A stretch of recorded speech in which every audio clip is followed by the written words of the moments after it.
I don't know what's happening there. Let's do Black it. or black, but you know what time it is. Time it is. Time it is. Time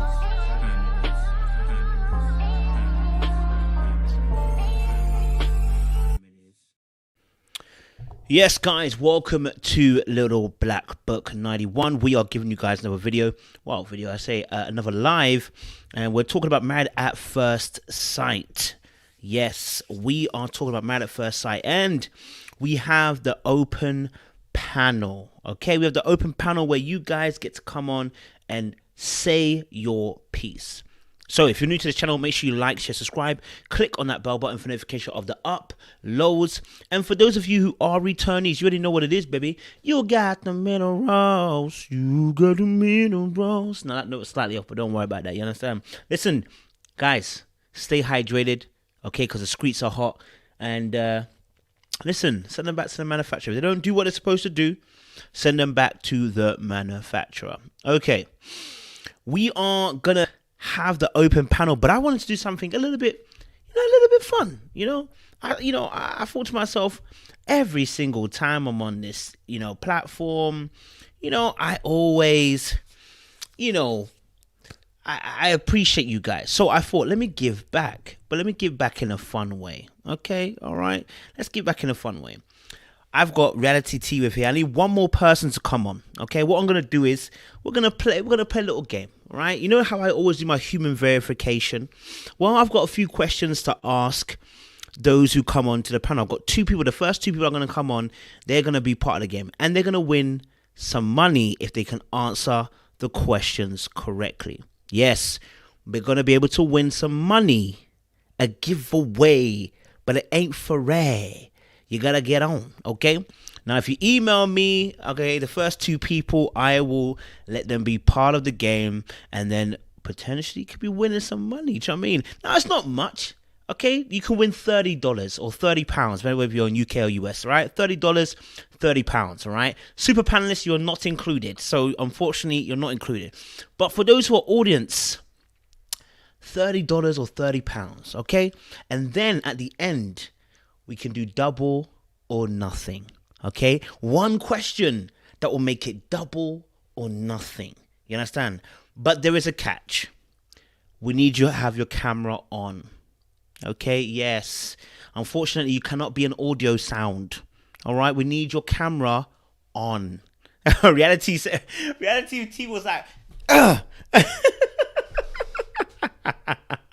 Reality T was like, let me put that right there.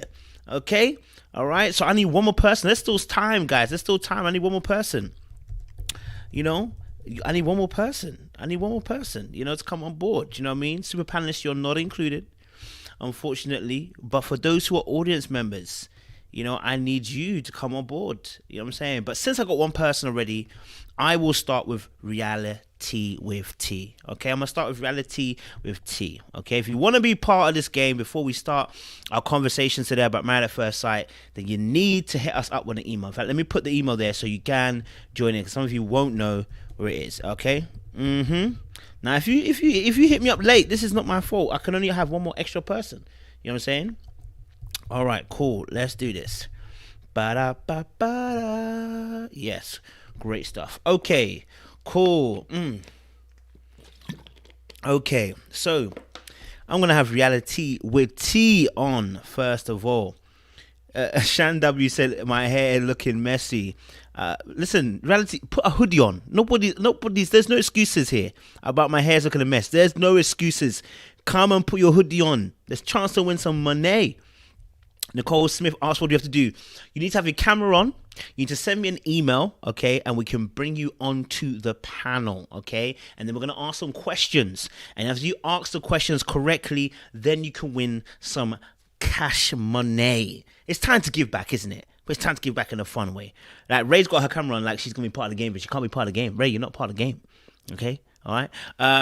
So if you want to be part of it, listen, look. Someone said I need a 2-hour warning. Future, don't worry, man. Just put a hoodie on. What's wrong with you guys? Put a face mask on, put a hoodie on, put some cucumbers over your eyes. No worries about it, man. Yeah, you're gonna win some money. You know what I'm saying? Okay, you're here to win some money. Oh, she said I didn't tell you beforehand. Didn't I post up the thing and tell you guys that you should come on?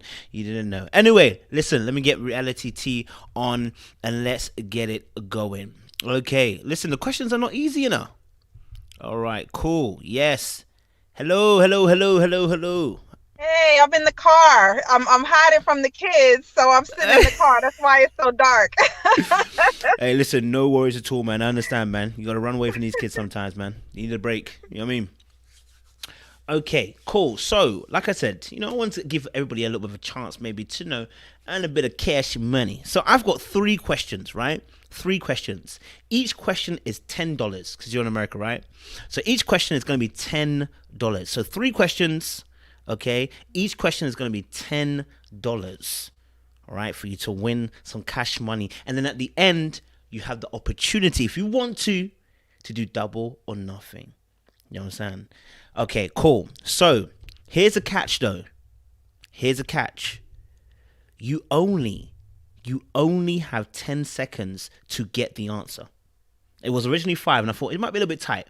10 seconds. From the moment I say the end of the question, you have 10 seconds. Okay. All right? Okay. I'm ready. Okay. You're ready, right? Okay. All right, cool. So, your first question is song lyrics. Okay? Your first question is song lyrics. Okay? The song lyrics go, "Oh, honey, got me so high, I can't lie about the way you play me. If you want me, then take me. Uh-huh. You're sending me crazy, crazy, baby. Yeah." God, I don't know. Your 10 seconds starts now. I can say it again if you want me to really quickly. Okay. Is there a genre? Can you tell me what kind of song this is? It's R&B. Oh my God. Okay, go ahead. Say it again. It says, "Oh, honey, got me so high, I can't lie about the way you play me. If you want me, then take me. You sending me crazy, crazy, baby." Not Tony Braxton. You're making me high. No, that wasn't right.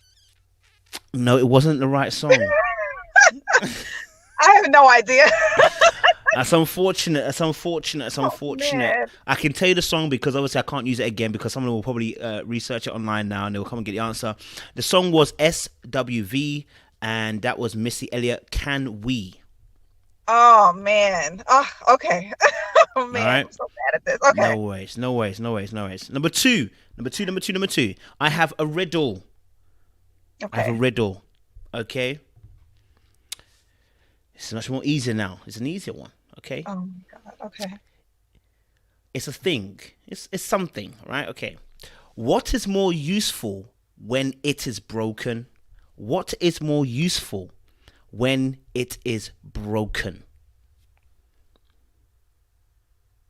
I really Your wish I time could prepare. starts now. Oh my God. It's more useful when it is broken.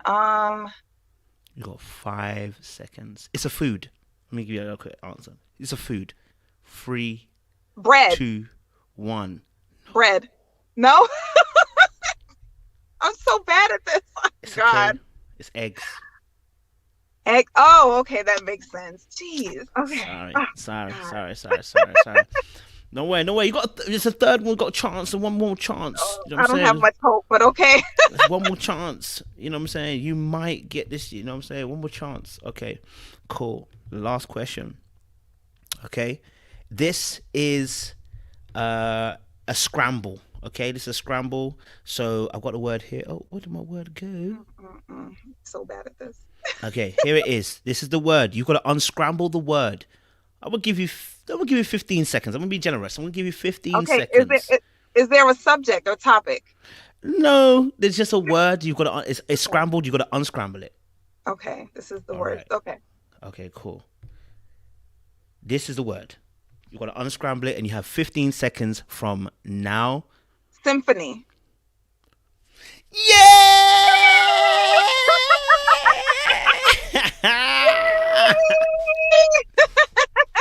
Yes. Yes, well done, Jesus, I got one. reality. Yes. Well done, well done, well done. You win $10. I will be. Do you have PayPal? Because that's how I'm doing it. Now I don't have Cash App yet, so you have to wait for that one. But I have PayPal. Zelle, but I'll give you a PayPal. Don't worry. Thank you Fantastic. so much. I appreciate it. Fantastic. Okay, so you get $10. Now that we've got one, because you obviously answered one correctly, so Okay. we can offer this offer to you. You don't have to take it. We can offer it to you, and the Okay. offer is you can double it or take nothing away. You can double it or it can end up with nothing. So double or nothing, right? Or I can just stay with what I have, You can right? say with what you want to have. You can say what you want to have. But if you Let want me to take stay that with what I have because I don't have much trust in myself. risk. All right, cool. Reality Tea with T. You have won $10. Okay, Thank you've won you. That was fun. $10, Thank all right? you. No worries. So you'll be getting that at the end of the night. So once we finish the live, I'll Awesome. be able to send that to you and get those $10 to you. All right? Yeah. Thank you. Okay, I'm gonna put you in the background, but don't worry, I'm not picking you off. You're gonna be in the background because we're gonna have a conversation after. I've got one more person to bring on, and then we will start the conversational show. All right? Okay. No worries at all. All right, appreciate this. Yeah, put the background there. I got another person to come on. Listen, guys, look. I'm gonna start doing this. I'm gonna try and do this every week, okay? All right. Since you guys have supported me for so long, I've been waiting to do something like this where I could bless you guys. But I thought I want to make it fun. You know what I'm saying, right? So that's why we're trying to do this now, right? So before the conversation kicks off, we're gonna kick off in about 5-10 minutes. I got one more person I'm gonna bring on, hopefully who can win some money today. You know what I mean? Get the full 30, maybe double or nothing even. You know what I'm saying? All right. Coolly. I've got Nicole in the background. Nicole, welcome to the convo, baby. Hi. How you doing, Nicole? You right, yeah? Yes, I'm here. Good. That's what I like to hear. Okay, so Nicole, we are playing a game. I don't know, you don't need to have that on the bottom anymore because it's no longer applicable. That's not what it is. Okay, so we're playing our little game, okay, to hopefully win some cash prize money, all right? Got 3 questions we're going to ask, okay? Oh, you just need Lord. to get one right, at least, to get the last point and double or nothing, right? So 3 questions, okay? Song lyrics, riddle, and then usually a little something that's special, okay? So I've got some song lyrics for you. Okay. Are you ready? You got 10 seconds to answer this. Okay, 10 seconds to answer this. All right, cool. So here goes the song. Just one night of moonlight with you there beside me all night, doing it again and again. You know what I want. You know I want you so bad. LL Cool J? No, I'm gonna give you one more time to one more last try to do it. Just one night of moonlight with you there beside me all night, doing it again and again. You know I want you so bad. You got 5 seconds. 5, 4, 3, 2, Usher. 1. No, it wasn't Usher. Mm. Yo, listen, it was Tony Braxton. You making me high. Oh my God. Right before. Yeah. Oh, wow. Great. I know. I love the Braxton too. That's crazy. Oh my gosh. It's Tony Braxton, yeah, man. Tony Braxton, man. It's all right. Don't worry about it. You got this. You got this. Okay, cool. All right, cool. We've got a riddle now. Got a riddle. Okay, I got a riddle for you. Question number 2, riddle. All right. Question number 2 goes: what is black when you buy it, red when you use it, and grey when you throw it away? You got 10 seconds starting from now. Black when you buy it. Red. Okay.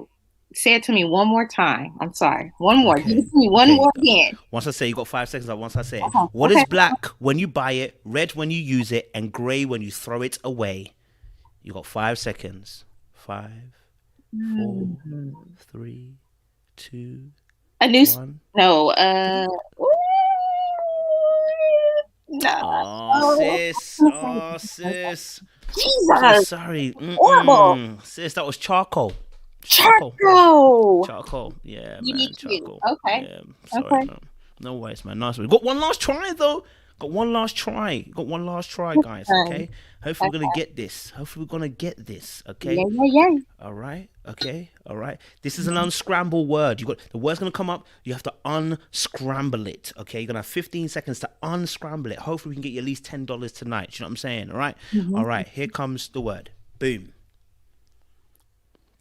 You got 15 seconds from now. DJ Khaled. I love that. That's not it, but I love that. Oh gosh. You got 5 seconds, sis. Come on. Jesus. No, I'm not getting it. I get it. Jeez. Sorry, fam. Sorry. Man. Sorry, fam. Bam. Oh, Sorry, man. Sorry. The word was hijacked. hijacked. Okay. Yeah, it was hijacked. Oh, Nicole, I'm so sorry, man. Unfortunately, Okay. It was an honor to just didn't win anything. Do you know what I mean? But next week we're gonna be on again. So hopefully, if you get in there early, you know what I'm saying, you give me How an about we email. do some reality shows? Because I got those too. You got those two. Maybe we might do a reality show. You never know. You know what I'm saying? Never know. We might do one for you guys. You know what I'm saying? We might do one for you. Never know. Are you sticking around for the conversation? Yeah, of course. Yeah, fantastic. Because we're gonna have an opening panel stuff now. So fantastic. Okay, let me just get this sent to Linda as well because I know she wants to come on. Okay, great stuff. All right, cool. Let me get Reality T on as well. David's in the background. David, good to see you as always, my brother. Okay, so let me take this banner off, guys. Let me take this off. And before I let me address the audience, guys, thank you so much. This was just a little open and taste. I wanted to start, do some things to give back to you guys, make it fun, make it funky.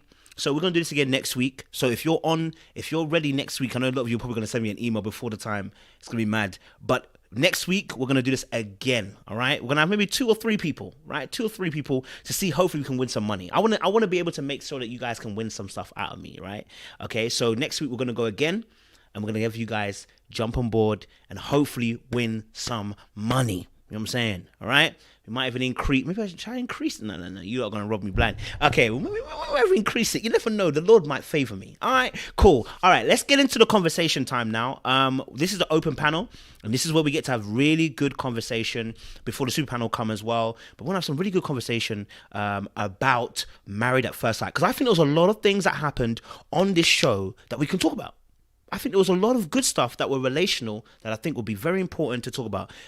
So I look forward to the conversation we're going to have right now and the conversation we're going to have with the super panel a little bit later on. Again, if you're new to this channel, like it, share, subscribe, click on the bell button for notification of the uploads. And for those of you who are returnees, listen, you already know what it is, baby. Let me get to my panelists. Hey, what's going on? Okay, great.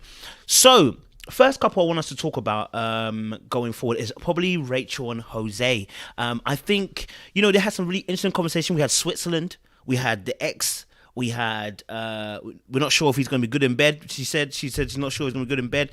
There was a couple things that were kind of said by, between Rachel and Jose that were topics of discussion, I think. So I want to kind of get you guys' thoughts on that couple as well going forward. So David, thank you for joining us. I want you to go first. David, it's good to see you're not in the rig. You're not in a rig.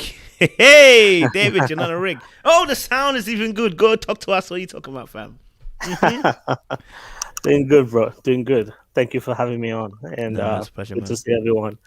On the real, I mean, just by the way, you're doing a great job. I watched the last show with the Marriage UK, and pretty dope conversation. And I think this conversations benefit a lot of people and give people perspective. So yeah, big up on the good work. Appreciate you, Cap. Yeah. Tell us your thoughts, man. Tell us your thoughts. I think it's a very, very interesting season.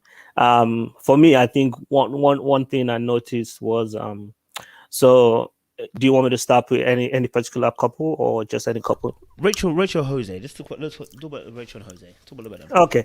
Yeah. I think Rachel and Jose, I think Rachel is very, very cautious about being independent.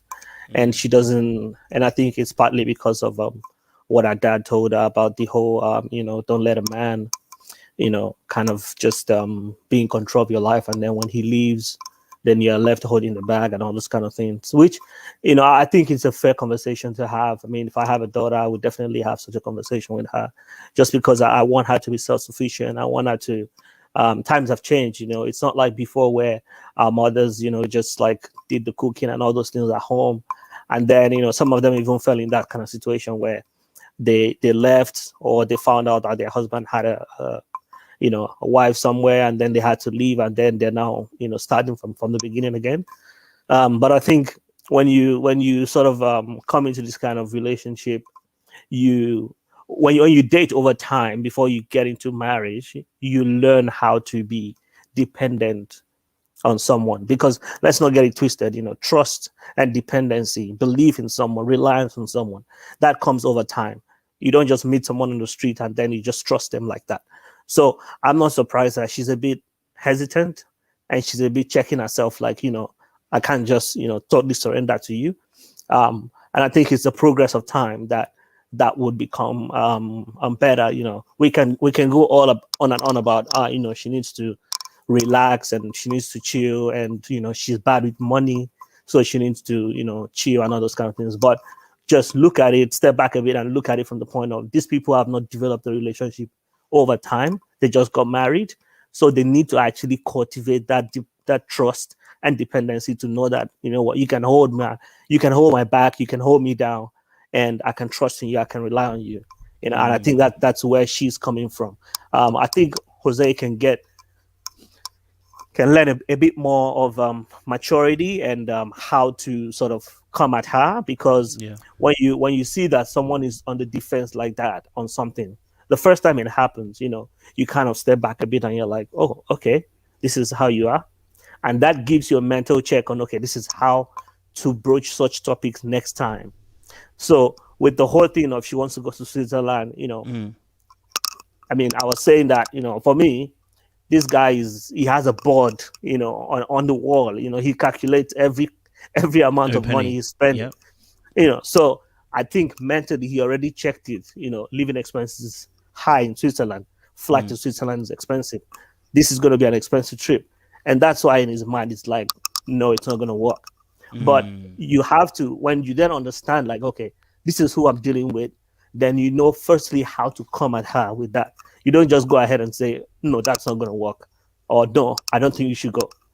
You want to go through her, go to her, in a very soft and kind of understanding way. Yeah, like, manner, like, and again, I think one thing I noticed was when I watched it, she said, this is a dream of mine. So if someone is just saying, I want to go to New York for a good time, that's different from, this is a dream of mine. So she has that dream to go there. So you need to be sensitive about that. And then you can come with that and say, oh, that's wonderful. Switzerland is a beautiful place. And I think it's a lovely place, but I think we need to sort of make a plan towards how to go. Okay. So when you say, let's make a plan on that, that's saying that, okay, I'm not shutting it down, but I'm saying let's have a conscious plan towards that trip, and let's prepare ahead of it, and that's something. And then, like, wait, before you go any more, David, I'm going to pass on the buckle. I like what you said there, but I want to pass the buckle. I appreciate that. I like what you said. No worries. Linda, I want you to jump in there at that point. Thank you, David. I want you to jump in at that point. He's made a point, obviously, about the Switzerland situation, which is obviously caused a little bit of a stir in their relationship, and talking about how he kind of was a little bit dismissive. I've actually watched it twice now, and I thought, at first I was like, oh, he's really dismissive, but when I watched it the second time, I think there's a little bit of an edit cut there, so it does look even worse than it actually is. But I want to get your perspective. What did you think of that conversation around Switzerland? Yeah, I went back and forth, because a part of me was like, girl, when she said she is the type of person that takes a trip every month, and that, in addition to knowing how she spends recklessly on credit cards, like, she needs to understand that she needs to reel that in, and that's why her savings account isn't growing, and that's why she got scared when he started mentioning his credit score. And did you see the look of terror on her face when he started talking about, like, real numbers? Like, she like she said, she does need to, like, kind of grow up. Like, you can't, I mean, if you have the funds to do it, like, take a trip every month, sure, but based off of her what we know about her, it does not appear that she's has enough to be like taking these trips every month. So it seems like she's a little bit reckless. I do think that she needs Jose to reel her in. However, I was a little bit disappointed in his reaction a little bit, just because she did say it was her dream to go to Switzerland. And it's like, dude, a trip to Switzerland and a vacation to Switzerland costs way less than the 2 homes that you purchased and the cars that you purchased and the student loans that you've paid off. Like, you've managed to fit getting those accomplished in your budget. Like, why can't we just talk about fitting that into the budget? Like, you're a really good budgeter. I would have loved to at least hear him say, okay, let's figure out how we can budget around, saving up for that kind of a trip. Because I don't think it's impossible based off of, like, they have 2 incomes, they can work together, and he can reel in spending in other areas, and then they can have that be like their goal trip that's, also financially, like, within their budget. So I don't see why like, Vegas and Switzerland are not interchangeable. Like, he's acting like she just wants to go, like, as long as I just take her anywhere, like, we could go down the street. Like, it's not the same thing. So that's what made me feel like he wasn't really taking into account, like, what she really wants, because he's thinking that Vegas and Switzerland are the same thing, and it's not. Like, when someone says, this is my dream to do this, and you're thinking, all right, well, this will substitute. It's like, no, it's not a substitute. So you're not really paying attention to, what she's saying. And it did give me pause, because also I do think that he is financially savvy. Like, to be honest, he's financially savvy. He has his ish together, as she said, and we all know 815 credit score. Like, you have to be very diligent and very focused and very determined to stay on top of things to be able to get that kind of a credit score. You're extremely financially, fiscally responsible. So I do think that they need him kind of leading that ship. However, it did give me pause as to, if he was completely leading the ship, will he just cut off her like goals if he feels like, well, it's not in the plan, so not happening, and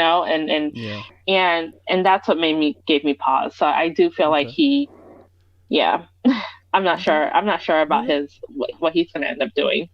No, that's a good point. I hear that. No, fair point. I hear that. Nicole, you want to jump in here? We're still talking about, I guess, Switzerland. Is there a case for Jose's demeanor when he heard about it? Because he was quite direct. He let her know, listen, baby, you need to change your plans. Yeah, I agree with David and Linda. As far as what they were saying earlier, but my opinion on the whole thing with Jose and Rachel is that I feel that Jose is very controlling, and with his controllingness, it leads and it alters into her dreams and not satisfying her and not really hearing her. He's so happy that he has his wife, but he's not also coming to meet her halfway with, her circumstances as far as wanting to fulfill her dream, which is to go to Switzerland. And yes, as Linda was mentioning, she also has some growing up to do as far as finances. And I see how he budgets, but in the sense, like David was saying, like, kind of give her some leeway when it comes to her dreams. And the key point was her dream. And he just kind of disregarded that. And he said, oh, we can do a dinner once a year, or we can go to Vegas or New York. I'm sorry, it was New York he mentioned. And I just think that that's just, where's the common ground here where we can meet together as far as, accomplishing this marriage together on both sides of the table. Oh, good point. Sorry. Thank you, Nicole. Appreciate it. Reality with T. Talk to them.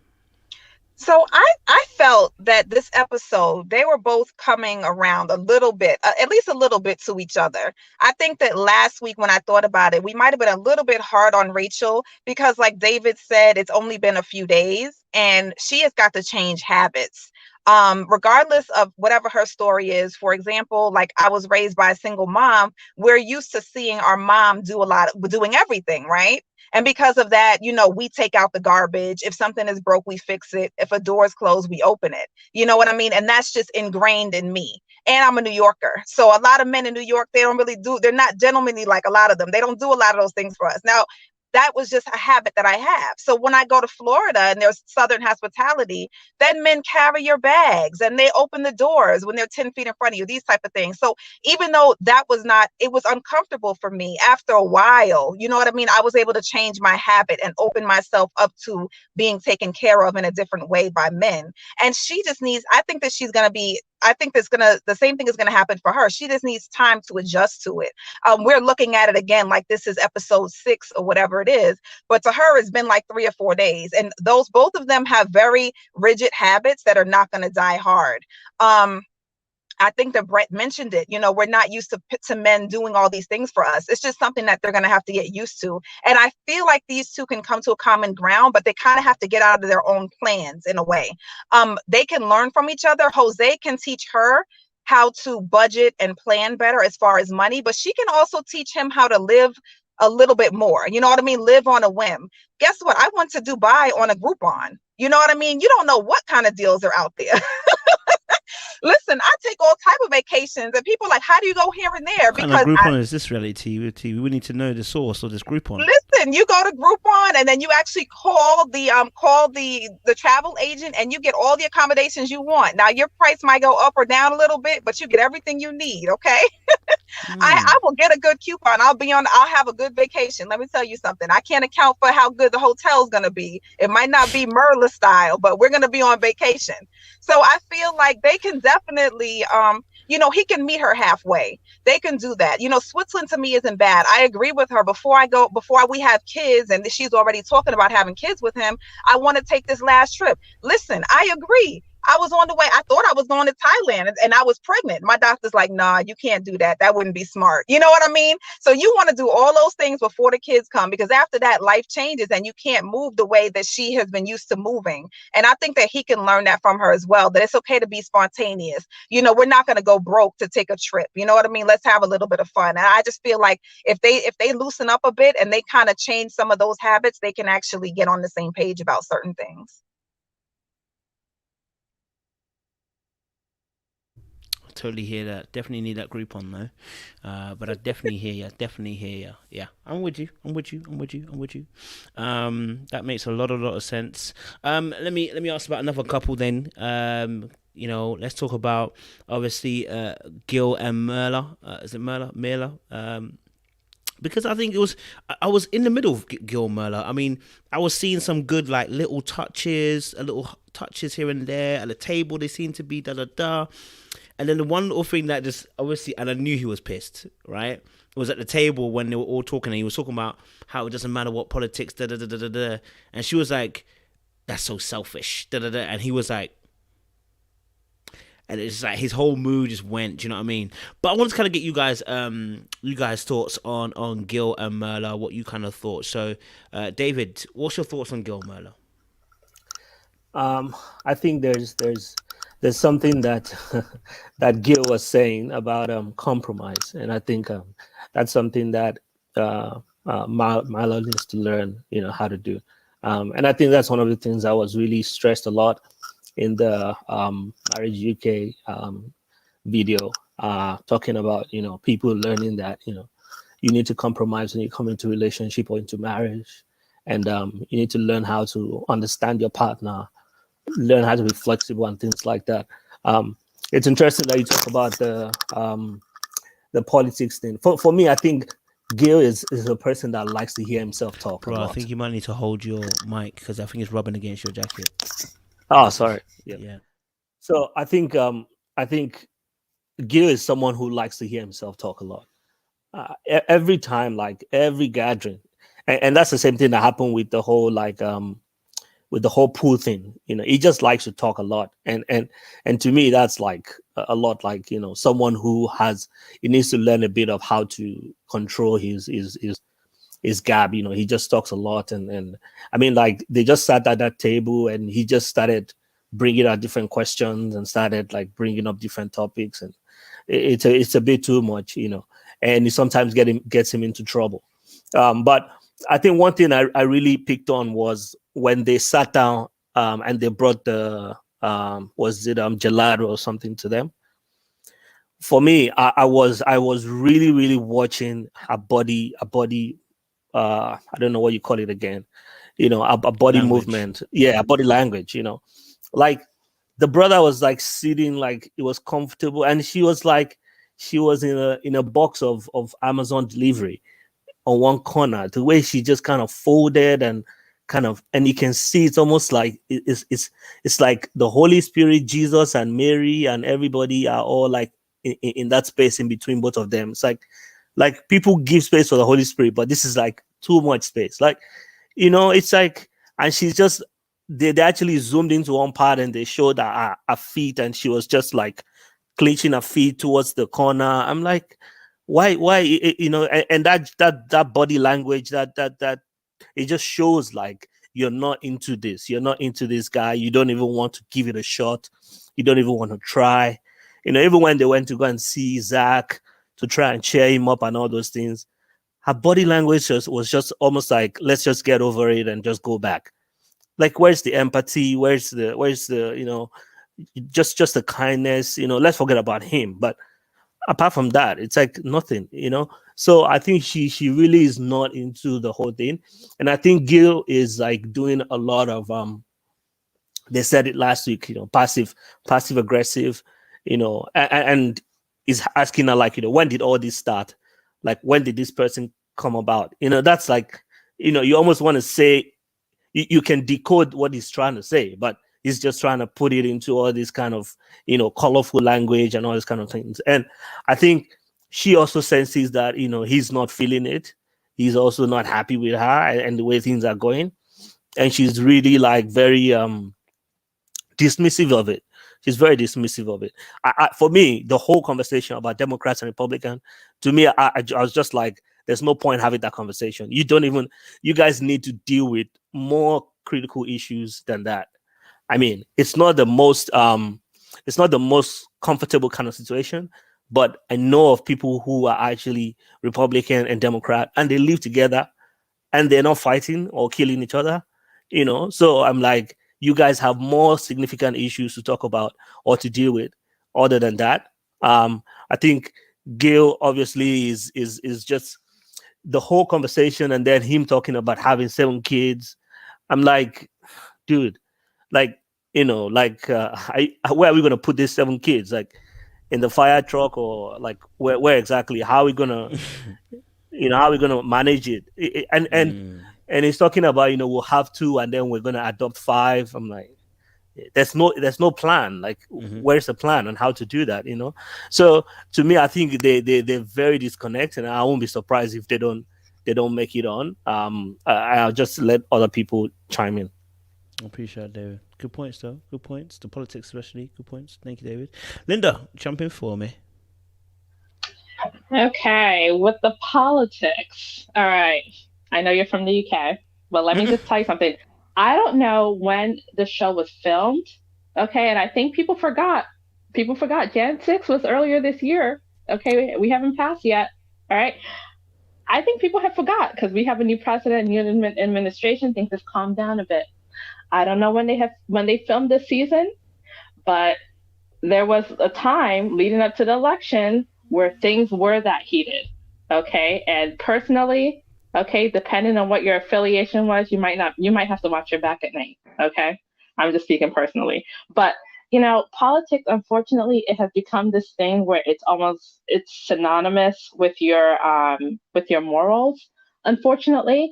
And I don't know if a lot of people caught it, but Gil was talking about for a man who says he's not motivated by money, he's not motivated by X, Y, and Z, but he's voting on political lines based off of the benefit for himself. Like, if I am in a career and these people are passing laws that benefit me, I'm going to vote for that person for my career.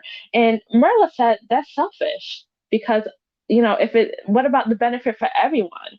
And that's sort of what it's become. It's become certain people have taken a stance where it's just based off of what benefits them. What is in it for me, and it's coming from a very selfish standpoint as opposed to what is the best thing for society as a whole. So as long as you're good, it's okay for me to be struggling and suffering, right? As long as you're good, right? And so I can understand the instinct in Myrla, who's like, divorce check, please, because that might be me too. If that, and so I feel like that the conversation is always going to be touchy, but I can understand, someone who would raise an eyebrow to that, because depending on why you vote the way that you vote will determine, how you see your fellow human being. And I think that that's something that's not light. And that's why I brought up the same topic with Eric in Virginia. She was talking about he's from a conservative background, et cetera, et cetera. And she has, LGBTQ members in her family, and, people from certain political leanings have certain stances on, people's rights in other communities. And they are perfectly fine with infringing on other people's rights so long as they are okay. And so I don't think that it's just a thing that you can brush under the rug, because it's become synonymous with your morals, unfortunately. And so it has become something that is less about politics and more about morality and your fundamental, where do you stand in this human, from a human perspective, how do you see your fellow human being? And I think that mindset is very important to people nowadays. So I don't think it's something that a lot of people take lightly. Flip side though, Gil wanted 8 kids. Excuse me, sir. Okay, and so this is what I'm talking about. He is just talking. He's just saying whatever. I don't think he's even thinking. Okay, and so I don't like the way, maybe Marla could have like put it differently, but like I was totally on her page. She's like, excuse me, are you a trust fund baby? You're a man that's not motivated by money, but you want seven to 8 kids, right? How are you gonna get the money to feed those kids? Are you gonna be motivated by money when your kids are hungry? When you have 7 open mouths waiting for food? Are you gonna be motivated by money then? But you're not motivated by money, but you want 7 to 8 kids. Okay, excuse me, sir, please go have a seat. Like, please get out of here with this nonsense. And what is he, in his mid-30s, talking about 7 to 8 kids? See, this is what makes me feel like you're just talking nonsense. You're not even making any sense.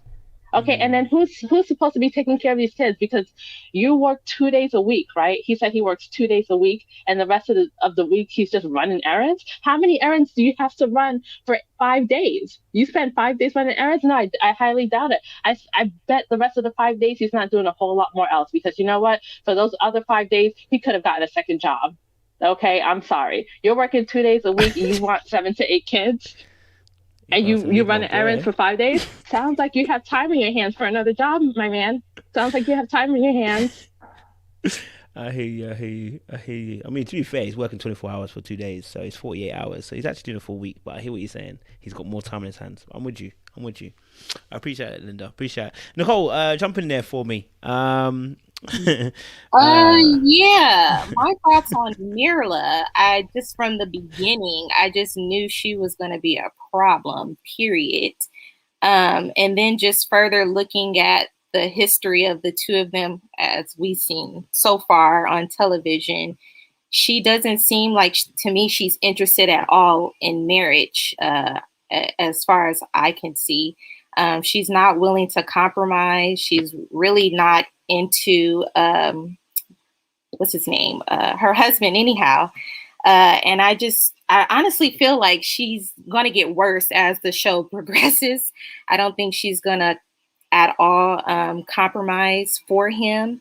And I just feel sorry, because I can see him trying to pull things slowly out of her. She's willing to talk, but I don't think she's willing to put in the work for the marriage. And that's the sad thing to me of going into that for the two of them. I think it's cute now for him that how they like to, joke back and forth with one another when it comes to certain things. But I think it's not going to be a laughing matter later on.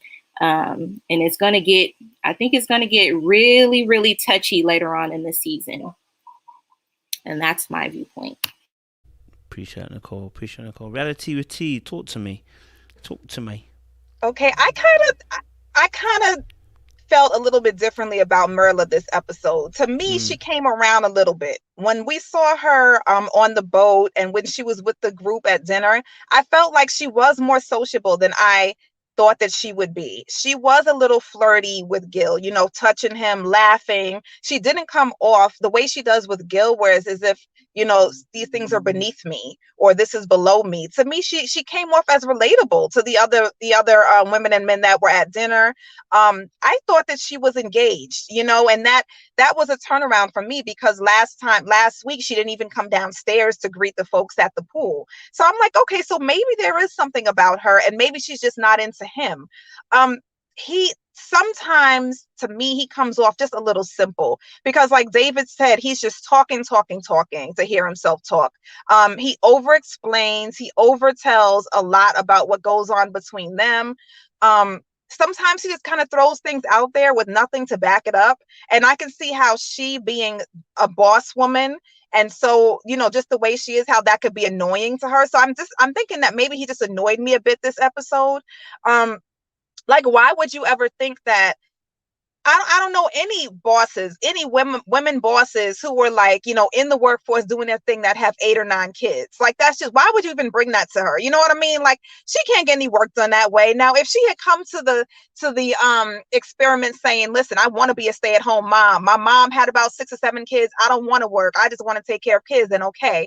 But she's not even the type of woman that gives off, I want to be, like, if you have 7 or 8 kids, you're not going to work every day. You know what I mean? Like, somebody got to be home to take care of these kids. She doesn't have the time. We know she doesn't have the patience, and then I gave her props for even saying, I'm not even for adoption. I give so much credit to people who adopt. It's not easy. You know what I mean? That's a huge thing to do. You know what I mean? And it's not easy. And you do need time and the patience and love to give. And I'd say thank you for saying that you don't want to adopt, because why would you want her to adopt and the kids are mistreated or neglected in any kind of way? So I like that. I'm starting to appreciate her being upfront with, this is what I'm not doing. This is not what I want to do. Even with the dog situation, I understand he's like, this is like my baby, but she's like, I'm walking into this and this is a responsibility I didn't have yesterday. And now I'm responsible for now walking the dog, feeding the dog, cleaning up after the dog. And this isn't even something I signed up for. I can appreciate, maybe her delivery isn't great, but I appreciate her saying, like, because I would feel the same way. You know what I mean? It's like going into, I met you at first sight and you have 3 kids that I now have to care for. Like, this is not what I asked for. You know what I mean? I'm trying to get to know you. So I'm starting to appreciate her, even though she has her Debbie Downer ways. I like that she is straightforward and she says exactly what she's not going to stand for. I'm hearing you guys. All right, let me just get 1 minute responses from each of you for another couple. Just 1 minute. Who was the other person I was thinking of in my head? Bao and Johnny. I think I had some, because I know what you're gonna say. Keep it to a minute, but I know what you're gonna say. I already know what y'all gonna talk about, because I'm already thinking about what I'm gonna talk about with Bao and Johnny. But let me. David, I need a 1 minute response. I will cut you off once you go past 1 minute. So please, 1 minute response on Bao and Johnny. I think they're a beautiful couple. I think they're evolving. It's beautiful to see the way they're being more affectionate, more touchy-feely, and more. I'll try not to go into what you thinking want to talk about, but I think they're evolving. They're doing fine. I think Bao needs to get a little bit out of her head. With all the snoring and all those kind of stuff, she just needs to kind of learn to rest in what it is that they have and continue growing. I think they're on a good trajectory. They just need to continue to unfold each other to each other and learn more about each other. So yeah, I'll leave it there. Appreciate it, Dave. Appreciate. Linda, 1 minute response, please. Bao and Johnny. Bao. Okay, sweetie. Did you never consider that a shower could have been the difference between you and a happy marriage with somebody at this point in time? How hard is it to just take the clothes off, put some soap and water together, and just and get that together? Human beings are beautiful, but I took anatomy and physiology. I understand that there are ductile cells that secrete. There are secretions that you have, okay? And when that mixes with bacteria and other things, okay, water is not enough, my dear. I just don't understand this. I don't understand. I don't know where she got off thinking that it was okay to admit this in public. Like, I just don't, this is disgusting. There's no nice way of saying it. She said that she would take 2 to 3 showers in the span of a week. okay, depression aside, which I don't really think is like all the way related to that. I think a majority of this is like just pure laziness. She said, just let me be my lazy, dirty self, sleeping on the couch. After going and working out, you're just gonna sleep in your bed 2 to 3 days, no shower. Your coworkers are seeing this too. Yeah, you know what? Let me just tell you something else real quick. People are not going to tell you when you smell. I'm sorry. Like a lot of people are not gonna keep it all the way real like that. They're just gonna leave you or avoid you. So, honey, please, please. Thank you, My Nicole. God. Nicole, go for it. Oh my gosh, Linda. I mean, you are hitting it right on the head. I'm like, I do see the both of them, they complement each other very well. And given the fact that they both known each other prior to this experiment and now they're actually married, I think that that's kind of like a reliever due to the other couples who are still kind of finding out about each other. But the two of them coming together and now really knowing each other because they had gotten married on first time, marriage at first sight. I'm sorry. And second, yeah, I agree with the bathing thing. I don't know what's going on in the world right now as far as social media with, just people in general who do not want to bathe. I think that's just beyond me. I think that's just wild and crazy. But I think that they are onto something and they're going to overcome some great hurdles in their relationship. And that's my point. Appreciate you, Nicole. Appreciate you. Reality T with T. Okay, so I really do think that they communicate with each other so well. I love that they talk about things as they arise or like a day later, like this is how I felt in this moment. Could you please do this? And I think they both are really trying hard to make this work. I think that what Bao was trying to describe, and I'm glad that she did do it in a way, was that she goes through depression, because to me that's a characteristic of depression. When you prioritize your thoughts and whatever you're overwhelmed with, that's a priority over your hygiene. And she probably hasn't been diagnosed, but I think that she explained it in a beautiful way, because that's what a lot of people who suffer with depression, that's the way that they feel. Does Bao she has great communication, but she says things in the wrong way at the wrong time. I don't even know why this had to be said to him at all, or why we get so deep on honeymoon. You know what I mean? Like, it feels like he says every time we're doing well, she comes up with something and it's kind of like sabotage. You know what I mean? Why was this like, I didn't understand, why did she have to tell him that? Oh, when we move in, you're going to find out I don't make the bed on Monday mornings. Keep it light. You know what I mean? We're on vacation. If that is something that happened 2 or 3 months down the line, then I would have said, listen, this is how I'm feeling right now. You know what? I feel like I can't even muster up the energy to get into the shower. I need your support in this way. The same way maybe that Miles told Cameron, I deal with depression from time to time. This is what you should expect. And she said, okay, how can I support you? I would never have gone into any type of depth of saying I don't bathe a certain amount of times with somebody that I want to be intimate with. That's insane. And then to double down saying even after the gym, I don't want to get in the shower, and then triple down, I don't want to change the sheets. Like, this is ridiculous. And I can see why Johnny had the look that he had, and he wants to run and be a track star every time she says something crazy. I'm sorry. That's it. Yeah, I hear you. Man, I'm not gonna lie to you, but I take what you guys are saying, because at first I was like, damn, girl, you don't be showering. But then when she said sometimes I sit in bed and I just, I can't remember what word she said, and I said, that's depression, B. I said that sounds like she has had bouts of depression. The showering after gym is another situation, but the fact that you can sit in bed for days and just want to just lay there, not showering, the shower is not the issue anymore. Now we have to question your mental health, because you can sit in your bed for days, not doing anything, just sitting in your bed. We might have to question whether her, she has had some bouts of depression, and whether she classes it as that is another story. So maybe she's had some issues there. Now, as for the gym stuff, girl, just shower. It's not a big deal, darling. Just go in the shower after the gym, shower into the bed. That's it. No long thing. Look, you're not single anymore. That's what I'm gonna say. You're not single anymore. When you're single, you can do what the heck you want. You want to come home, not shower, after gym and fall into bed, nobody can tell you, whee! The sheets won't say anything, but you have someone next to you who wants to be able to be clean and says, if you, and the worst part is when she said, when he said to her, okay, fine, if that's what you're going to do, then you fall into bed, just change the sheets. I don't know about that. I'm like, babe, come on, Bao. You gotta choose one or the other.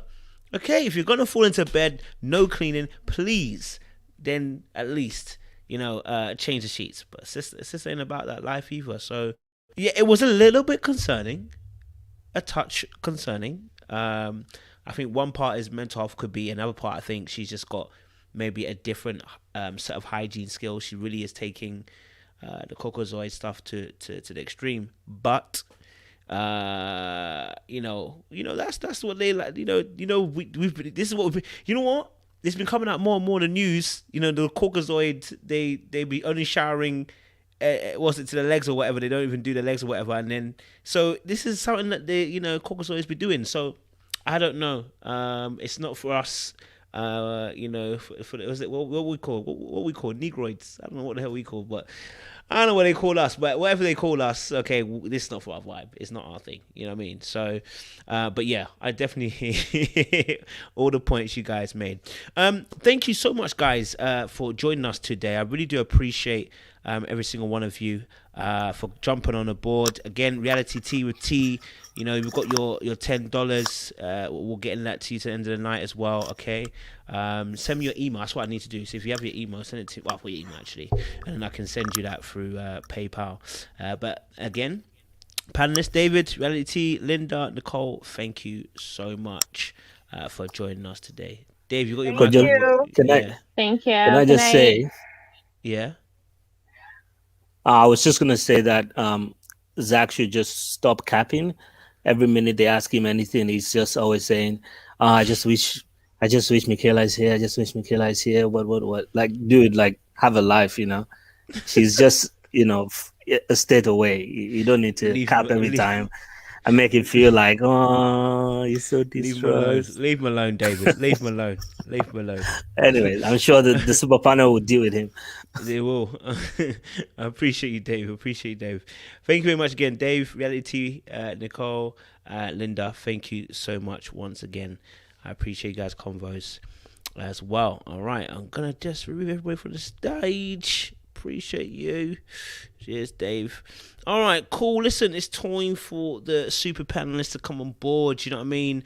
If you've missed what's happened so far, listen, at the beginning of the show, we had a little games night. We got people to get involved, to ask some questions, and then we got to, hand over some money, get some money to people. So maybe next week, we go again next Thursday. What we're going to do, a little games night again, and hopefully you guys will get to win some more money as well. I might be cheeky and I might do it Saturday, I might be feeling a little bit free with the finances and be like, let me just bless you guys, you know what I mean?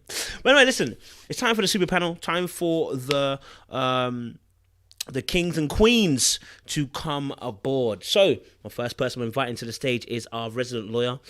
She comes in and makes sure that everything's legal and up to scratch, and she doesn't hold no punches. She makes sure she's on point when she hits, and she don't mind having a little argument with OG Sean on the panel too. Them two likes go back and forth, but I appreciate her vibe and I appreciate her energy. So welcome to the stage, See. What you saying, sis? Hey everyone. You good? Oh, I'm blurry. Yes. Hey guys. How you doing, See? Well, you good? That's good to see you, man. You too, Kojo. I appreciate you, man. Appreciate you. All right, my next panelist I'm invited to the stage, baby, is a resident prayer warrior. Okay, she's a resident territory holder. Okay, when she prays, she holds states in her hand. Yes, I believe Daniel 10 was referring to her when it said the Prince of Persia was trying to get past. So I want you to welcome to the stage, Brittany. What you singing, girl? What you saying, girl? Looking all good. What you saying, girl? Hey Loving guys, Hey, I had to take myself off mute. Hey C-Way, long time no see. I know. Mm. You call me a prayer warrior? I called you a prayer warrior. Yep. I called you an angel of territories as well while you're there. Okay. What's happening? I got you. I told you I got you. Don't worry about that. I told you I have you. You know what I mean? I got you the intro. Don't worry about that. Appreciate you, Brittany. Dang. all right. Next resident coming up to the stage. Hey, this is I call her our press release, because she's our little celeb, you don't know, but she's our little celeb, okay? She's our person who helps us with Hollywood stuff, you know what I'm saying? She's a bit of she's not a diva, but I call her Little Storm, you know what I'm saying? She always comes through like a wrecking ball, and I love her mediation, sometimes she'll be like, guys, let me not say anything else. You know what? It's for the panelists. The panelists know exactly what I was going to say, but let me hold my lip because I can't say it, but she knows what she's about. All right. So recreated by Bree. Welcome to the stage, baby. What you saying? Hey guys, how are y'all? Y'all, excuse me because I ain't looking too cute tonight, so I'm gonna have to leave this camera off. I ain't looking like Storm tonight, but Family here. hey guys, hey Brittany, hey Coach. Hey, it's all girl. How you doing? You're right, yeah. Yeah. Have you got a question for us later on tonight after dark? Coach, you gotta keep it you gotta keep it on the low. Our audience can't know. All right, that's our secret then. No worries. We're gonna have to kick him out from now on. Then. Oh yeah, it was. You missed it last time. I missed it. All right, listen, we'll get on it tonight. Then I'm on it. I got energy tonight. All right, appreciate you. All right, cool. I want to invite two of my OGs to the stage. You know what I'm saying? I bring them together because they're like yin and yang. When I bring them on, do you know what I mean? We give it the balance when these two are on. Two opposing forces. It's almost like watching Hancock all over again. You know what I'm saying? When he meets this, the female version of him. So, I want you to welcome to the stage, Sean Unfiltered and Sugar Ray, baby. What's up? I'm liking your setting there, sir. You feeling what I'm cooking? I'm feeling what you're cooking, sir. Awesome. And look who's over here. Trouble reincarnated herself. Sugar Ray. What's up? Hey, what's up? C-Way, Britt, Bree. Hey. Hey. Ray, how you coming for Sean? We can't hear you. It's best that way, Kojo. Just leave her be. We can't really hear you. We can't really hear you. It sounds like you're underneath the waters. Don't do that. Because look, I can say something about you right now because your camera always up, like you taking a picture like an old person. Now see, who done brought you in the room? Looking all good with your hair. Why you want to bother me? Don't let him bother Ray is when I have to say something. Kojo, can you hear me now? We can hear you, Ray. We can hear you. Can you hear me, Kojo? We can hear you. Yeah, we can hear you. Sean, I'm coming for you. I'm coming for you, Sean.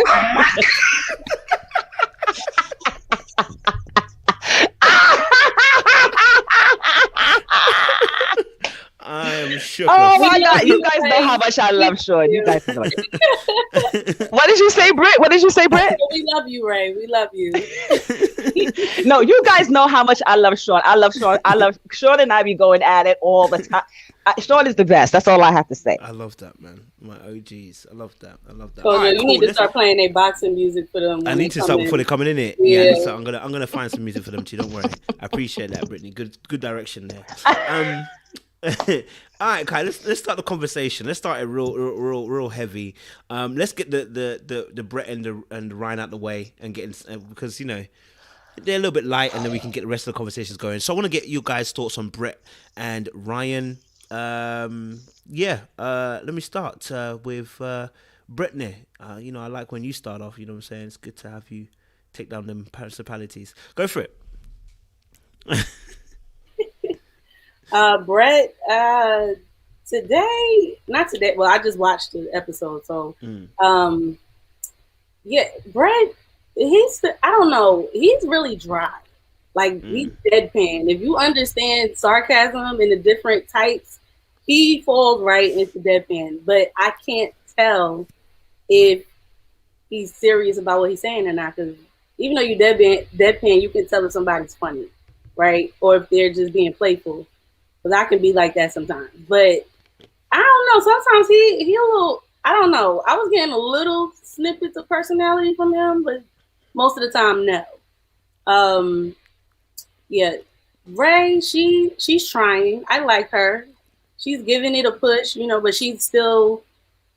I think she's being smart about how she's taking this, but at the same time, she still is allowing herself to get to know Brett and like him a little bit, and also step outside of her comfort zone. Brett, I'm not really sure too much about him. Brett is Brett the guy. Wait, yeah.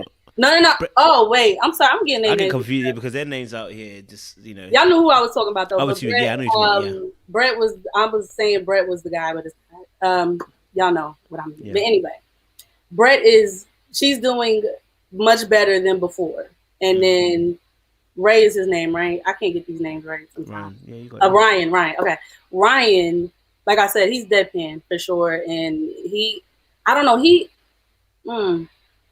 can't quite figure him out yet, but yeah, I have to give it some more time to get a better understanding of him. But he's coming out a little bit, but his personality is just like blah. I don't really know what to do with it, but Brett seems to like him, so that's good. As long as she likes him, that's all that matters, right? But, I mean, things are starting to get a little hot and heavy now because of the political issue. Yeah, what's your thoughts on that then? Because it looks like they have the opposing views. Yeah, Ryan doesn't seem to really make that a big issue, but Brett is, because it is a big thing for her. She said that if, they're not really agreeing on, the political sides, they don't know. She doesn't know how it's going to work. But then again, Ryan, he's saying it, it doesn't really matter with the context of what he said as well. But I feel like when it comes to couples, politics, it depends on how heavy they make that issue within their relationship. Some people don't care, others do. And it depends on how it affects them throughout their relationship. So, I mean, I never really dealt with that piece in a relationship, but I can see where there could be some differences in opinions, but I don't think you should really let things like that fully mess up what you guys have going on. But it can be a discussion for sure. But outside of that, I mean, she seems to like him. They seem to be getting along well, but they do need to have those hard conversations, like she mentioned. That's the only thing I'm waiting for, because then we'll really get to see who Ryan is and how he works a little bit more. But, I like that he's pushing her to get out of her comfort zone as well, but not being rude about it. And yeah, they seem okay. I'm not really that interested in them, but they seem to be working out for now until they have those heavy conversations about finances, sex, politics, because politics really seems to be wearing her out right now. Okay. Appreciate it, Brittany. Thank you for the strong start. Appreciate it. Thank you. No worries. Wait. I know you probably don't care for Brett and Ryan, but what's your thoughts around Brett and Ryan and, the fact they have different opposing political views? What was your kind of thoughts?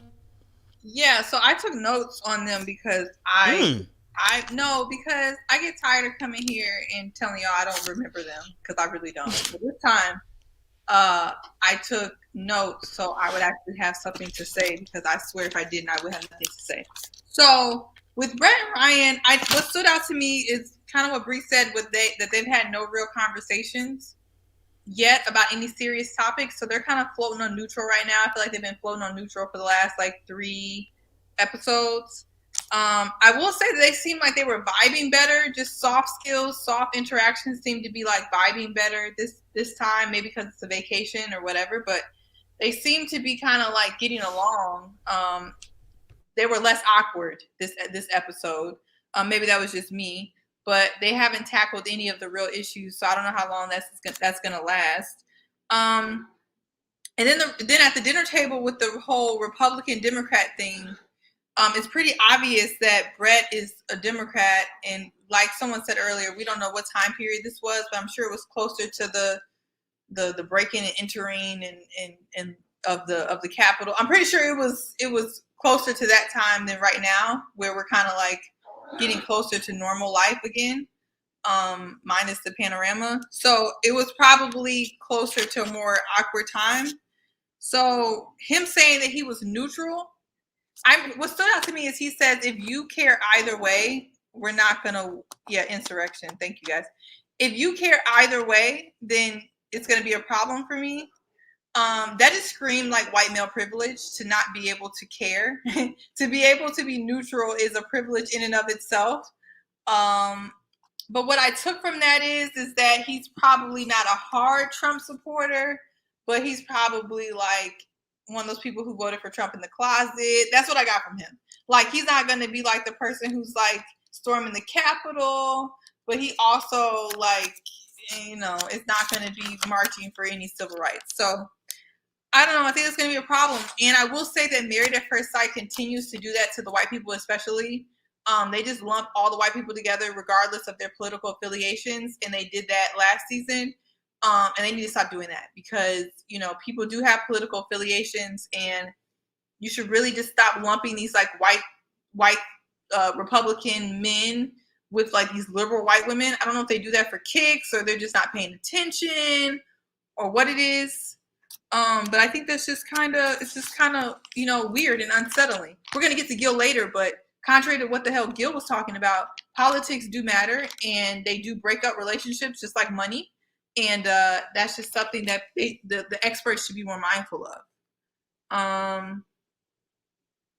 So that's what I have. And he said at the end of the episode, she's making a big deal about this politics thing. It ain't that big of a deal. So we're going to see. Maybe it won't be that big of a deal. Maybe he's more, flexible than he appears. I know, judging a book by a cover, he looks like a standard Republican Trump supporter to me, but I shouldn't judge people. So I could be wrong. But yeah, that's all I have. That's all I have on them. No, I appreciate that. Thank you very much, Siwe. Appreciate it, Siwe. Thank you. Good points. Good points. Thank you, Siwe. All right. Let's get Recreated by Bree in. Recreated by Bree, you there? See, I'm here. Yes. Talk to us. Okay, about Ryan and Brett. Just like everyone else was saying, it's really not that much. They're kind of dry, but I do like Brett. I do feel like she's more open, to trying new things with Ryan. And she is very vocal about how she feels, more so than Ryan. I can't gauge him too well. I will say he is kind of annoying me, especially how he makes these faces. It's kind of scary in a way, but that's neither here nor there.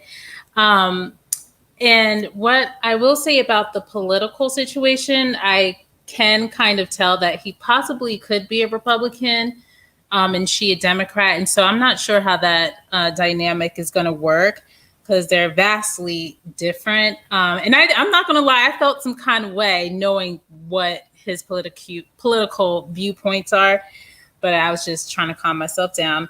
As far as them doing activities together, I am glad that she's taking the initiative to like do the water sports with him, even flying the airplane. That shows that, she really wants to try and work in this marriage. And so I do feel like he's letting his guard down a little bit with her. I do feel like he's attracted to her, the more time that they get to know each other. And I think at one point they were talking about babies or something. I'm not too sure, but I just hope in the upcoming weeks we get to know more about Ryan and him getting out of his shell and opening up more. And then, maybe we'll see something, connect them. So that's pretty much what I got from them. Nothing too much this week. Appreciate it, sis. Appreciate that. Thank you very much. Recreated by Bree. All right, and let me get OG Sean. What are you saying? What's your thoughts on Brett and Ryan? So, yeah, they're still a little sleepy. You know what I mean? Like, kind of boring, kind of disinterested. We got the political, banter out there now. So let's see where that goes. I think, some folks said it. I had an interesting conversation on Maria's platform last night. And as we know, politics can be very polarizing, especially the last, 4 to 8 years here in the U.S. So I think that is, some of the reason why she might be a little up in arms, right?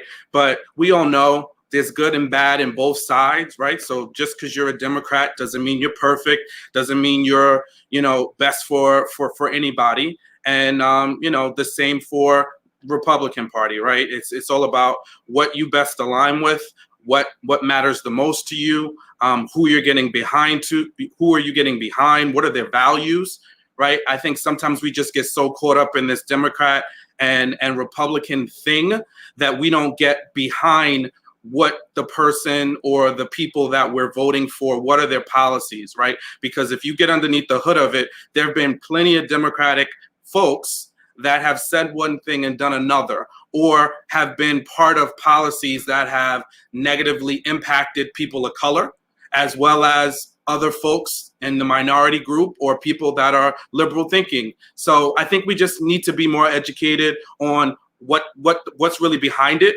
If he's really just out there not caring about people, not wanting people to have equal rights, I think that's something to be concerned about. But let's not get so polarized on the Democrat or Republican. And it comes up again with Myrla and Gil. But I would say for these two, I had my little joke last night. I just feel like Brett just does a whole lot of talking. She just talks and talks and talks and blah, blah, blah, blah, blah, blah, blah, blah, blah, blah. And maybe she's just trying to fill up the air because, Ryan looks like he's on life support. I don't know. I don't know what's the cause of all the bumping of the gums. I don't know where it's coming from, but she does a lot of it. And it doesn't seem like there's substance, because even when they sat down at the dinner table with all the couples and they were exchanging things that they knew, she was like, oh, I didn't know this, and I didn't find this, and I didn't find that. What are you talking about? Your favorite color? Like, come on, lady, get to the substance. You just bumping your gums about all these things that really, where's it landing you? Where's it getting you? And I just feel like, God bless her. I know that people have anxiety out there, and I don't want to trigger anybody, but she was just starting to I don't want to do this, and I don't want to get on a kayak. Oh, it's a kayak. Come on, seriously? Like, are we going to drag this out? So just some of the little things just kind of irk my nerves. Maybe it's just because I have a low tolerance, because they just seem to be very dull.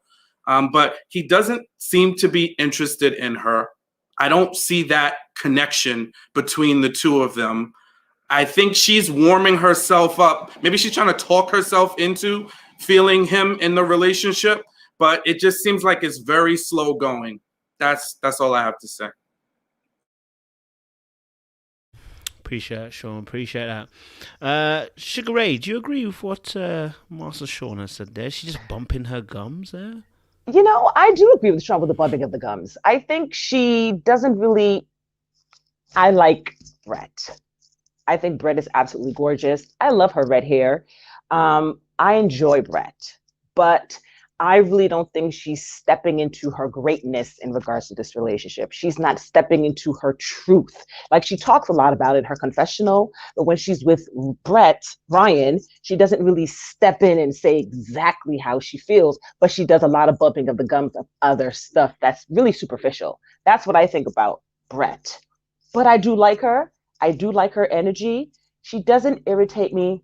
I disagree with Sean in regards to the kayaking. I understand. Some people just have a lot of phobias. A lot of people are like, Sean, who's he goes out, a lot of people are afraid. They're scared. They've never been kayaking. They see the water, even if they know how to swim, they're afraid of it. You know what I mean? They go high up in the air, they're afraid. So I'm not going to really say anything about that. But for me, less is more when it comes to her, and she shouldn't speak so much. Now, I've said this from day one about that Mr. Ryan.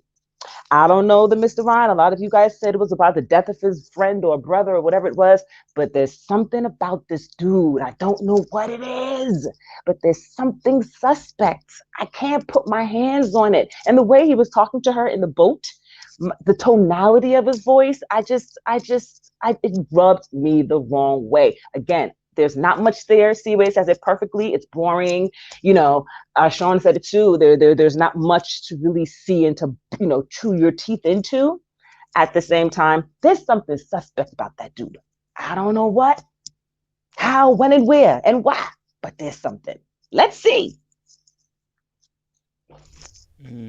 Definitely hearing you guys. I guess I want to ask one question about obviously Ryan and Brett. How would we deal with a situation where your partner is scared of the water, scared of flying?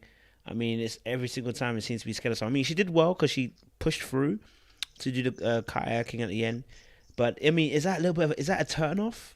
Is that a major turn off? Is the fact that your partner doesn't like flying, doesn't like water? It seems like she's allergic to anything that's going to be any kind of risk that may be involved. You know what I mean? So, is that something that is easily fixable?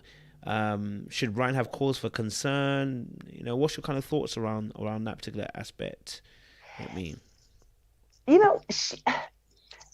everyone has their own experience, right? You have 5 fingers on your hand. Are they all the same? No. Every one of us, we're all different. Me, I love jumping, flying, flipping, jumping out of planes. Anything that's dangerous, I'm in. Not everybody's like that. So you have to, look, if you're going to be in a marriage, you have to know what what the battles are and what the war is. And you have to choose your battles. And if she doesn't like water, or if he doesn't like water, or she doesn't like heights, or he doesn't like heights, to me, that's not a deal breaker. I would be able to work it through, have patience, and give the person space and room to try things and to see how they feel. But I wouldn't be irritated by it. Appreciate it, Ray. Appreciate it. Anyone else want to jump on that question there in terms of if that's a big deal? Go for recreate by Bree. Yeah, same thing, with Ray. Everybody's different. But I will say at least she's willing to try. So, if I was in his situation, I would look at my partner and say, okay, well, at least you tried it. You don't like it, but you're willing to do that just for me. So I just think just putting in the effort really makes a big difference. Now, it would be a different situation if she's like, no, I'm not doing it. Like, forget it. She didn't even try. But I definitely commend her for that because it is scary for some people. So that's just my little 2 cents. Okay, thank you very much. Brittany, Sean's going to say it. Go ahead, Sean. No, Britt, you go first. Okay. I was going to say, like I was saying, and like Bree said, and same with Ray, at least she tried.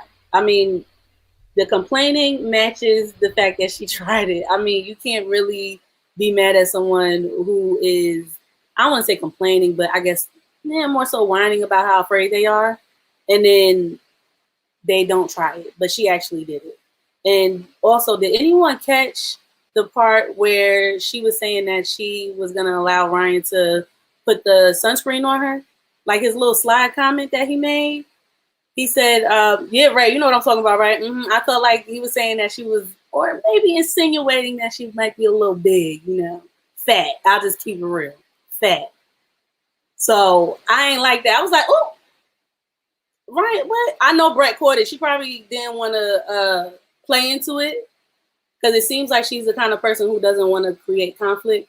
Because you can tell even with the political issue that she's really afraid and catching some anxiety about even having the conversation in the first place.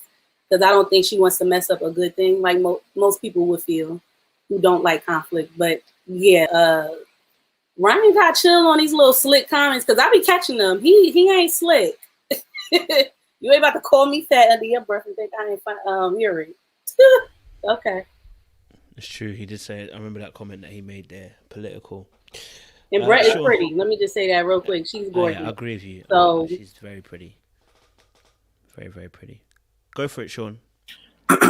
So, we were kind of talking in the private chat about different, things that people can do or have fears of. So just in hindsight, I think about, I get that, right? Because the fear of drowning, You know, being in an airplane where you know, especially a small plane, that could be a thing. So I get that.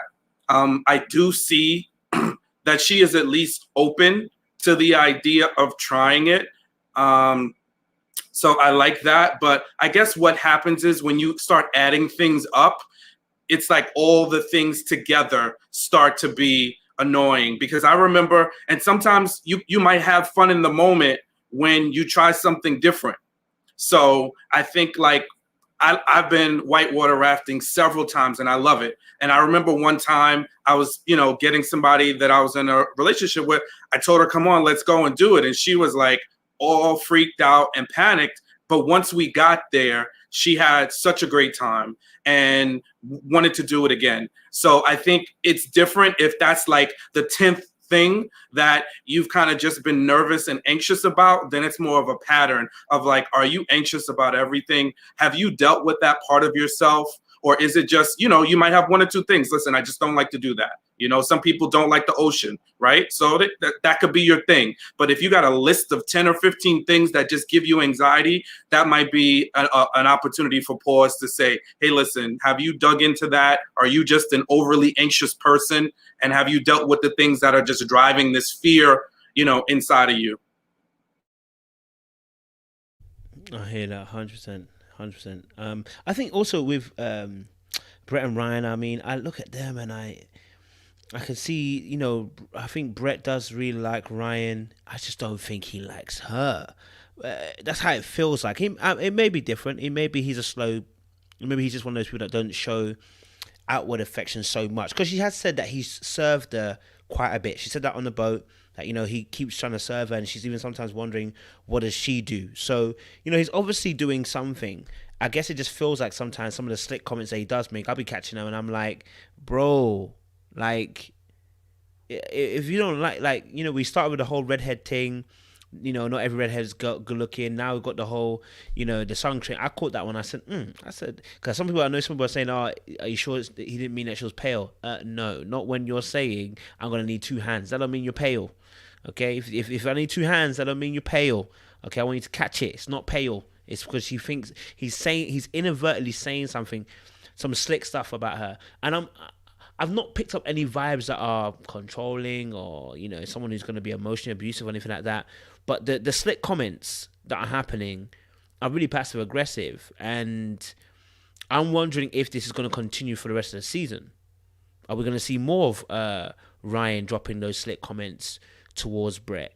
And it looks like Brett also is very sensitive. So if he's going to be dropping these kind of jokes that are going to be on borderline, you know, being rude, I don't know how much she can take of that before she gets broken. Do you know what I mean? So I don't know. Someone said that's how he flirts. I mean, if that's how he flirts, then, I mean, to be honest, that's atrocious. We are here to, if you're going to flirt with your partner, you tease them. You don't insult them into the ground. You tease them. Yeah, it's a bit different. Yeah, he's going to have to work on that skill if that's what he's doing, because it's actually abysmal. All right, cool. Let's move on to the next couple then. We had a little bit of Michaela and also Zach. We didn't get to see much of them again because he had the COVID and he was in his bed alone. But the guys, you know, the team put some good efforts in and, you know, did some video calls with him, etc., etc. But we didn't get to see what happened with Michaela. So very, very quickly, there's not going to be much to really say on this particular part. What's your kind of thoughts on Michaela and Zach? Ray, I'll let you go first, man. I'm still confused why she's not there. Is that production? Or was that a choice between the two of them? Like, we couldn't figure that out last week. Does anyone know? Because for me, if it's production, then I totally get it.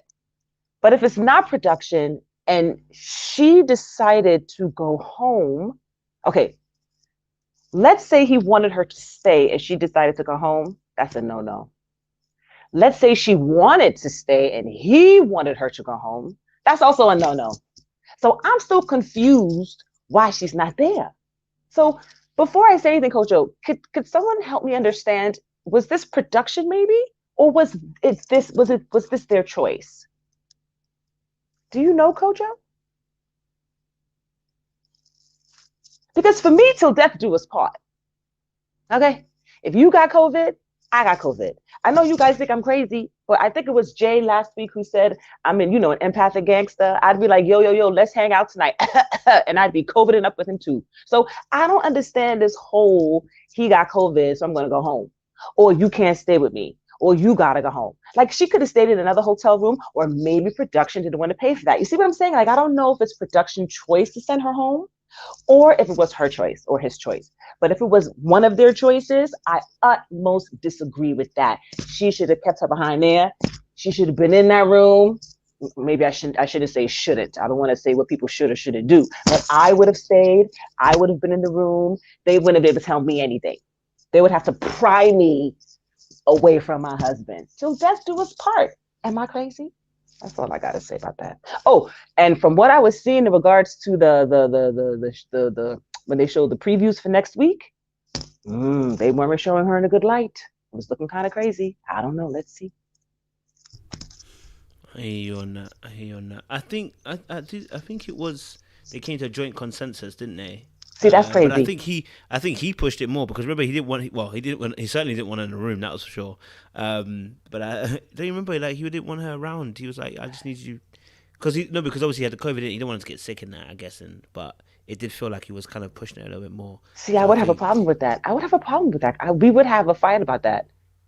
There's no way. I mean, what does that mean? You want me to go home and not be with you when you have COVID? I think the guy was stressed, man. He said, listen, I got COVID to worry about, not with you also being up in my grill. Yeah. Or she could have stayed in the room next door. She would have still been talking through the wall. It's not worth it. So what's going to happen in real life when they're married and living together? He would want her to go away and go someplace else when he's sick? Well, that's why he didn't come until 9:15. Didn't they see that in the clip? Coach, are you killing me right now? Okay, because in real life, if he gets sick, you can't do that. He can't do that. This is what I don't understand. Like, this is you married. It's your first 3 days, and this is the time to show your virtue, your experience in this marriage, and you push her away. And y'all know how much I love Zach. So if he pushed her away, that is not cool. I'm not down with that. Not a good move. Nope. I hear you. The atrocities. I'm hearing you. Okay. Cool. I appreciate you, Ray.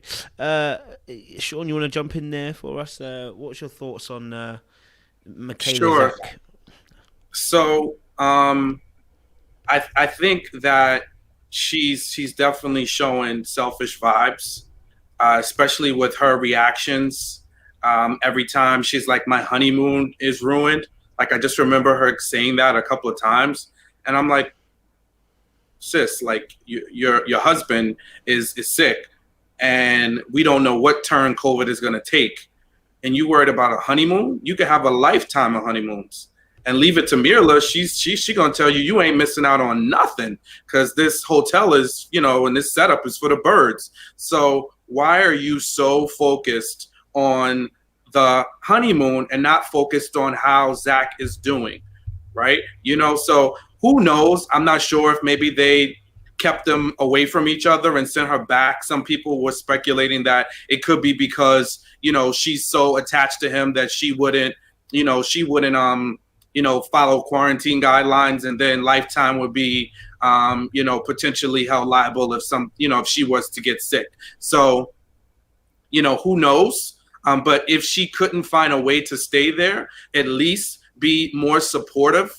In the little videos they got to catch of her, I wish that they could have saw more of that. And even when the people, when the castmates, they FaceTime Zach, and he was like, oh, I hope she's not going to be so upset at me. Bro, like, you got COVID. Why are you worried?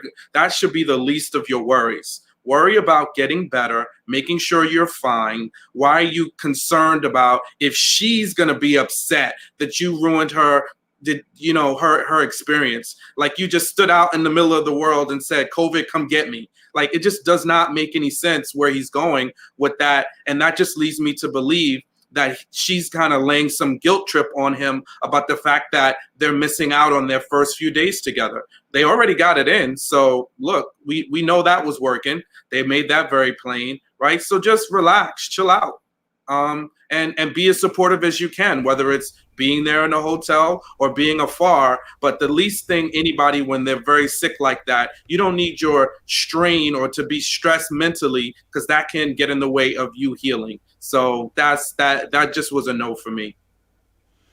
I hear that. Definitely hear that.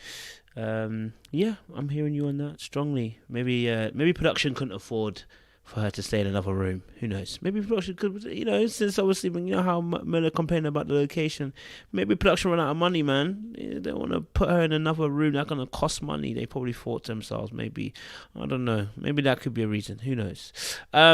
Seaway, I want to get your viewpoint with Myrla and with Michaela and Zach. And also, we've got to see a little bit of a preview of the next episode, potentially, or next 3 episodes. Looks like she blows up a little bit as well. So, and he doesn't come home at the right time or whatever. So, what was your kind of thoughts? Yeah, I mean, I'm kind of limited with this week with them too. I think production kind of aided that separation. So, I'm not going to judge too much on like why they're separated, because I was confused why I'm not confused. I know why she couldn't go out with the rest of them, because she technically had been exposed to him, and that would have been dangerous. I just think it makes sense from a legal standpoint and just from a liability standpoint, not to have her continuously around him in that house. So I think maybe Zach kind of pushed it too, but I think they sent her home. And what I will say about them is they seem to be, cute in that cute, like kind of like teenage phase where you call each other all the time and text each other and stay up all night because they can't be around each other. So that part is cute and interesting that they seem so attached. But I mean, as we're probably going to see next episode, I don't know how long that honeymoon teenage type of vibe lasts. So yeah, I think production sent her home. Fair point. Why couldn't she? I don't know. It's just weird. I think it was production, so I'm not going to say too much about it. That's what it felt like to me. That's what I thought when I saw it. That production sent her home. I hear that. Good point. Brittany. I think production sent her home too, but I will say this: the way she was complaining, it looked like it was making Zach a little antsy. Like, I don't need all this in my ear. I need you to relax just a little bit. I get her feeling like she's missing out on the honeymoon. Trust me, I get it. But at the same time, he trying to relax and rest. And when somebody is sick, they don't need to hear all the extra rattling going on in their ear. Like, I don't want to say this, but give him some peace. Don't not be his peace, but give him a little bit of it, something, because he's clearly sick. I'm sure he never had COVID before, and he's probably a little scared. And I can only imagine the thoughts going through his mind. I even kind of think Zach may have went to the side with production, was like, please just send her home. I want her to go home. Because if you look, because I would probably do the same thing if she was complaining like that. I can't take it. I cannot take all of that. It's too much. We get it. You can stop. You said it 3 or 4 times, maybe 7. All right. But yes, and you can just tell based on how things are gonna go, Zach can't handle her being like, I don't want to call her a complainer, but just a whining. But on his end, you gotta be mature enough to deal with that too. When you're married, you can't just leave and then think you could come back at whatever time. Like, if you leave this house, don't come back. We married. You're supposed to stay and y'all work it out. If y'all gotta be in separate rooms for a little bit to cool off, cool, but come back and talk about it. And at the same time, Michaela has to work on herself too, because she got to stop thinking everything is on her time, and it's not. Baby, we don't work on Michaela's time. No, that's not how it works. She got to chill. But I can see a lot of the insecurities popping up too that I mentioned early on from Zach. He, I forgot who pointed it out, but he was worried about how she would feel about the fact that she can't be there for the honeymoon, or how, I guess because he's not with her. And, he was mentioning how he just wanted to be with her, but he's worried about her feelings and not where he is right now. Like, he keeps putting other people before how he feels in certain instances where I feel like, you can worry about you right now. you don't have to really worry too much about how she's feeling, and not being insensitive about it, but just, worry about getting yourself together right now because of the situation you're in. And Michaela, I'm starting to get the feeling that she don't know how to be alone. She does not know how to be by herself, and that's a problem. Because when you get married, you should be coming into a marriage whole, right? I don't think either one of them are.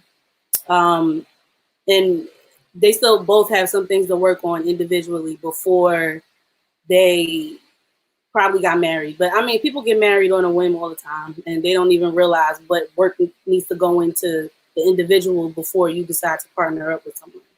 So that's just some of the things I noticed. Appreciate it, Brittany. Yeah, I hear that 100%. Recreated by Bree. Although we didn't really get to see too much with them this episode, I do agree with everyone. I do hope during their time that they did FaceTime a lot, because you can still kind of have something meaningful, although that you guys are apart. I do need Michaela to kind of stop the whining, because, that's ridiculous. If anything, I would be concerned about my spouse's health and his safety and just praying over him rather than complaining that I didn't really get a honeymoon. So I really hope she does grow, but we'll see in the weeks coming. And as far as Zach, I do think he's kind of like a people pleaser. And so, as I think Sean was saying, he should be concerned with healing and not worrying about disappointing her. And, he shouldn't have that stress on himself thinking about that. And what I will say, I do like that, the couples did kind of check on him from the balcony. That was really nice. And I think Ryan and someone else bought him beers while he was there. So at least he gets a little bit of, company, even though if it's far away. But, hopefully we'll see down the line what happens with these two, especially seeing scenes for next week about him coming in the house at 9:30. I don't know what's up with that.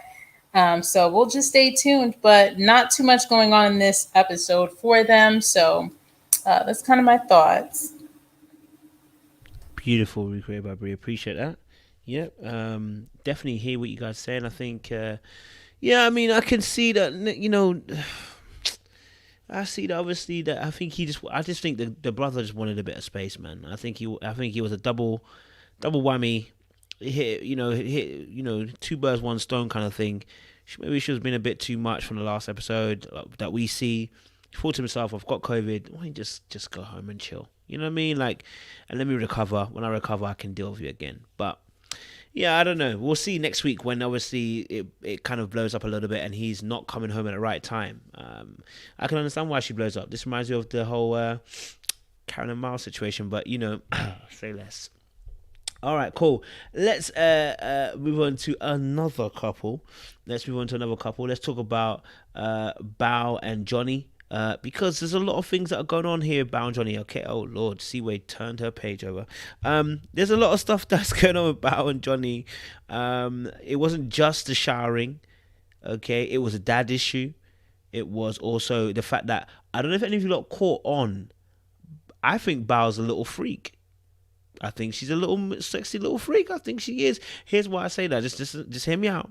Okay, there was the conversation that was on the boat where they said, obviously, one night stand. She said yes, but then at the dinner they were talking about who's gonna have sex first, and Bao was like, "Oh, I would like to win that thing." And I said, "Bao, you who puts pillows between you and your man, you want to win? Oh, darling, just say you're a freak and you don't want to admit it, isn't it? Eh?" And trust me, I'm not putting anything past her because she don't shower every day.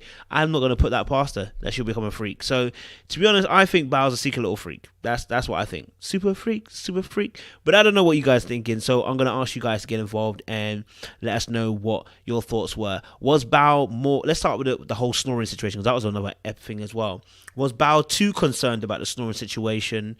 Or does she need to be worried about the snoring situation between herself and Johnny? All right, since Seaway has the notes, I'll let you open it up for us, Seaway. I'm glad you're leading it this way, like section by section, because they had too much going on. As it goes to the snoring situation, then I'll let everyone else comment on this.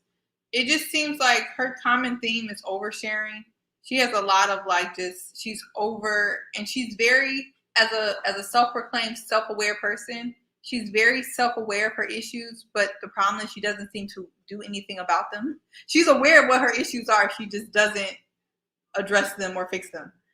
So she's aware that she overthinks, yet she's still overthinking. So this whole snoring thing was completely overthinking. And might I just say, pat myself on the back, I think everyone was off base with why she was putting that pillow and everything she was doing, but me. I didn't know what she was up to, but I knew it wasn't what people were thinking. And now we find out she's doing all these pillow shenanigans, different sleeping room shenanigans, all because she's worried about her snoring. It's insane. She's that like concerned about her snoring. So what do I think about it? I think it's unfortunate that she's this insecure about her snoring, that she made such a big deal about it, a bigger deal than Johnny even cares about. And she calls it an issue that's not an issue. That's what I think about it. So, yeah, I think it was just a whole thing. But I want to say, Johnny was also very judgmental about her issue as well. I think he also made a huge deal about it. And his thing for the night is his track shoes. He's a runner. He's a track star. Because every time I looked up every scene, he talked about he ready to run. First, he ready to run about the snoring, and then we'll get to the rest of the stuff. But I'm like, dang, everything's a red flag, and everything got his gym shoes on. So Bao made a big deal about her snoring, and he talked about if they weren't married, he would be gone. And he repeats that like 10 times. So I don't know. Yes, he made a big deal about it, but why Johnny trying to run every time I look up? Every scene, every commercial, he trying to run. Thank you very much, Steve. I appreciate that. Every scene he does run. He did say it. I mean, at least he's honest. At least he told her, listen, I was thinking about running, but I guess after a while that's going to get boring and tiresome, and also it could potentially be manipulative. Okay, appreciate you, Seaway, starting strong for us. Okay, Sean, what was your thoughts on Bao and Johnny? So Seaway, we about to go back and forth real quick because don't declare victory just yet. That pillow is, I still think she put that pillow up because she wanted a boundary. What I see from Bao is she's a walking contradiction. She says one thing outside of her mouth and her behavior and her actions don't match up. Johnny has been struggling to try to get intimacy from her. He's expressed that several times. But on the one hand, she's like, oh, my relationships usually start with sex. So why are we holding back now? We married, right? Like that's the worst. And if that's what she's doing, no, we married. Like don't you want to be a freak out there in the streets, but then when you get married, you want to be reserved. Come on, this is the time to do that. This is the time to show us everything you said you have the capability of doing underneath the sanctity of our marriage. Where is all that action? I call big cap on her, and somebody that's a freak, he could barely kiss her at the very end without her cracking up laughing. She's cracking up laughing, and he's trying to get, take that kiss to the next level. Like for me, I just think she likes to talk a lot. She likes to say what sounds good. Oh, I had a one night stand, but at the end of the day, let's match that up. You could do a whole lot of talking. Ladies will be the first to tell a dude, don't do a whole lot of talking, but then you can't match that up when it gets time for business. And that's what I'm saying to Bao. You want to do all this talking? Show and prove. That's my point with Bao. Just in time. Wow, mad. Show and tell, yeah? I hear you. Sugar Ray, go for it. Look, everybody moves at their own pace, Sean. Just because, look. I agree. She did say that, she, when she starts a relationship, she likes to have sex quickly. But maybe quickly for her is a month in, Sean.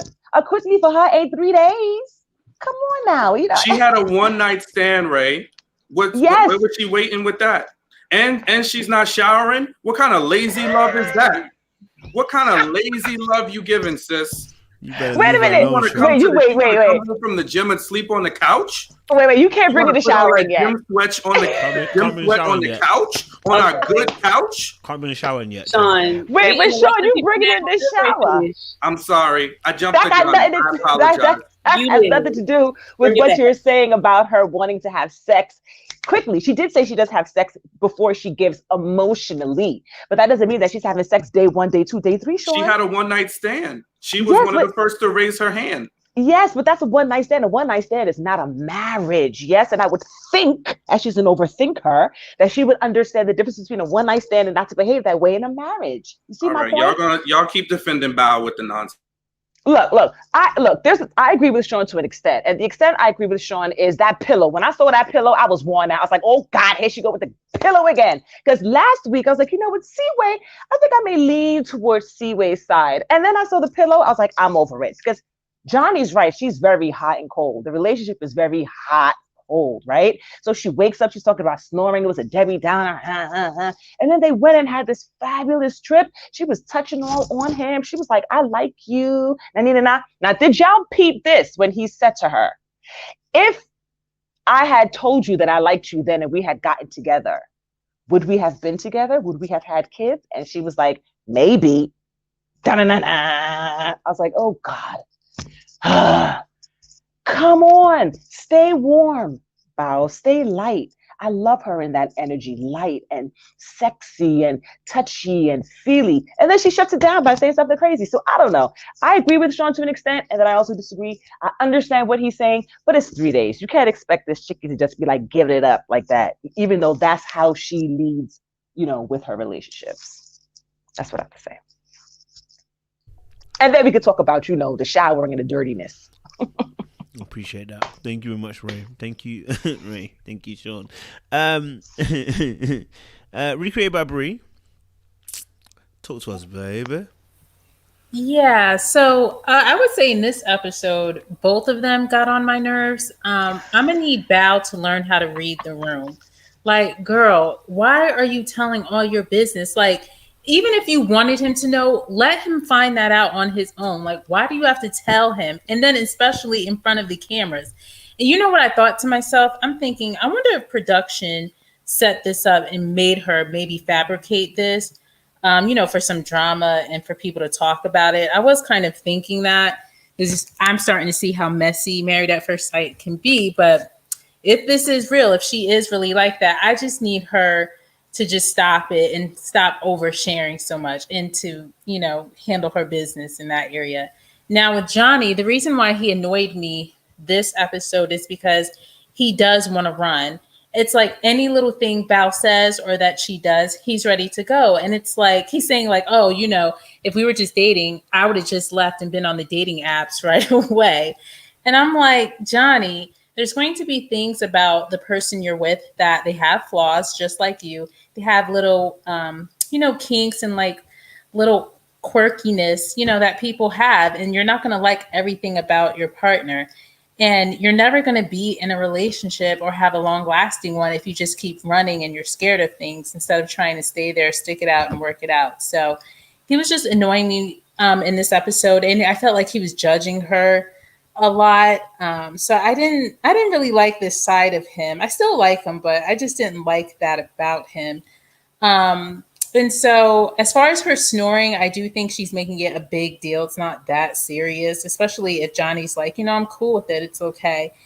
But other than that, I just kind of need Bao to not just tell all her business and to please do something about her hygiene, you know, at least do it for your man. Like, I don't get it. You finally married. Like, don't you want to be clean so you can get it in? So I don't know. So hopefully, you know, they can get this together and Johnny won't run away by next week and, you know, they can be in bliss. So that's my thoughts on it. Appreciate that. Thank you. That Brittany, talk to us, man. I mean, why is Bao oversharing so much? Why do people overshare like that? I'm starting to look at it this way. I don't know if this is true, but I'm just trying to look at it from another perspective. I think Bao is just trying to be open with him because this is a different situation. It's not like they have years on their belt or months to get to know each other. So she knows that when they go back, they have to move in together. She's trying to put this man up on game about who she is, and she not hiding it. Yeah, I get the cameras are around, And you shouldn't share too much, but what is she going to do? She signed up to be on camera, to be married. Like, she got to be open with him and let him know what the possibilities are or what he's going to encounter when they live together daily. Like, yeah, this is the honeymoon phase, but when we get home, it's going to get real. She's going to settle right back into who she was. So she's trying to let him know. And I like her honesty for that. I mean, you can't be mad at her for at least letting the man know instead of surprising him with it. Because most people, they won't say nothing. He just going to see her walking around and then he going to end up asking like, oh, you're not going to take a shower? Like, and then the whole shower thing. Before people like keep going in on her with the showering thing, the first thing that... Don't go to the shower just yet, baby. Stay on the snoring. Don't go there. Don't go there yet. You want me to wait? Wait there. Don't go there yet. We're going to go there. Don't worry. Okay. I'll wait. Continue showering. The snoring thing. Now I will say I had my issues with snoring too. Okay, I get a little, but I will say when I lost my weight, that thing chilled out. Okay, it was done. Okay. Let me tell you something. I used to get breathe right strips just to make sure I wasn't snoring loud. My cousin stuck a sock in my mouth that she could not take my snoring. I think she was being dramatic, and she was just a light sleeper. But my snoring used to be bad as a kid, and I wasn't even fat when I was a kid. So, but weight does affect that. But for Bao, I get the insecurity. I get it. It is very hard to get over when you have been ridiculed about it for so long. People make fun of you. She said she went to a sleepover camp. So I'm sure people was making fun of her for her snoring, especially if it's loud and obnoxious. So I feel for her when it comes to that. That's hard to even talk about, the fact that she was saying it on camera and being honest with him. And Johnny need to chill out, because I'll tell him, if you want to keep saying you're going to leave, if I hear him say it, baby boy, go. Because I'm not going to keep sitting here playing with this. Like, just go. Don't tell me you're going to leave, because if you're going to leave, just leave. Because one of these days you are going to leave and you're not going to come back. And I'm going to make sure the door is locked. Because you're not going to keep, like, telling me you're ready to go. Because the question Johnny needs to ask himself is he ready for a commitment? Now, I commend him for trying to stay, but at some point I feel like it's going to be too much for him. He's not ready for anybody because he has to get serious. That's what I'm getting from him. He need to grow up, like, for real. Get over yourself. He need to get a grip on life, just like Michaela. But I do like Michaela too. Appreciate that. Okay, cool. Let's tackle, obviously, hygiene and showering situation now, because that's also part of the conversation that they had. You know, the consensus was obviously that, you know, he showers sometimes 3 times a day, which I think is excessive. I'm saying, I don't know what he's doing. Maybe he's working out 3 times a day. I don't know, but it could be a little bit excessive for your body. You're drying out the oils that you might need. You know what I mean? But she obviously admitted, and I wish she didn't admit it, to be honest. I wish I didn't know that, you know, because now when I look at the screen, I look at her thinking, and that's how I look at her now, because you didn't say, you know what I mean? Like, because now you're saying, do you know what I mean? It's just, it didn't need to be, it didn't need you to admit that, you know what I mean? We didn't need to know that. But anyway, it got admitted. So they have obviously a debate or argument about, you know, her coming from the gym, potentially, and her not showering, and turned to a bit of a conversation. What was you guys' thoughts around the showering situation? I mean, this is not the first time we've seen something like this before, but what was your kind of thoughts around that? See where you open up your mic, you look disgusted, but okay. Yeah, sure. I think, again, it comes down to, like, people skills, reading the room, like what Bree said. It's just strange. Like, I mean, the not showering every day, I can't actually fathom. I don't think anyone on this panel probably has an excuse for Bao. I know Sean said we got excuses for her. I can probably jump the gun and say that none of us have any excuses for why she's not, like, washing her butt every day. I think that's the bare minimum.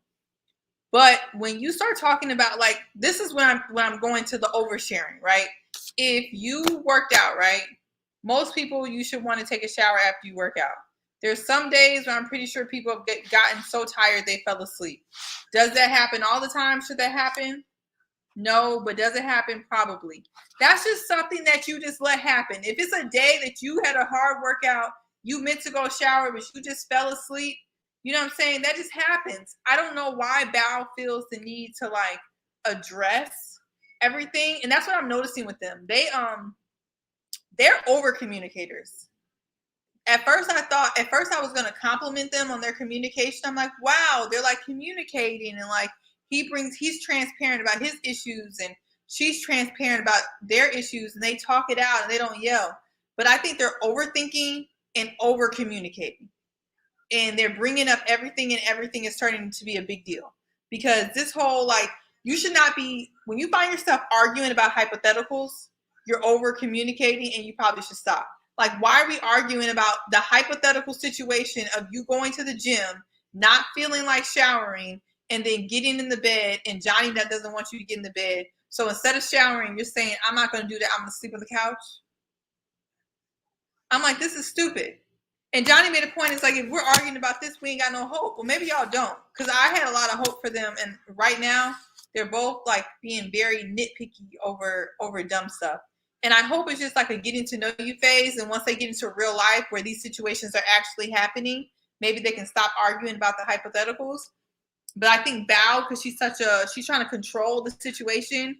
Y'all can tell me which one of y'all said this, but she's trying to get ahead of any issue that she think that he may bring up. And she's bringing it up to get ahead of it. But all it's doing is bringing unnecessary attention to stuff that she shouldn't really be bringing attention to.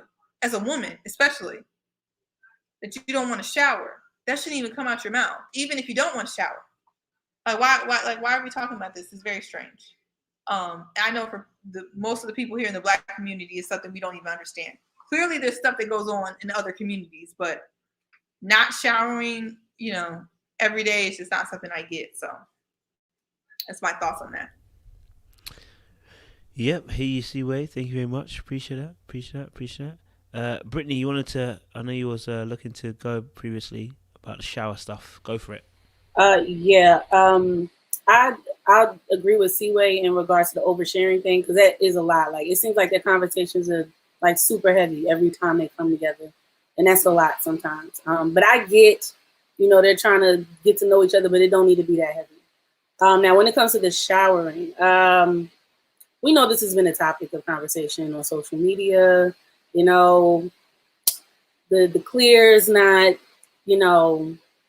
taking showers and scrubbing and everything. So it was kind of like it came at, I don't want to say a good moment, but an opportune moment, because people are talking about it now.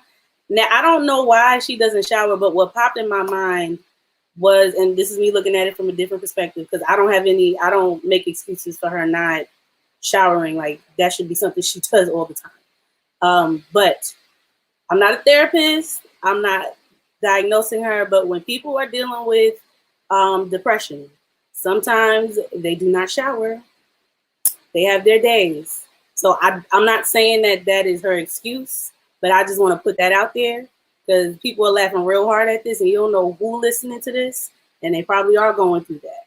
And there are people who do not shower sometimes because they are going through depression, like, and severe depression at that. I have a feeling that there is a part of her that is going through that, just because I noticed some of the signs of it. But it's a touchy thing. I'm not gonna say that she is or she isn't, but that can be a symptom of it sometimes. Where you just sometimes, she said she really don't feel like getting out of bed some days. Like, that's wild to me sometimes with pieces of what she's talking about. But yeah, I really don't have too much more to say about that, because I really wouldn't know about the showering part. I can't really comment on why she would do that, but I don't think that's healthy. But everybody, please take showers, please. Okay. Thank you very much, Brittany. Recreated by Bree. Shower thing. The shower thing, I don't even really have, words for it. I do hope, okay, if you're not going to do it for yourself, then just do it for your spouse. You're there to serve when you get married, and, one of your aims in marriage is to, please your partner. So if she's not going to do it for herself, can she just do it for Johnny, please? I mean, I mean, gosh, it's like I just don't even know what to say about that. She really needs to get that under control. And especially if you're coming back from the gym, just like Seaway was saying, I'm pretty sure there's been a time or two you were just so tired. You probably fell asleep on the couch and didn't get up until the next morning. You didn't take a shower. Okay. But she's making it seem like I'm not taking a shower when I get home from the gym. And that's a problem. And, if your partner's telling you like, hey, I don't really like that, she should see his facial expression, but I guess it just doesn't faze her. So, hopefully, Bao will start, developing better hygiene habits just by being around Johnny, and maybe she'll see. So maybe she just has to see him, shower a lot, and maybe that'll entice her to like, let me get my act together. So I feel like there's hope there. Sometimes people rub off on you. So, hopefully she can just get it together. Appreciate recreated by Bree. Appreciate it.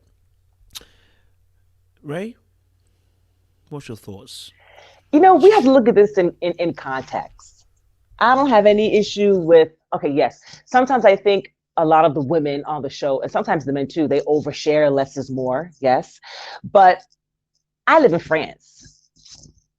A new poll conducted by BVA and published in French newspaper reveals that only 57% of the French shower daily. 24% said they shower once every other day. 11% said they shower once every 3 days. The remaining 8% shower just once every 4 days or less. And when the French are in the shower, it's not for very long either. People, I got no issues.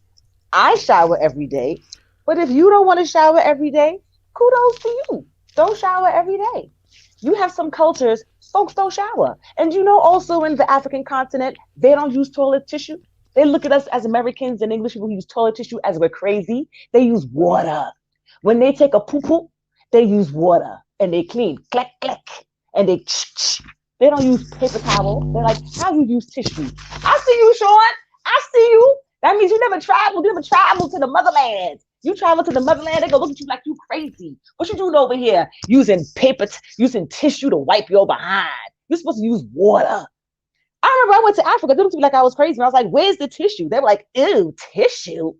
The tissue's not going to get everything. It's dry. You need to wash it. Okay? That's the whole French system. What do they call those? A bidet?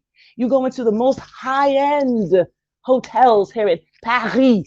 Okay? And they don't have toilet paper. They have a beignet, a bidet, whatever they call it. So let me tell you something. It's cultural. I'm not a therapist. I'm not going to say she's depressed. I don't know what her issue is. But if she don't want to shower, like Lizzo don't want to shower, like Ashton Kutcher don't want to shower, their kids, they don't want to shower, let these people not shower. Don't come to my house, but I'm not judging you. Don't shower. Oh, I'm judging you. Because you are not in those cultures, you're here. So I'm judging you. Good point. I'm judging you. Okay, I'm judging you. They need a daily shower. That's it. Do you want to? Anyway, Sean, go on. Ray, I don't know what time it is in Paris, but I think it's night time. Night time. You need to go to bed. You are out of control. You're tired. Like, are you serious? You be funky at home by yourself. You're married. You need to be considerate of the other person. Like, seriously. And she's just not talking about, okay, it's a day we lounging at home. She is adamant about the fact that if I return home from the gym, the place where you work up an immense amount of sweat, you're also in a place with other people, bacteria. Johnny's a germaphobe, and your answer is, what if I just feel like being lazy? Can I sleep on the sofa? That's her answer. Every time something is tough, you talk about, you talking about Johnny's a track star. She's a track star because every time it gets heavy, she's like, oh, can you just go in the other room? I'm snoring. Go in the other room. I don't want to take a shower. You sleep in the bed and I'll sleep on the sofa. Like, come on, that's not the answer for everything. How are we effectively working through problems? But I feel like she's just sticking to some point that's just pointless. Like, if you know you are sweaty and gross, why not just get in the shower? Like, why not? And then you heard Johnny, I don't know if anybody watched the unfiltered. But at the end of the day, he was like, I'm thinking about us and having sex. He was like, and you know, when you're clean, that just, you know, things are working a whole lot better.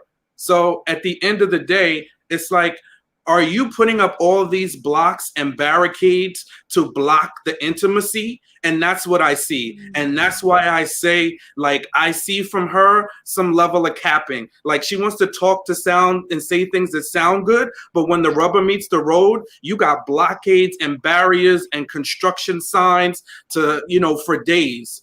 Good so point. That's what I think when it comes to the showering stuff. Absolutely, bro. And you know, I was thinking the same thing. I just put into a private chat there. I said, listen, you know what?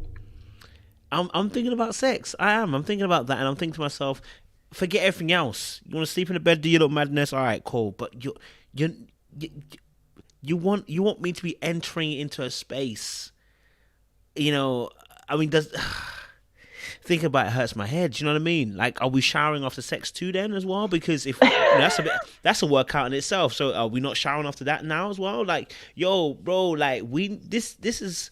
For me, this is, you know, this needs to be a serious thing. You know what I mean? We are in a first world country. The first world, we're developed, whatever you call it. We're in a developed country, and we have resources, all this kind of stuff. Do you know what I mean? Like, yo, keep the thing fresh, man. You know what I mean? Keep the thing fresh. That's what I'm trying to say. Like, because it's not like, honestly, it is one of the, like, you don't want to be having that very awkward conversation with your partner when they're smelling like that.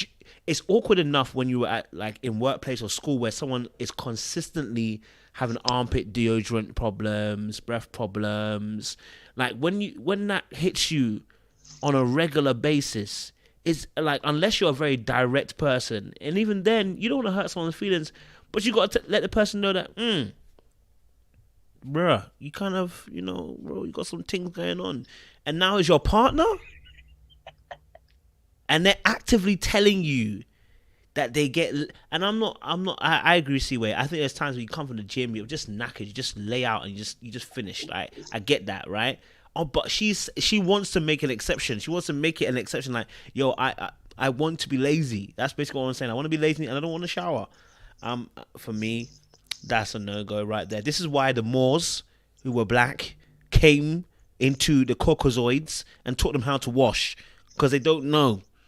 Okay, I'm just giving you some history. We have to come up. This is why they came and. I mean, yeah, this is why they came and took. This is why we have to come over and teach them, because they don't know this stuff. You know what I'm saying? But let me leave the Caucasoids alone. Brittany, you want to say something? Go for it. Yeah, I don't know. God is making me, like, He's putting this on my heart to say. So again, I have to put out a piece of my story. I'm not gonna cry or nothing, but I just have to add this piece of humility to the situation, because we don't know what Bao is really going through, right? I've dealt with, like, severe depression for 8 years. By the grace of God, I'm not really dealing with it anymore. But it is still, you know what? I'm not even gonna claim it. But I will say this: when I was made aware of it, I was staying with my aunt. My aunt had to tell my mother what was going on, and my mom explained to me what it was I was doing. Like, you don't stay at somebody's house and not keep your room clean, and you don't shower, and that's what was going on with me. And I didn't realize what I was going through. And then, so I went to therapy, but it was that bad and out of control that I didn't even know it. I wasn't aware of it. And I think this could be a cry for help from Bao. She may not realize what she's dealing with. She said, sometimes I just want my space. And usually when people dealing with depression, they don't want to be bothered with people. But then again, you have folks, depression shows up differently for everybody. I was a functioning depressed person. I got up, I went to work. There was days I didn't want to get up, but I got up and I took a shower. But there were days where I just didn't feel like it. I just did not want to. And it was hard.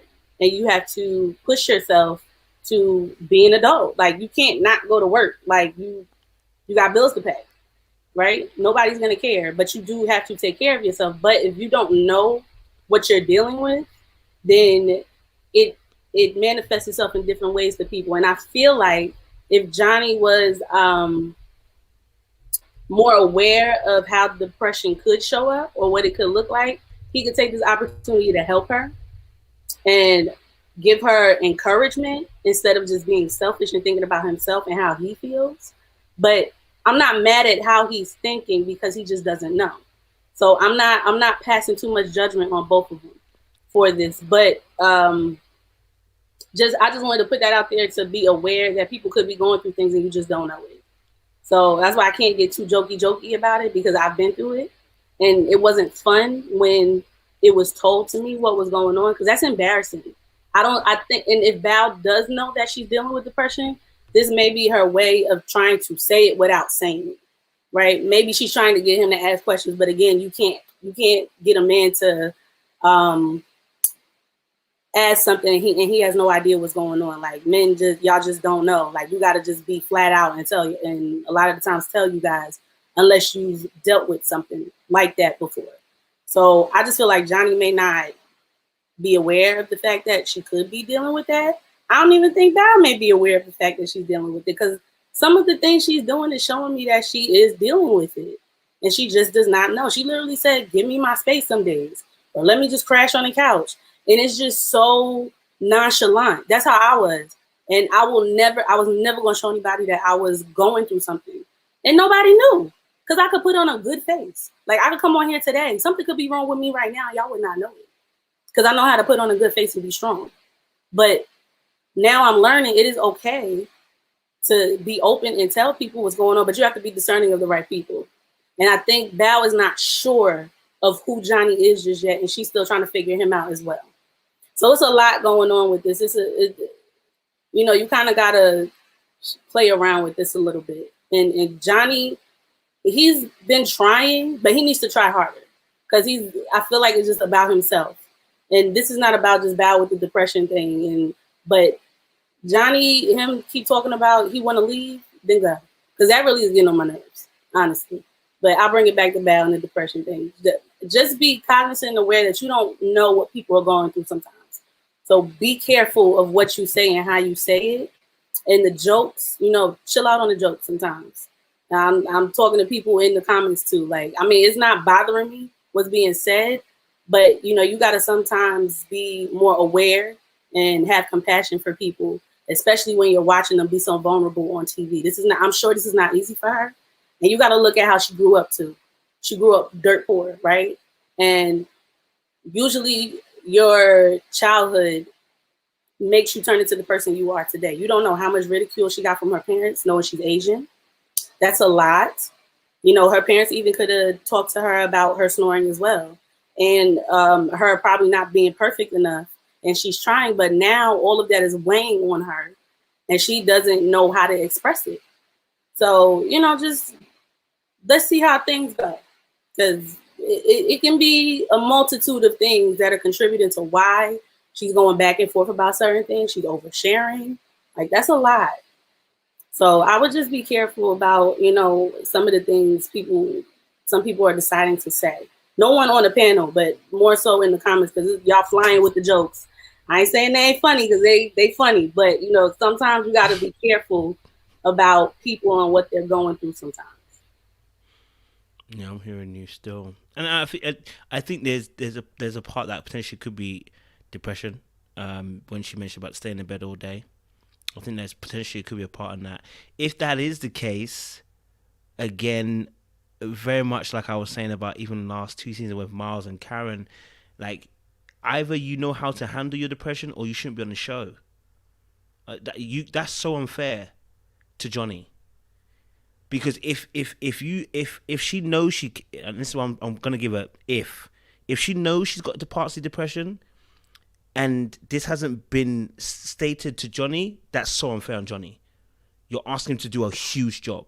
If she doesn't know, then we have to look at the show itself as well, because they're doing psych evaluations as well to look at it, right? Then she slipped through the net, and that means now we have to look at the experts, right? Because you guys are putting someone into and so you'll be asking Johnny to be more patient, but he will never know, right? If I don't know you got depression, and I've never really come across someone's got depression. Now, when you're sleeping in the bed for 3 or 4 days, okay, that's maybe a more. I think that maybe in this day and age, maybe people might be able to bit more. Okay, something's not quite right here. You don't want to get up for 3 or 4 days, but not showering for 3 or 4 days. We're not going to think that's depression. We're going to think you're mad, and you need to get on. You need to get in the shower. Do you know what I mean? So I'm with you. I'm saying that it will be hard for Johnny to have that extra patience because he doesn't know this. Do you know what I mean? I think the expert's got to take, if she is, the expert's got to take a huge responsibility if she is. Do you know what I mean? Yeah, and not to cut you off, but you got to look at it from this way too. Someone who is depressed, like, I mean, if you look at it, how Bao is, she's very well put together. Yeah. And well put together people, if they want something, they can cover things up. It's not that hard to do that, especially if what she's going through is something that can be covered up when she's at home. Now, when she steps out, totally different thing. Because when she first stepped on the show, we saw her as a well put together person. She got it all together. And now everything is just coming out about who she really is because she's being open and honest about it. And this is something she really wanted. So she had to mentally prepare herself to go in there and just make sure she aced this psych eval. She aced all of the interviews. Like, it's easy to do that. It's very easy to lie when you know how to conduct yourself professionally. Like, I'm sure we've all done it. We've all been in a mental space where we did not have the capacity to really do something, but you know, you have to do it anyway because your life depends on it. So, you know, I wouldn't put all of it on production, but for those who are maybe therapists and psychologists, if they noticed it, they could have seen it. But I mean, I don't know. I wasn't there, and I'm not a therapist nor a psychologist, so I can't say that either. But again, being a person that did deal with depression, I got many opportunities when I was dealing with depression because I mentally prepared myself for it. I wanted it, so I got it. And now that Bao is in the situation, she feels more comfortable because Johnny is possibly making her feel that way too, and she's trying to be open to make this work. But on the other end, Bao, if she does know she's dealing with depression or just stinks of it sometimes, it's selfish of her to put herself through this process to be with someone. So I mean, the blame falls on both sides, all three sides, because there's 3 sides to a story. So. Here, Brittany, thank you. Recreated by Bree, go for it. I just wanted to add quickly, Kojo, you were saying about the Moors and how they showed the Europeans how to bathe. That's so true because there's a book that's called Dirt by Terrence McLaughlin. It was actually banned years ago and it just actually came back out. And it definitely talks about the plague and how being unclean really was like part of the reason why all those things were happening back then. So it was just like a little thing I wanted to, if anybody was interested. It's a really good book. They actually banned it from several countries like years ago, but it just came back on the market to read about it. So I just wanted to say that. Thank you very much for that. Appreciate it. Recreated by Bree. Anybody else want to add on this showering issue? Anybody else want to add? No. Okay, thank you. All right, cool. No, good additions though, Brittany. I appreciate that as well. It is a thing we have to consider. You know what I mean? That she may have depression. She may not have depression, but we're just bringing that option that it may be there. It may be there. We have to be open to that as well. So that is and also an open part of that as well. And so I just want to address this because also I mentioned about Miles 2 seasons ago also having depression. The only difference here is that when Miles said he had depression, he had already started work on how he copes with his depression. That's completely different to somebody who doesn't know they have depression or they don't have their coping strategies in place. Similar to also Jason. Jason also on Ready to Love said he had dealt with depression, but he has his ways of being able to now cope with it. That's somebody who is now actively has I won't say a handle, but knows how to handle what they're going through rather than thrusting someone in something and they're not sure how they get when they get into a spell of depression. So I think it's very much different in this case if we're saying Bao is in a depression state. Okay, cool. And then last part from Bao and Johnny was obviously about his dad. You know, there was a touching scene at the end, towards the end with them two, where Bao and Johnny were talking about his dad. His dad finally approves once he found out that she was from Asia, and you know, the dad actually said, "Go on, my son. I'm proud of you. I'm happy for you." You know what I mean? So I want to talk a little bit about that before we move on to the next couple. What was your thoughts around that? Sean, jump in for me. So I thought it was great that he finally got the confirmation that he needed from his father. It seemed like that was really important for me, to him. From my perspective, it seemed like he really was looking for that.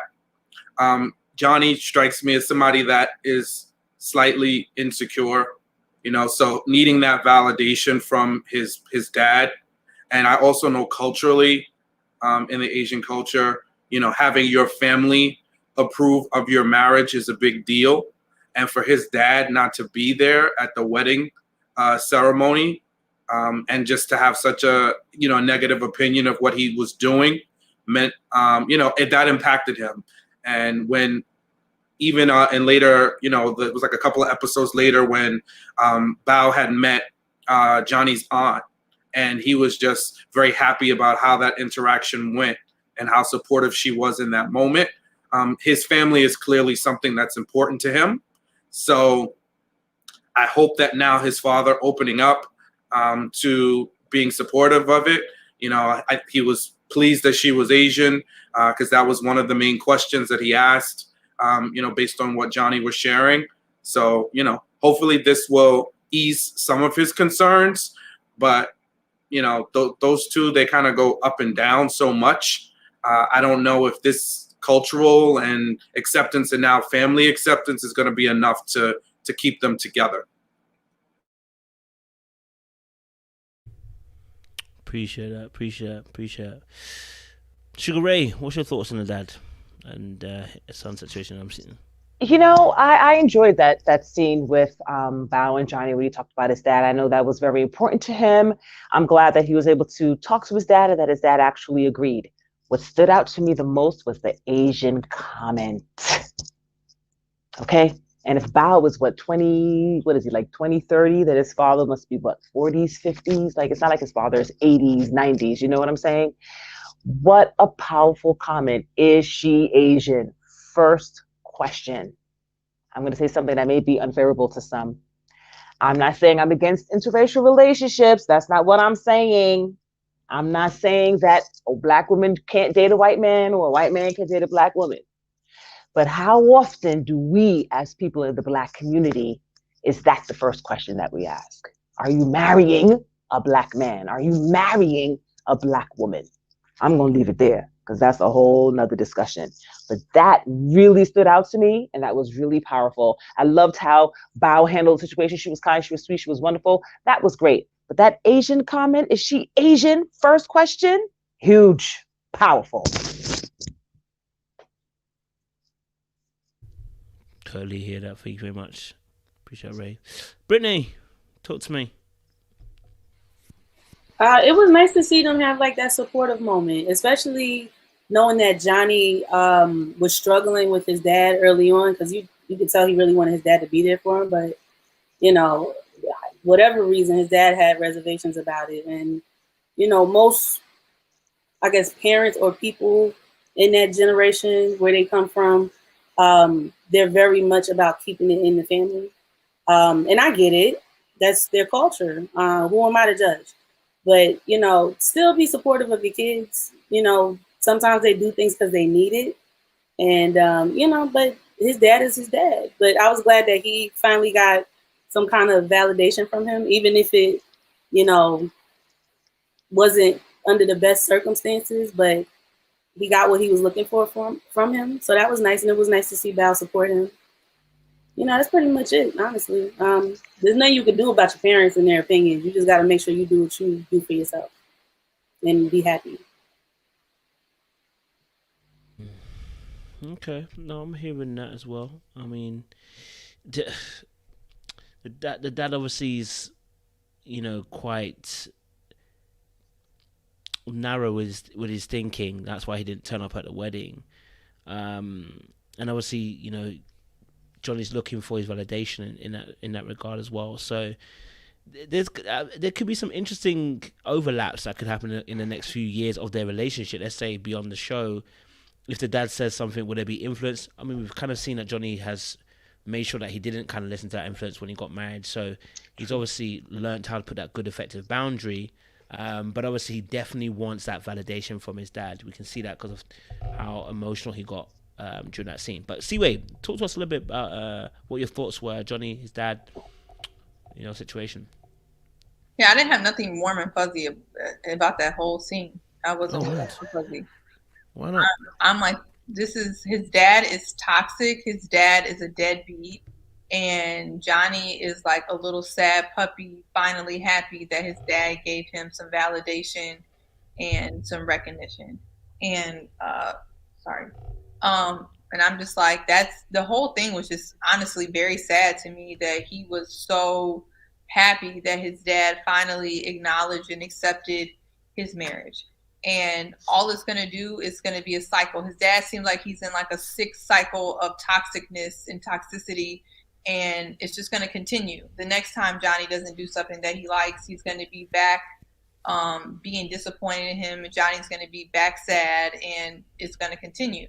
So, I mean, it's not really Johnny's fault per se, why I didn't think the scene was warm and fuzzy, but it's just like his dad is like so freaking toxic, and I can tell.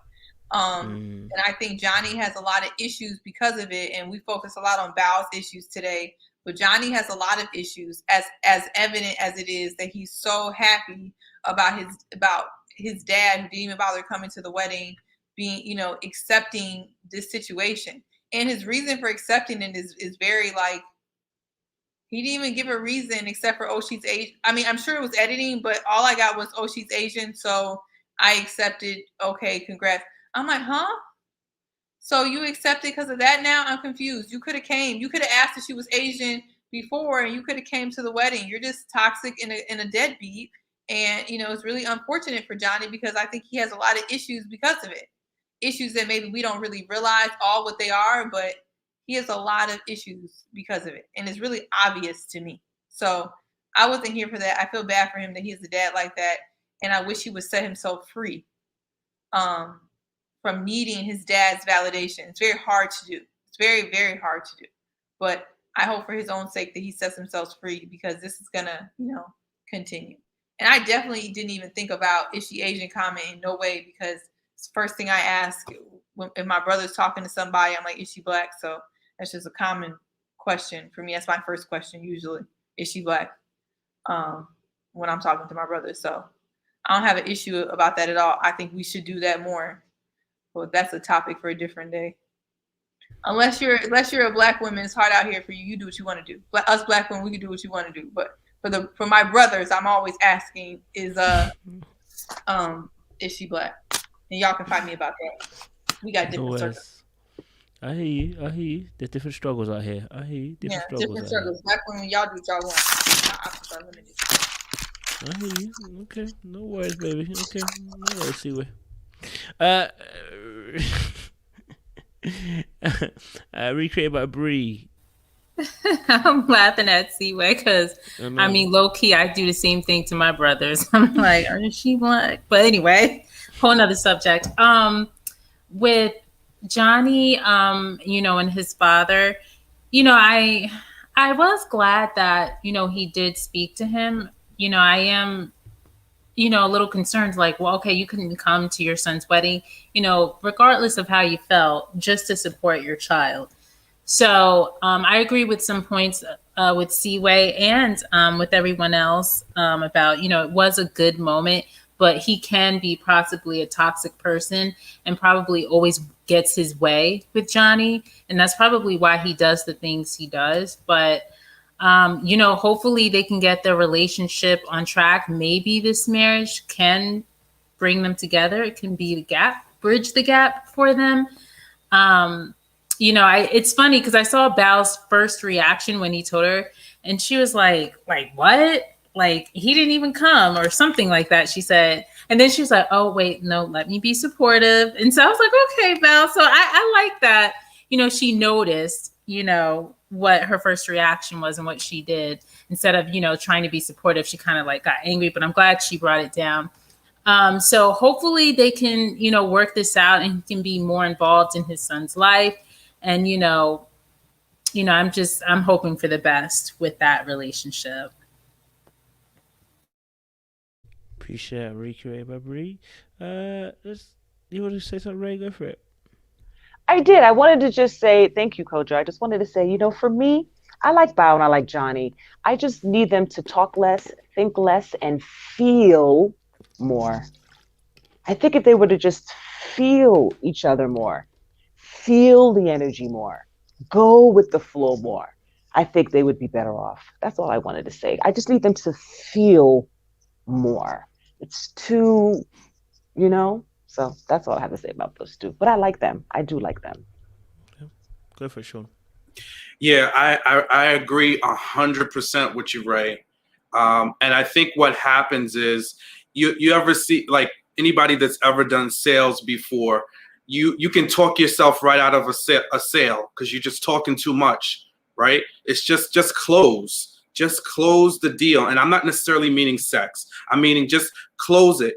Just say what you got to say and get out of there, right? Don't over talk it, because you talk too long, anybody talks too long, you're going to wind up in some level of a rabbit hole. So I agree with that 100%. I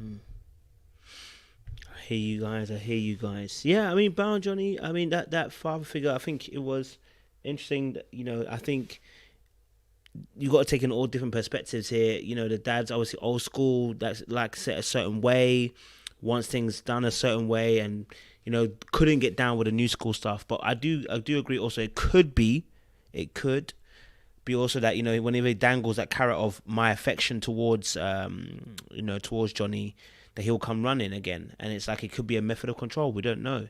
I don't think we know enough information at the moment to make either or, but we definitely know that obviously he didn't turn up to the wedding, and Johnny definitely takes his word as something very important to him. So yeah, I don't know, man. It'll be interesting to see what happens next few weeks in terms of the father and what kind of role he'll play in between here, Johnny and Bao's marriage. I'm not sure what he will do, but hey, that's got some type of influence over Johnny. All right, cool. Let's move it on. Let's move it on to the next couple, mate. Rachel and Jose. Interesting couple. There's a lot that's going on there. In fact, let me open my notes before I go and read something I shouldn't read. Let me get my notes open. Guys, if you're new to the channel, make sure you like, share, subscribe, click on the bell button for the notifications of the uploads as well. We do these lives every Thursday and Saturday. Yes, where we talk about TV shows. All right, cool. So I've got Rachel and Jose. I got here the Switzerland issue, intimacy issue, mention of the ex situation, okay, and then obviously giving up power and control in terms of finances. So there's a couple of different things we can touch on. First and foremost, she made a joke about him planning. Oh, when he said about, I've got a plan for us, she was like, oh, you got a plan for us? So she's already caught on that this guy likes to plan a lot. This guy likes to plot every single move. I want to ask a question. How long before Rachel gets bored of this planning that he likes to do every single time? How long before she complains that actually she's not about this life and it's too much for her? Okay, cool. Let me ask my panelists to go first. Recreated by Bree. Talk to me, man. Jose and Rachel. Oh, wow, Kojo, that was a great question. Is she going to get bored soon with him, with all his planning? I could kind of see that. The issue that I have with Rachel is, I don't know about her or for anyone else, but don't you want a man to kind of take the lead? I mean, I know she says she's an independent woman, but, kind of, in a way, let him, kind of spoil you a little bit and, want to do these things. I don't know. I guess that's where I differ with her. I just, she doesn't have to keep reiterating to him, I'm an independent woman and I don't know how it's going to be when we live together. I just kind of want her to just go with the flow and kind of relax. I do see Jose, like when she's telling him these things, he kind of, gets scared as if like she's going to leave me if I, keep doing these things. So let me just chill. And, it's like, no, just be yourself and just kind of tell her, well, these are the things I like doing as a man, just as much as she vocally, says what she wants. He needs to do the same and not be scared that she might leave him. The whole intimacy situation, I know she's basically telling him like, hey, I'm ready for it. And he's saying, no, like you have to check off certain boxes before that's even a topic of discussion. So I'm trying to figure out what boxes that she needs to check off in order for him to have sex, because he did tell her it's very important. So I'm waiting to find out about that. I actually thought they already did it, but it was surprising that they didn't. So I guess we'll just wait and see. I do like them together. I hope that it progresses. I just think maybe she should get out of her own way with this whole independent thing and kind of let him, take some control of some things. And hopefully Jose is not so scared and can be vocal about his wants and needs as well, but also open up about, sex and, you're married now. So we'll see what happens with them. That's just, my take on it. Appreciate that as well. Appreciate that. Brittany, what was your thoughts on Rachel and Jose, especially within the intimacy part of things as well? And, she made a comment about, everything's going great, everything's going smoothly, but maybe we won't connect on the intimacy part. Like, what was your kind of thoughts? Rachel and Jose, in their own right, have things they need to work on. Rachel is not used to having a man doing things for her. And that can sometimes be a little scary when you're not used to it, or you're not wanting it either. So that's one thing. And Jose, I do agree with him on the part of allowing him to provide, but don't run over her and her opinions as well. Just because you have a plan does not mean it has to go according to how you see it. You're in a marriage. Yes, I understand you planned to make sure you both would be set when you get married. That's cool, but you got to bend a little bit, to the plans that you have in mind. Because I feel like, he has to allow for her to be in on this plan too. And I don't think he's really trying to do that because he's so stuck on checking these boxes off and having a perfect vision for how his marriage should look. And the problem is, it's not just his marriage. You got to take the I out and put, us or our, and replace the me with all of that. And I noticed when they were talking about the credit score, because Rachel continues to talk about the fact that she's not comfortable with her financial status, right? And she is asking for help. But when they were at the table eating, Jose mentioned his credit score, and she literally said before she could get it out that she's a little intimidated. You could listen because he just said what his credit score was, and she clearly didn't want to hear that because she's not there yet. She's just trying to get her footing with it, and she's at least admitting that she's not good with her finances. So maybe he could step in and help her and take the opportunity to do that. But he's so focused on him and what he wants and how he wants things to go.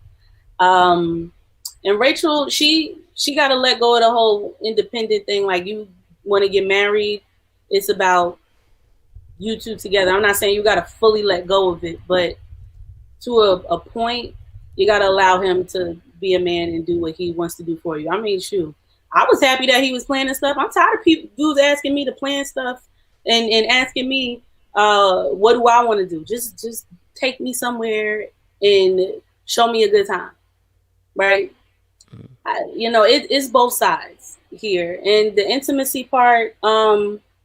I don't know. I can't really comment on that just yet because I was a little confused with that part because they've been all lovey-dovey and stuff. So where did this come from?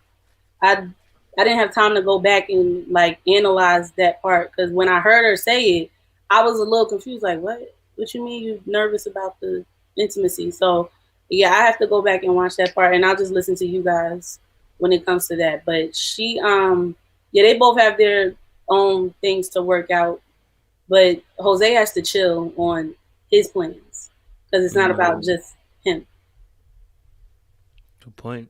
Good point. We're talking about intimacy. See where you there? Oh no, see, I think see where's just doing something. Sorry about that. Oh, you there? Oh, okay.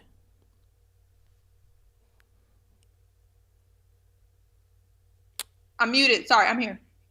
Oh, sorry, my bad. I was just gonna say about Jose, sorry, and Rachel intimacy. She mentioned about about everything's going smoothly, but I'm not sure. Maybe it won't be good in the bedroom. Like, is he overcompensating? Is she doing too? Is she speaking up too soon? Maybe, you know what I mean? Because this guy is overly perfectious, and pretentious sometimes in little areas. So, what was your kind of thoughts? I mean, I've been really trying to watch what I say when it comes to Jose because I have my thoughts. Oh Lord, but I've been really, really trying to be slow to judge when it comes to him. Mm-hmm. But my gut feeling says that he is overcompensating on what though? To what degree? I am not yet sure, but I have my hunches, and we're gonna let time tell. But he's doing a lot with his money. He's trying to stand on his wallet a whole lot. He's trying to do a lot of talking. And I'm not convinced. I feel like he's one of the people who would do this for like 6-8 months.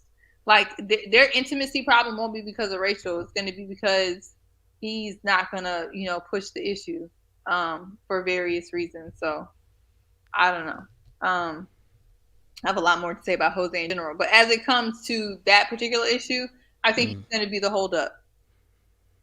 He's going to be the holdup. Nor am I convinced that Rachel likes him a whole bunch either, but I think she will try it out. I think she'll try it out. I think he doesn't want her to try it out, and then she realizes that there's nothing there, and then it kind of blows the whole ship up. So, okay. I don't know what y'all think, but I think that's the problem. No, is that it's going to be very anticlimactic, probably. But he's going to probably try to keep it right here where it's at. So, what? Am I wrong? Sean, do you want to tackle that now? Go for it. Cheers, anyway. Why? I don't want to be tapped in, Coach. No. But listen, I don't know what the deal is. I will say, and see where you were doing so good, saying just enough. But there was something that struck me as odd when it came to them having that conversation at the end of the episode, when she was talking about her concerns about everything, them getting along so well, but then they might not be connecting in the intimacy department. And then you saw his body language. He started fidgeting. He started getting very nervous and uncomfortable. It's almost like I could see the sweat beads coming down. So I really didn't understand where that was coming from, because he's been like all over her, touchy, feely. And like for him to just clam up like that when she brought up the sex aspect, I don't know what that's about. And then he says, I need everything to line up first. I don't know, sir. Like, I don't know. Everything's not going to line up. That's not reality. There's nobody that's going to be a perfect fit and everything is going to just neatly fit in its place. There's going to be some things. The mosquitoes and the moths are getting to Ray. Yeah, so I just think maybe he is psyching himself out for some reason, or there's something else that we just don't know yet at this point. But I think it just was a little, it definitely, I had a question mark in my head about what was going on with that. The other part, and I'll just touch on this lightly, was I know we talked about this, but I'm sorry. I think Rachel needs to stay right in the good old state of Texas. She's broke. She's self-admittedly done a whole lot of traveling and overspent. Her credit is an issue. You need to just chillax. Switzerland, maybe down the line, but focus on getting your stuff together now. You're with somebody that's financially secure. Sometimes, don't look a gift horse in the mouth. You get what you ask for. It's going to be with some no's. Sometimes it's going to be like, hey, listen, we need to chillax. We got a budget. We got a plan to do things the right way. So we get on a better foot. But, just back on the intimacy part, I think these two, they seem like they have the chemistry. We saw it. Even the other couples saw it. But I think there's something behind the scenes, and Seaway mentioned it. Maybe Rachel's not that into him. I don't know what it is, but in some level of an aspect, they're missing the mark there with that intimacy connection. 100% hear you on that. 100% hear you on that. Sugar Ray, do you want to respond to that? I mean, yes, I do. Do you guys remember it was just the three of us the first time we had that panel? And I told you, I said something about his sexual concerns within himself. And Sean, you were looking at me like I was crazy. You were like, I don't know where you got that from, Ray. I don't know what time it is in Paris, Ray. You need to go to sleep. And here we are. Oftentimes when men lead with money, it's because they know what their sexual abilities are and what their sexual abilities are not. Let's talk about the elephant in the room. Men, you know what your sexual abilities are and what your sexual abilities are not. Women, you know what your sexual abilities are, and you know what your sexual abilities are not. You know what you like to do, and you know what you don't like to do. You know what you will accept, and you know what you will not accept. And you know when you with a dude, what that sexual energy feels like. And you know what it's like when a dude overcompensates too. Let's really talk, y'all. If we're really gonna talk, let's talk. And I said this from day one. There's something not right about how he thinks about himself. He feels insecure. And Sean was saying it was a Napoleon short complex. I said, It got something to do with his punka. Okay. Now, we can get into the money if you want, but that's what I have to say about the intimacy. I don't know what people are saying in the chat. Maybe I should have confused people in the chat. You guys are quiet. Kojo, Sean, y'all are quiet. Look how quiet y'all are. Y'all got nothing to say? Look how quiet y'all are. I mean, what can we say to that, Ray? I mean, look, at the end of the day, and Kojo, I'm sorry I jumped in there, but I think like... Wait, hold on. Your sound's going a bit funky. Hold on. Me? Hold on.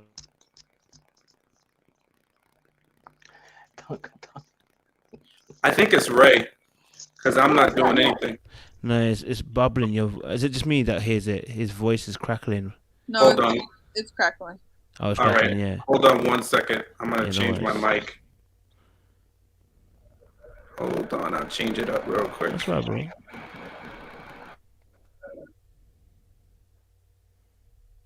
Is that better? Yeah. Okay, I just changed my mic. That's calm. So what I was saying is like we just need to be careful, and David A brought this up in the private chat, which I think is a real valid point. We're saying this in jest, or maybe even something that we're peeping, but let's just be cautious about how we exercise that double standard for men and women. I think that's a valid point. Like, if a guy is holding off on sex for whatever reason, and I was guilty of it too in judging Jose. We go there, or sometimes we'll say it straight out, or we'll allude to there being a problem with him, either his sexuality or the size of his member. We find a way to make it personalized. However, when a woman does it, we go back to consent, her right to choose, being able to wanting to just take her time. And I think we just got to give Jose some room. It could be something, who knows? Let's see in due time. But it is a double standard that's out there. So I just think let's just take note of it. Not to interrupt you, I'm not saying it's about size or it's about sexuality. I'm saying it's about abilities and or confidence in one's sexual energy, one's sexual power, one's sexual knowledge, one's sexual ability. Come on, y'all. One's sexual everything, right? Let's keep it real. We're not talking about size or sexuality. I don't know what his size is, and men can have a small size and still know how to work it. Okay? So A dude could have a big size and not know how to work it, right? But there was something about why he was leading so much with money and the overcompensation. I like him. Any dude with a plan can be my man, honey. Plan all the way you want. People got many ideas and they don't know how to plan. And you want to have a joint account and then we have separate accounts. Ooh, Jose, you can honey, we can date anytime. You see what I'm saying? There's something about how he's moving with the sexual energy. To me, there's something he feels insecure. I don't know what it is, but there's something. I'm hearing you. I mean, I definitely hear what Sean's saying. Like, there is obviously a double standard that does come into play with the scenario. I think what I'm waiting to hear from Jose, if he really is about not having sex, is I want to hear you say, I'm really looking to build an emotional connection, make sure that, you know, we are doing this right so that when we do get to that stage, you know, this really connects. I'm not hearing that. So whenever I don't hear that, that tells me you ain't on that. Right? To even say that has some level of emotional intelligence to even say those lines. He ain't said that one bit. So that's why I don't run to defend that. Okay, he just thinking he wants to be able to hold out. It's a bit like what we had last season with Clara and Ryan. Clara and what's his name? What's the boy's name now? Clara and what's the Ryan? Is his name Ryan too? Yeah, his name is Ryan too. Clara and Ryan. And he also too was holding out on the sex. And I said the same thing when I say there. I say now. I said, if I don't hear you talking about if I don't hear you talking properly about this, why you're holding out, of course I am going to say, because remember, the society we live in, you are the predator. You are the hunter. Do you understand? You're not the hunted. Yeah, oftentimes when it comes to sex, you are the initiator.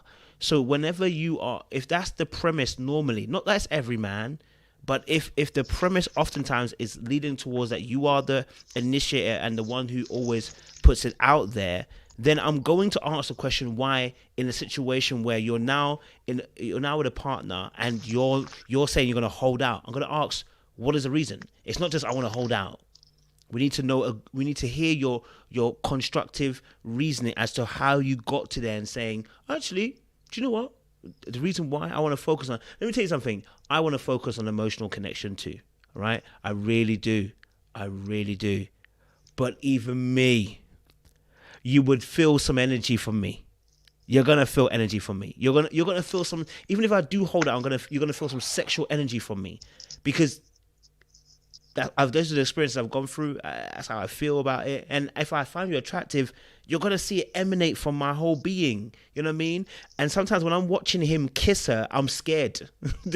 I'm not looking at intimacy. Look, the scene in the bed, that was concerning for me. I'll tell you why it's concerning. Man grabbed her like this, yeah? And it was like 1, 2, 1, 2. Then he was like, and the girl I'm sure she's thinking to herself, I've just woken up. My breath's probably too sharp. Allow me. Let me get myself acquainted with the day. Okay, it's early, but man's like, come on, give me another kiss. Come. I'm like, babe, listen, let the girl breathe, bro. You know what I'm saying? And I think she's gone along with it, and I'm sure she does like it, but I think it may be it's almost becoming, I don't know why I'm getting that nice guy vibe, right? And nice guys aren't great guys. Nice guys actually are manipulative. Like, the reason why they're manipulative is because they always have a second motive behind their niceness. Do you know what I'm saying? And a lot of the kissing that he's doing, for me, doesn't feel authentic. And it could just be me just being a little bit, you know, hard on him or whatever. But it doesn't feel authentic. Every second you're on this girl's lips, it's almost as if you want her to fall within like that. And it's like, bro, you don't want her to think. That's the feeling I'm getting. You don't want her to think. You want her to be caught up strictly on emotion. You want her to be strictly on this lust thing. And I'm like, bruh, I need you, give her rest, give her pause. You know what I'm saying? Like, let her think, let her breathe. The table stuff that they were doing, I know everyone can feel their sexual energy, but it was like, And the reason why I'm saying is because how can now my girl turn around after you've been kissing her all through the last 3 or 4 days? She turns around and says, "Do you know what? I'm concerned about the fact that we might have problems in the bedroom. How can it be possible when you're kissing each other for so long? Surely that she would have thought to myself, actually, I think we're going to be okay." I see the intimacy that we've built up and how physically we're comfortable. But she's saying the opposite. That should let you know something within her is actually reacting to what's happening. Something deeper than just the every freaking second. That's right. Something's not quite right. Honestly, something's not quite right. I would tell her to listen to her instincts. What are you going to say, Ray? I 100% agree with you. I really, really do. Again, for me, it's not about the intricacies of it. It's about the overall sexual energy. And it's true. A man can say to you, ooh, yes, I feel it. I want it. But you know what? I want to get to know you better. I want us to build an emotional base, a foundation. You see what I'm saying? I don't hear that. It's mad insecurity. And I don't know. I hope it works out. I hope they have amazing lovemaking, but I don't know how this is going to turn out. And let me say this too. The thing I do agree with Sean is there is a double standard, because you do have women out there, okay, who use sex as a weapon and will withhold. They'll have sex with the dude over here, Macwick, and then meet you and then make you wait for 6 months. So I 100% agree with the double standard. But in specific, in the specific case of Jose, from day one, I was feeling there's something not right there in regards to sexual energy. You're right, Kojo. I agree with you 100%. Appreciate it. Brittany, you wanted to add? Oh, I thought you wanted to add. My bad. Oh, no, I'll just say it, what we were talking about in the private chat. I was saying that Rachel, she just needs to speak up. Because I don't know, is it just me? Or did it seem like in the beginning, she seemed to be going along with the kissing and everything? I thought she was comfortable with it. Am I wrong? Okay, because now that she brings it up, I get it, because I felt a little weird about it too. But I said, if she like it, I like it. Like, if she's comfortable, then I don't care, But now that Ray points it out and makes it clear, because I was confused, but the point she's making makes sense. He is overcompensating for something. We just can't put our finger on it yet. It might come out in conversation. I don't know, but it's very odd, because people are touchy feely, but he's just doing a little too much. It could be how he expresses himself. It very well could be, but it's some other stuff going on there. Just little things that make you look at it a little sideways, like, I wonder if there could be something else there. Because the amount of control that he wants to have, even when it comes to the kissing, is just like, relax. Somebody said in the chat, unhand me, sir. Like, literally, I need you to let go and let flow. Please don't kiss me that early in the morning. But yes, the control, I need him to chill on that a little bit, and it can be worked on, but he has to be willing to work on it, though, to want to work on it. So that's just on Jose's side. So, Kojo, can I add something real quick? Go for it. Yeah, I would say that just in seeing his actions and his behaviors, there's some type of insecurity that, and I don't know where it comes from or what it's about, but even you're like, hear him say a couple of times, well, the man is supposed to do this and I'm just being the man. He was like not fighting with her, but like going through this thing when they were opening up the wine bottle, and he was like, well, I'm supposed to do it, and she was like, oh, let me show you. She showed him, she did it. He was like, oh, you did that really good. I think he's built up something in his mind where he has this idea of who he needs to be, how he needs to show up. And I don't know if he was emasculated at some point or whatever it is, but he's all, that seems to be the running narrative in his head. Like, I need to be the man and the man needs to provide. And then he makes these outward statements. And it's like, first, if that's really how you feel, then you just move in with that purpose. You don't need to announce it to everybody, okay, I'm going to be the man right now. Like, that becomes forced, and it sounds like you're projecting something. So I get the fact that we are getting some level of concern or seeing something from his actions. I'm not trying to deny that at all. So,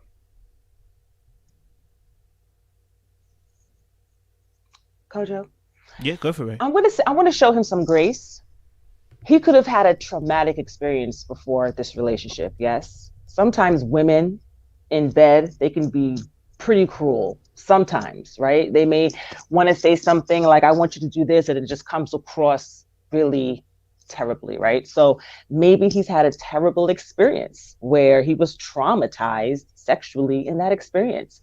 And maybe the kissing and the loving and the adoration that he thinks he's giving is him trying to get her, like you said, to fall in love with him quickly and to like him quickly, so that she's already pleased, or she's already forgiving, or she's already loving when it comes to the sexual intimacy, when it comes to that experience. You see my point? So maybe he was traumatized, so he's trying to overcompensate, so they're in a really warm, fuzzy situation. So when they do get intimate, she's not mean and he's not traumatized all over again. So I just want to show some grace, because I don't know what that insecurity is, right? But it exists. So let's see how that plays out. That's all I wanted to say. Thank you. That's some truth as well. I think also as well, just even around that, what again, and I'm just trying to, as a person who's obviously just always trying to observe certain things which would be making me think. My girl threw the condoms away before they left. Between there and now we're here, my girl's telling you that she's not sure if it's going to go down correctly. What happened between there and here? Because my girl was on it to the point she threw the condoms away. Told you what it's gonna be on site. You should know that it's gonna be on site. And then something happens, or something's happening between there and this point where she's saying, I don't know if we're gonna click in that area. Do you know what I'm saying? Now we may be making a bit more meal of it, because like I said, we've seen this clip, and it may just be one of those little things that's been said, and then it may be fine. But you're not rude. I feel like something's happened between that period of time. Maybe she's seen something. Maybe she felt like something. Maybe he's not carrying him. And maybe back to what Sean is saying, this whole I have to show you that I'm masculine. Maybe it's coming off inauthentic too. And I'm guessing for women too, this is probably a very unattractive trait. If you're a man and telling you I'm this, I'm that, I'm a masculine male, and then you're seeing mad feminine energy, like you might be turned off. So maybe that's something that's happening that we're not seeing. Do you know what I mean? That's why I'm saying that all that kissing and all that touching, it's a bit. I don't mind it, but he's doing too much. It feels like he's doing too much. I don't know. We'll see. Kojo, can I add really quickly? Of course, go for it. It's always good to have a lady's point of view. Also, I would say, because you said you don't know what happened between the moment of her throwing the condoms out and now she's feeling uncomfortable. You got to look at how everything is played out. Sure, she might like the kissing and, the hand on the neck thing and the kissing in the morning. Okay, whatever, that's fine.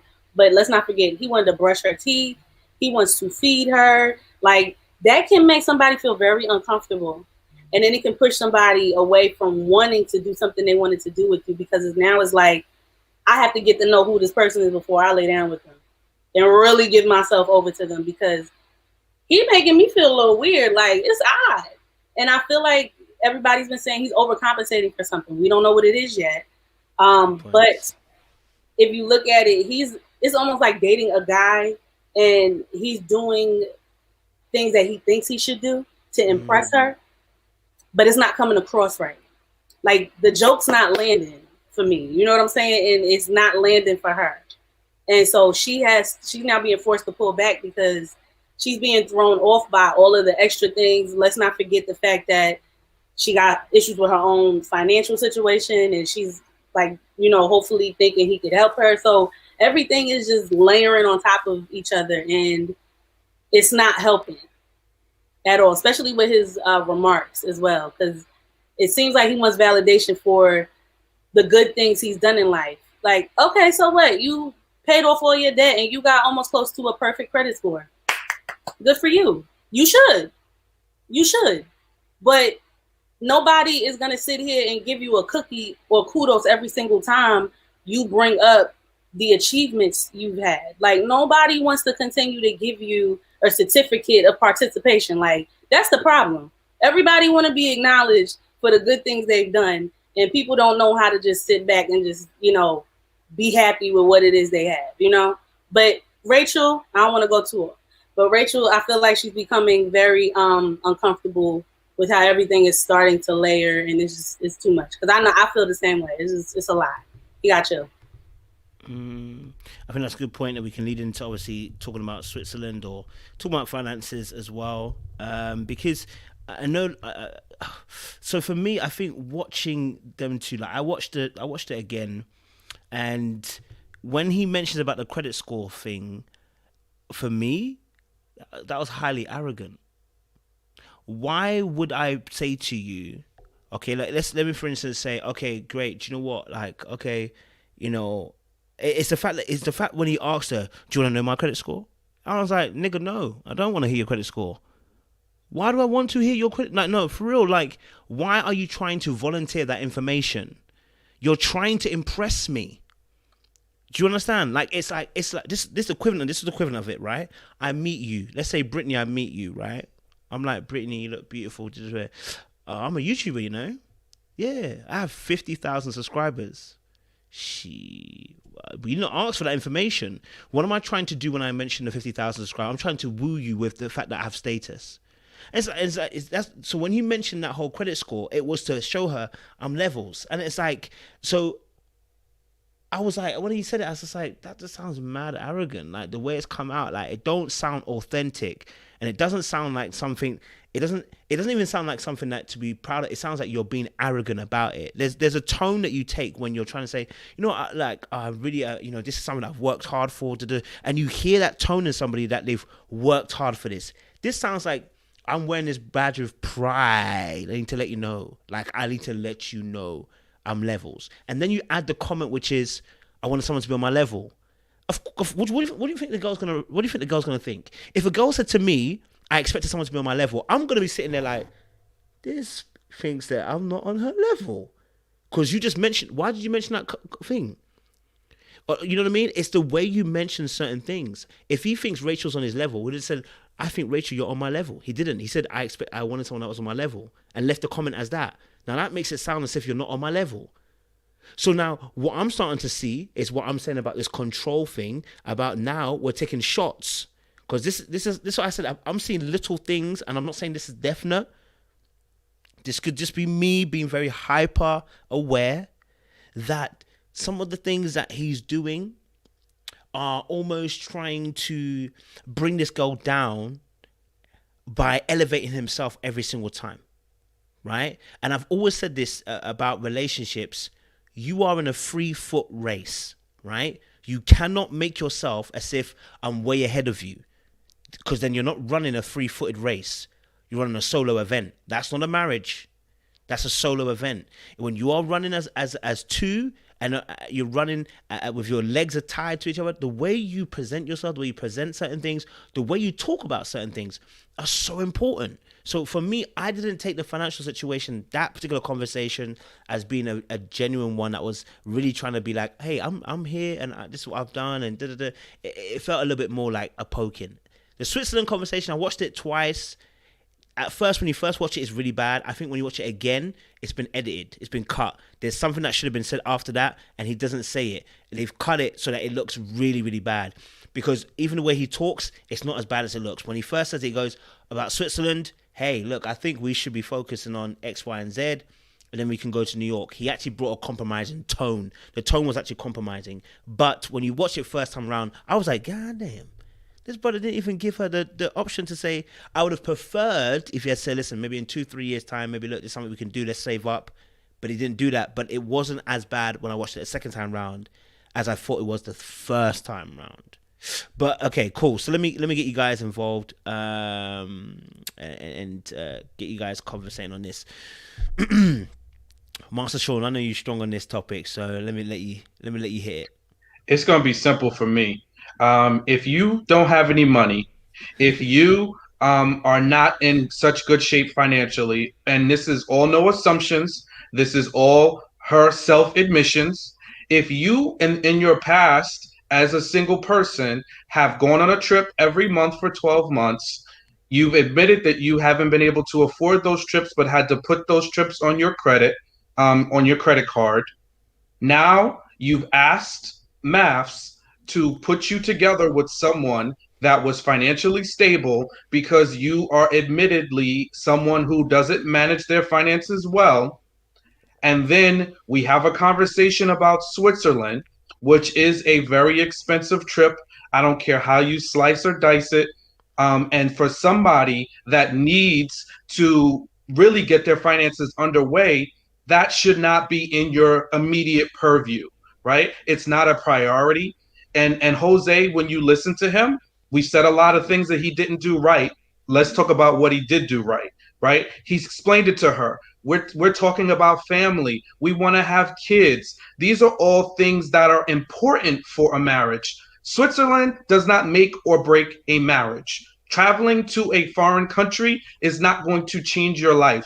You are building a life together, and one of those parties is not financially sound. I'm sorry. We need to get that situated first. We need to get on the same page. We want to have kids. These guys are not 21 where they have 10 and 15 years to project out for kids.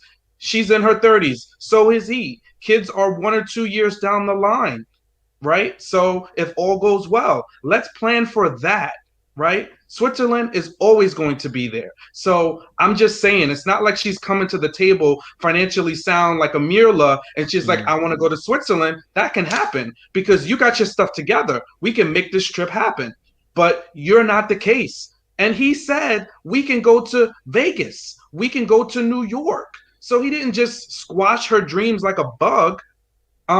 Like, he gave her some alternatives to say things that could be other options. But, you know, let's not just, come on, you're in a marriage, in a relationship.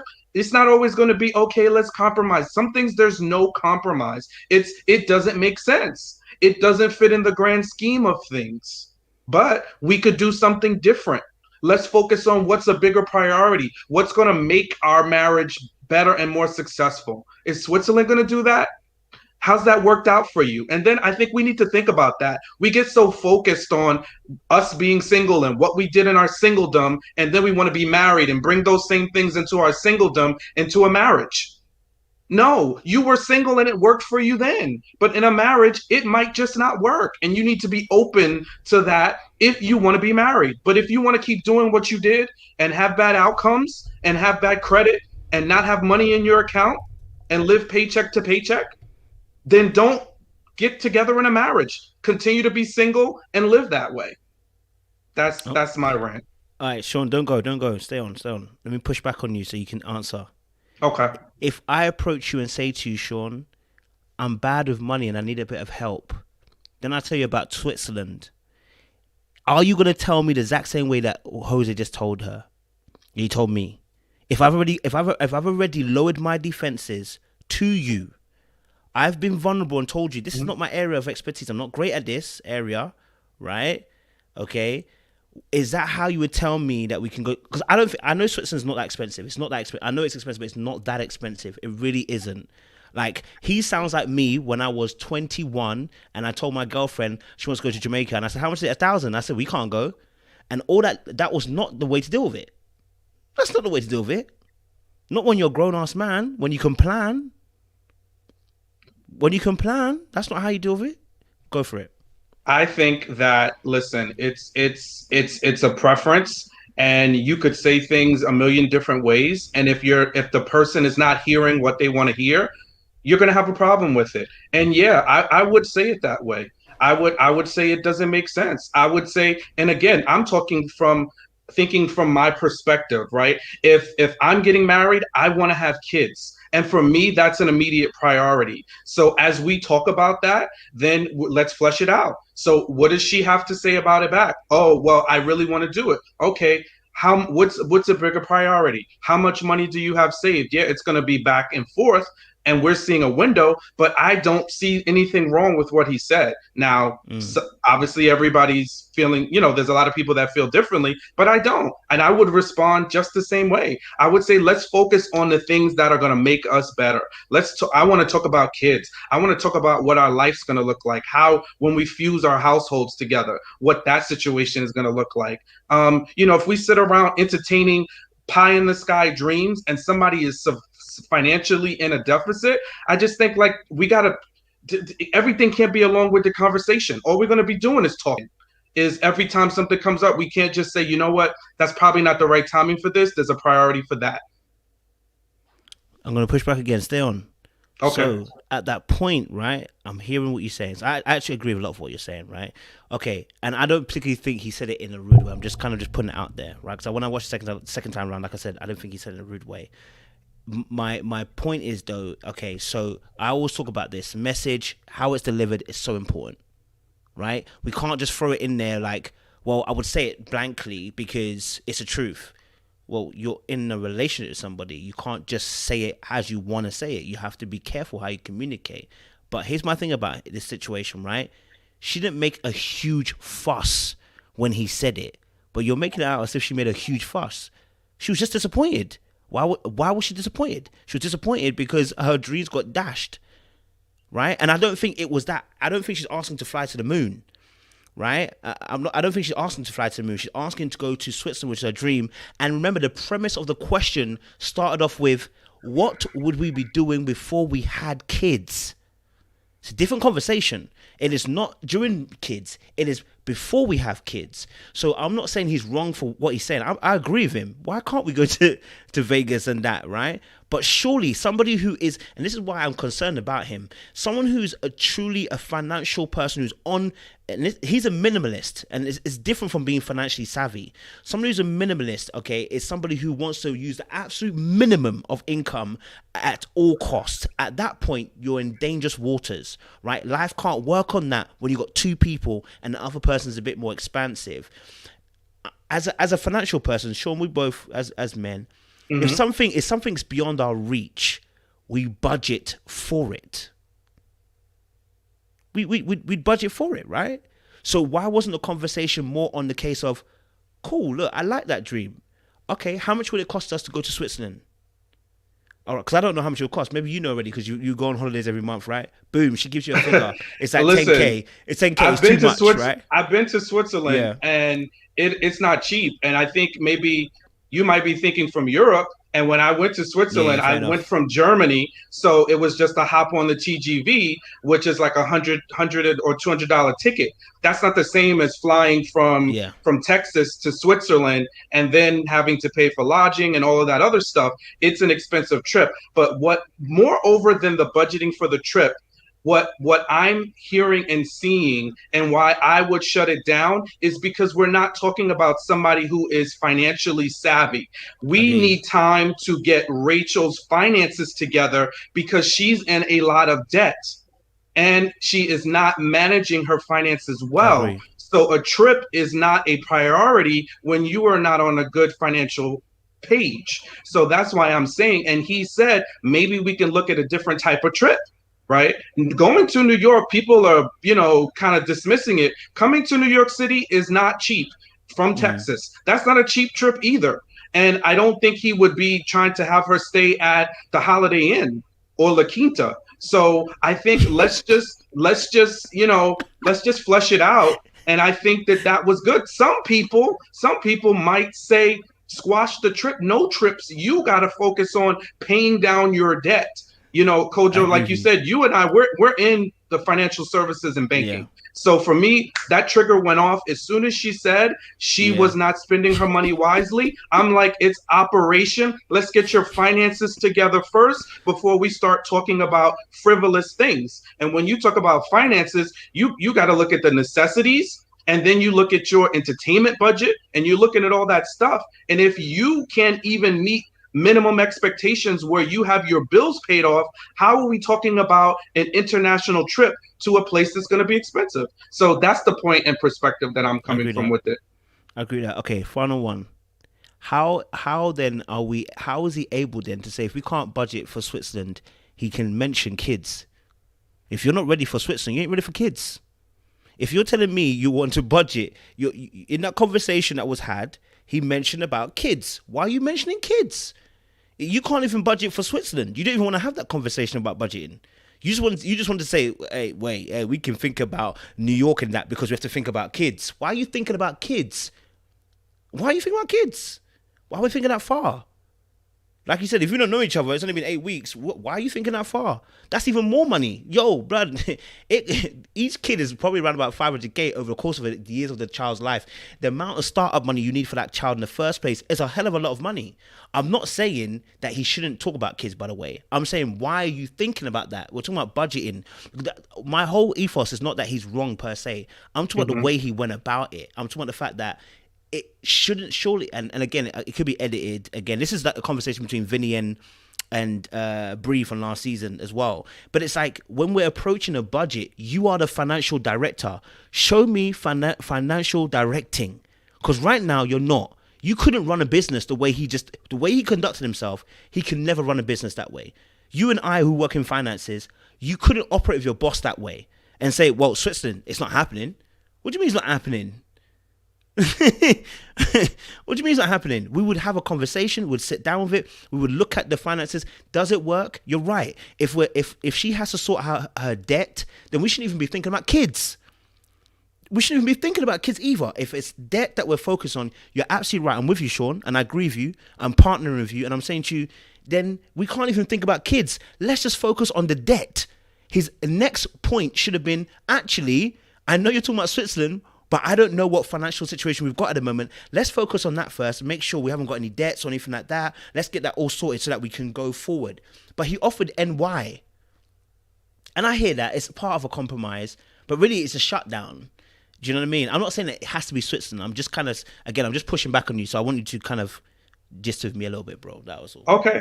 So what I would say is, listen, people spend money on what's a priority, and then you allocate your finances accordingly. So for Jose, I'm sure, and he said it, like, I have been preparing and planning for my wife and to have a family. So I'm sure from everything that he explained that he has his resources prepared and planned for a child, right? Or children. So that is a different priority and a line item in your budget than a trip to a foreign country. And granted, I see that her hopes were dashed, or, maybe it made her feel a little disappointed.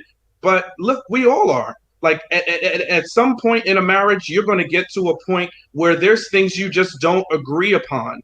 I would only hope that it's a vacation that I can have a disagreement about, right? There's so many things that are important. So at the end of the day, like, if she wants to talk it out, and for me, we want to keep talking about it, if it's that much of a priority for you, then work out a plan to pay off your debt.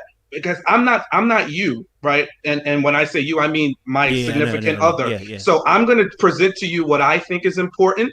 And then if you really want that, and if it's that important to you, then let's figure a way to work that out. We're only seeing a window, so I don't know how far that conversation went or didn't, but that would be my perspective. I'm going to tell you, this is what I think, this is what I see based on what I know. If Switzerland's not important to me because of X, Y, and Z. Now, if for you, she can just keep saying, no, I want it, it's important. Okay, well, let's pay off this credit card. Let's get to this point, blah, blah, blah, blah. And let's make it happen from there. But to hang our hats on that, I just think it's a little unfair because people are going to disagree.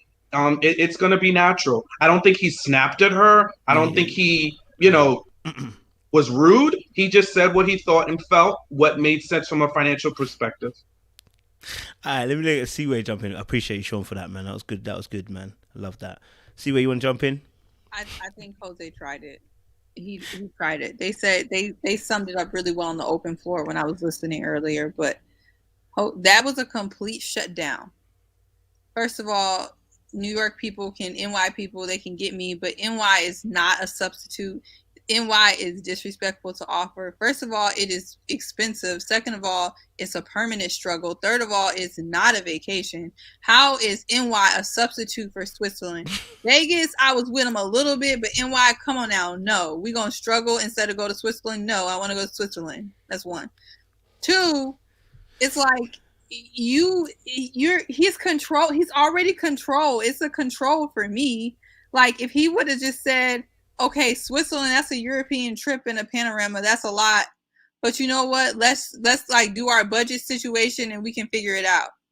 He didn't leave nothing open. I was looking to like, hey, you know, okay, that's a lot for a first trip, but you know, let's see what we can do. Stuff like that. He just shut her down.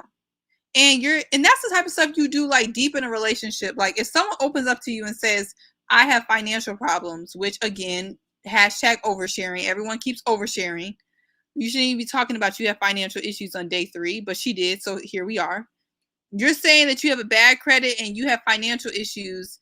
I feel like he already took that and kind of threw it in her face in a way of control. So, and I didn't like that because if he really cared, he would have been like, you know what? Like that's something, you have financial issues. That's something we can fix together. Then she opens up and says, hey, like my biggest dream or whatever is to go to Switzerland. That's his response. That shows me that he doesn't care about her biggest dreams. He doesn't care about what she really wants to do. He has a dream and he is plugging whichever woman they could find into that dream based on the stuff I think he's hiding, but we don't know what that is yet. And so he's plugging anybody into the dream. And so Rachel's going to have to do what he wants her to do. And I wasn't here for that because that response doesn't seem like a man who's actually like interested in loving this particular woman. Because this particular woman has financial issues. This particular woman likes to travel. She likes to do this. She likes to do that. She likes to be independent. You have to adjust to the person that you're with, not to this idea that you have in your head about what makes you a man, what makes someone a woman, how to run a household. I want kids to check off a check mark to say I want kids. I'm not here for that. I'm not here for that. And his substitution just felt like he's trying to be her dad. So I didn't like that. Okay. Ray, you want to go? Seaway is cracking me up tonight. Oh my God, that is hilarious. You know, I worked on Wall Street at JP Morgan. I have a degree in finance and I worked on Wall Street. And this is what I will say. An 815 credit score is powerful. Okay. And if I had an 815 credit score, I would put it on my head. So maybe if you saw me walking down the street, Kojo, you'd be offended. Sorry, but it would be right here. 815, boom, credit score. That's powerful. But the point that you made is also powerful. Is it because he's financially savvy or is it because he's a minimalist? Either way, 815 is powerful and he can get a lot done. This is what I'll say. I think someone said this early in the open panel. He has cars, he has homes. He keeps saying he's ready for his wife. But what does cars and homes have to do with being ready for your wife, but then also being a minimalist, but then being financial savvy? He totally confuses me. He's all over the place financially. And so is Rachel. And this is why I said this to you last week, Kojo. We discussed it a little bit, that she says way too much financially when she's not even financially together. Okay. And you're like, well, what if she makes the same amount of money as he does? Well, it doesn't matter because she's not financially savvy. She'll lose that money as quickly as it comes. You see my point? So to say to him, I don't want to have a joint account. I want to be financially independent. She says it over and over again. I want to make sure that I'm bringing 50% to the table. I mean, come on. At the same time, I do agree with you, Kojo. If he's so financially stable and so great, what is the problem with budgeting a trip into Switzerland? I disagree with Seaway. She's not going to come for NYC like that. NYC is dope. It's one of the best cities in the world. And it'd be a privilege to come to NYC and to come to my hood in Brooklyn. But we're not going to go there. Girl, I get her point. I lived in Bushwick and I took my butt home back to Florida. You live in Bushwick? Bushwick is tough. Bushwick is tough. And the rain was raining inside of my window from the screen, and I was done. Bushwick is tough. I ain't choosing the struggle. Y'all can have that. I was about to say, you really went through the struggle in Bushwick. Hello. There, New York City is a whole lot bigger than Bushwick or He's the right. borough of We Brooklyn. know Sean is that, correct. Sean. So We know let's not- It's not Switzerland, that's for sure. Sean is correct. Let's not minimize it now. Sean he is correct. I'm gonna rep my city all day long. It's true. It's true. But if you're gonna, People come here for 4 corners of the world. Okay, it's true. It's true. It's one of the best cities. He's right. It's one of the best cities. But I understand Seaway's point too. Switzerland is fabulous. It's beautiful. Europe is great. At the same time, this is my last point, and I'll leave it at this. You know, I did not like when he did say, "I want a woman on my level." That was rough. That was tough. I was like, okay, how does he expect her to say to accept that? But the way I look at it is this: if you're going to be buying, I know they didn't do this here, but people do this all the time. If you're going to be paying for a wedding, if you're going to be paying for an engagement ring, and people are in debt and they buy engagement rings, they pay for expensive weddings, they pay for an expensive dress. If she wants to have a trip before she has your babies, why not? Budget it in. You know what I'm saying? You know how to do it. Budget it in.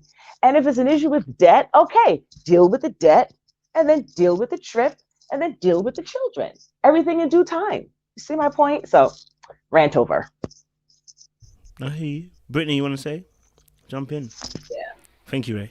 I agree with everybody's points. Honestly, it's you know, everybody, both parties have their issues, right?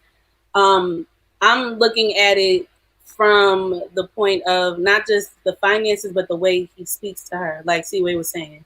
I've been jotting down some notes about Jose, and Rachel is wrong for some of the things she thinks about too, and how she wants or expects some things to go. But my thing is, Jose shuts her down with the way he speaks to her. Now, I feel like that overrides a lot of how she is thinking. I'm not saying the way she's thinking is not wrong, because some of it don't make sense. Yes, it you know, it's a little fuzzy over there, but you can't expect, my thing is she's being open and honest with him, but you're putting her down and being dismissive. I don't want to say putting her down, but just literally shutting her down and dismissing the things she's saying to put whatever it is you've accomplished over hers. I mean, that's how it's coming off to me. And she's trying her hardest to be open with him and be open to this process, because I don't know if she realized what marriage really is, same with Jose. Because like to Ray's point, what does having everything together mean if you don't really know what it means to be a husband, right? And so, because the things in the plan that you have don't make you a husband at the end of the day. And it doesn't make you a wife either. It's about how you come together with that other person and how you're going to make things work. And then you got to also look at the fact that you got two extremes. You got somebody who spends and doesn't have financial discipline. And then you have someone who possibly is a minimalist and doesn't spend their money, I guess, in the right way, so to speak, where, you know, you give yourself a little bit of give to do the things you like to do. Because she should be able to go to Switzerland if you want this woman to have your kids. Like, she gonna be at home with the kids when she does have them. Or not necessarily be at home, but she gonna do a lot of the labor, more than likely. Especially with the way he thinks in regards to being the provider and wanting to be the man and do everything for her. It's so many, again, there's so many things that go into this, but I think the first thing that needs to be checked is the way Jose speaks to her and how he decides to reveal his accomplishments to her. Because Ray, I get it. If I had an 815 credit score, girl, I would have a big old sign attached to my back saying, yep, I got an 815 credit score and you down. So what's good, right? Because you really can do a lot with an 815 credit score. But when you look at how the conversation went between them when it came to that, she literally said before he even said what his credit score was, I'm intimidated. That's a little intimidating. Because she already knew it was like mad high up, way far from where she is. So why would she want to hear that? And she's been telling him she needs a little bit of help with that. And she's been explaining that to him. I feel like he's very unaware of her feelings and dismissing her feelings a lot to get what he wants. So he's being very selfish at the same time. So, you know, that stuff needs to be worked on between the both of them. Like there needs to be on Rachel's end that fuzziness when it comes to some of the things she's asking for. You know, she got to have a plan when it comes to doing it. At least if you're gonna tell him your finances aren't together, but there's something expensive that you want to have a plan to how you want to get that done. And then on his end, he has to work on how he delivers his responses to her. Because I'm not saying he was even wrong with the comments about Switzerland and having the kids and everything like that, but it's just the way he was said. And I was insulted when he gave the option of New York or Vegas instead of Switzerland. No, we could go to the Caribbean at least. We don't got to stay in the country. We can go to the Caribbean. It's a little decent depending on the island you go to. But don't insult me and I travel and tell me we want to stay in the country. No. But that's it.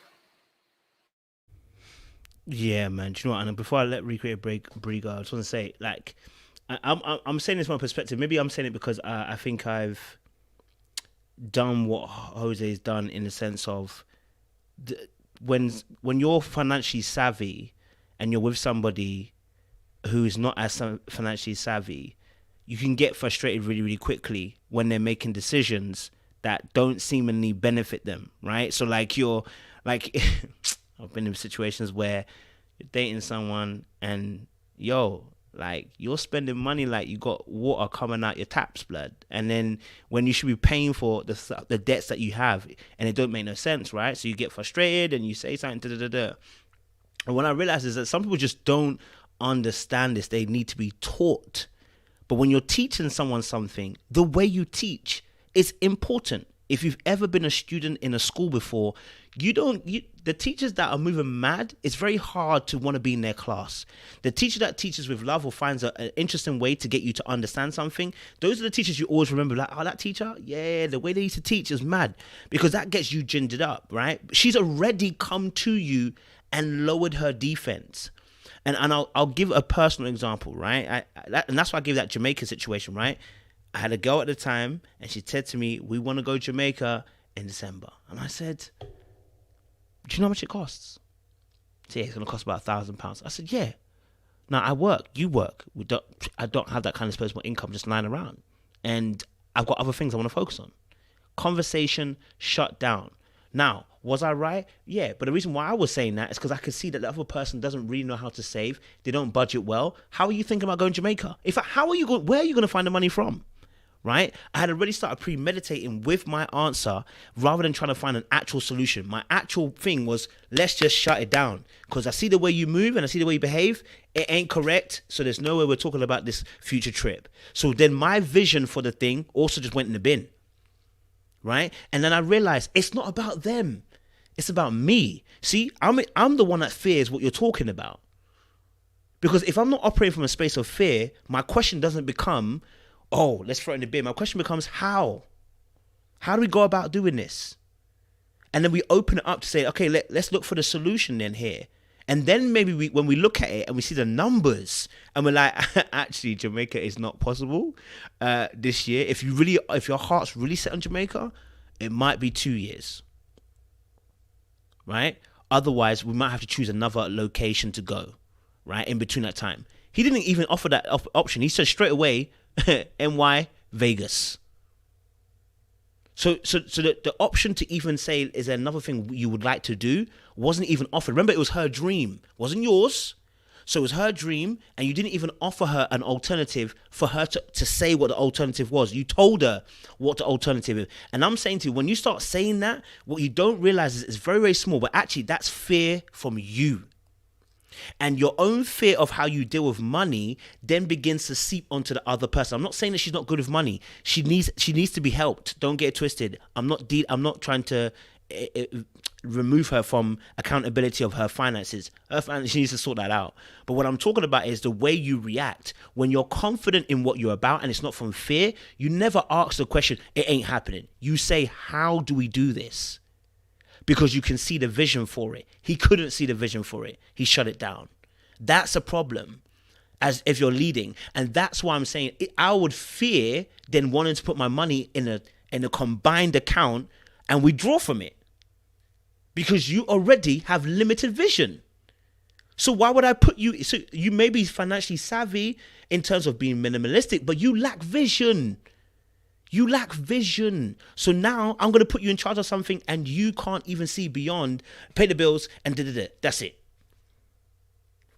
Bro, at that rate, you actually kill the team. And this is why I'm saying, these are lessons that we have to learn and we have to be open to. And I learned it the hard way.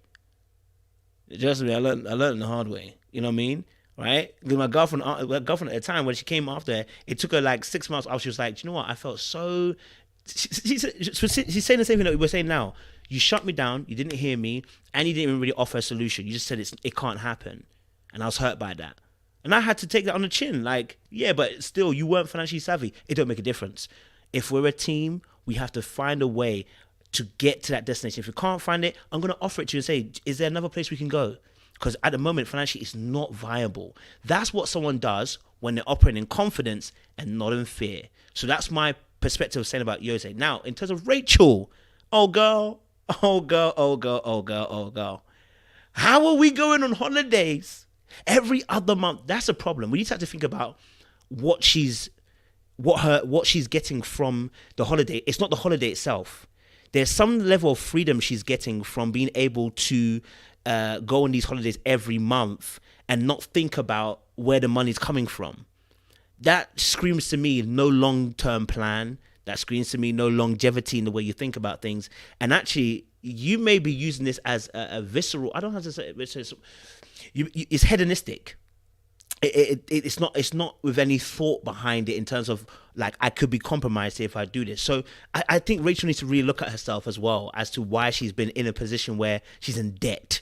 If you're earning good money and got on things every month and spend on credit, there's something that she's not telling us about why she does that. Something is not quite right there too. But recreated by Bree, and then someone else will jump in. Sorry about that. Recreated by Bree. What are you saying? Okay. What I wanted to say is I want the money. Okay. I want to be taken to Switzerland. I know. I'm just kidding. I didn't put a little comedic relief in there. But I can see it from both angles, from what everyone, have said on the panel. He didn't offer a solution. I do agree with that. Like, instead of just shutting her down, he definitely should have, made a compromise like, hey, it's not the best time to go to Switzerland, just try to get our money right. But here's a less expensive option. It's just as good. What do you think about this? He should have done that. Also, too, Rachel needs to understand, you need to get, your finances in check. And I do think she's open to having Jose like help her with that. But she also has to realize there's certain things you can't do anymore. You can't keep doing the same thing and expect a different result. That's not going to happen. So she needs to, kind of chill with that. Jose needs to be open and listen and, make some type of compromise instead of just shutting somebody down. Because now that probably could propel her to rebel against him and spend even more money. So he kind of needs to, tread lightly with her and, hopefully they can get this together. But, I see it from both sides and that's pretty much, my opinion on it. Thank you very much. Some people are just petty out here, but we love it. Keep sending your contributions to Switzerland. I will be taking myself there. So if you keep sending that, I will be taking photos in Switzerland by the end of the year. Sean, do you want to add? Yeah, I'm about to drop my Cash App so y'all can send me to Switzerland because I got dreams too. You know what I mean? Help me get my good YouTube page started. Get me a new Canon SLR camera. Shoot. We supporting folks' dreams out here, right? So let's support them. No, I think everybody made good points. I don't want to beat a dead horse. I heard it. I understand. I hear. It's about how you communicate the message. I'm just not convinced that he didn't do that because we only are seeing a snippet. But from what I saw, I still stand by. I think he did a good job in explaining it. And I didn't hear much back and forth from Rachel. So I would love to hear what her response is to that because that would determine for me And I would go to the steps that you mentioned, Kojo, right? So if she was saying, okay, yeah, I get it, I hear what you're saying, then we could squash it and move on. But if she says, no, it's really important to me, then at that point, that's when I would be engaged in a level of dialogue to see how this could happen, when, the timing, and all of that. Appreciate that, Sean. Good points, man. Appreciate it. It was such a really good conversation, guys. I actually appreciate you guys' contributions. Very, very good conversation. Last couple before we get out of here. Gil and Myrla. I don't know where to start, bruv. Listen, look, my boy, get Gil out of there, man. He's suffering, bro. Like, I know he had a blip. Not going to say the political thing is a blip. I'm sorry. You are not going to evade that, bro, especially with what's happened in recent times. Just backdating the last 2 years alone, you can't just say politics is just politics. I totally understand that. Even in UK, we had something similar. So, yeah, if you told me you vote Conservative, which is the English version, I'll be looking at you some way. Okay, we had arguments and work over who people were voting for. So, yeah, you're not going to get away with just, politics is politics. Unless you're not too deep in it and it's just like you just want to vote. But still, I'd have some way. But I do think, I mean, she tried. She got them cookies. So she did one little thing. And then, but the very first thing that we saw was the name thing. And I said, that is the beginning of the end. And I say that because of what Myrla has showed us already, she is a woman that will never be tamed by this man. I'm going to say this word, and I know it might not be nice. I don't know how much she respects him. And it's just that simple. He doesn't carry the energy that she needs to respect him.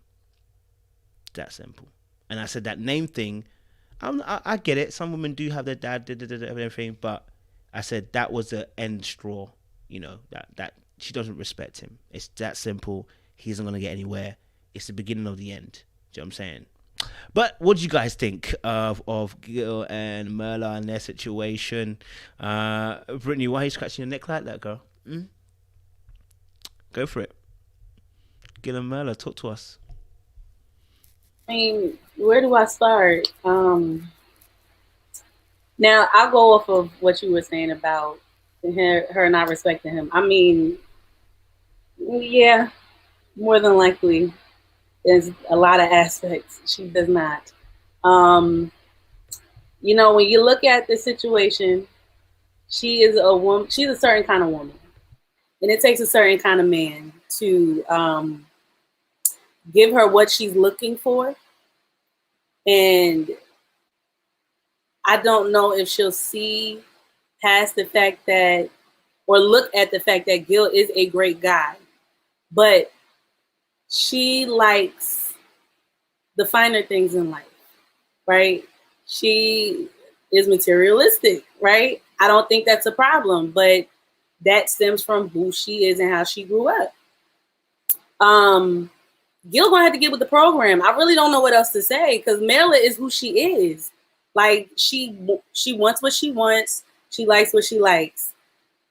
But at the end of the day, Myrla knew what she was stepping into when she came on the show. They were giving her somebody that can work with her on all aspects, not just giving her the material stuff. But when you're matching people, you got to match people correctly. I don't think they matched them right.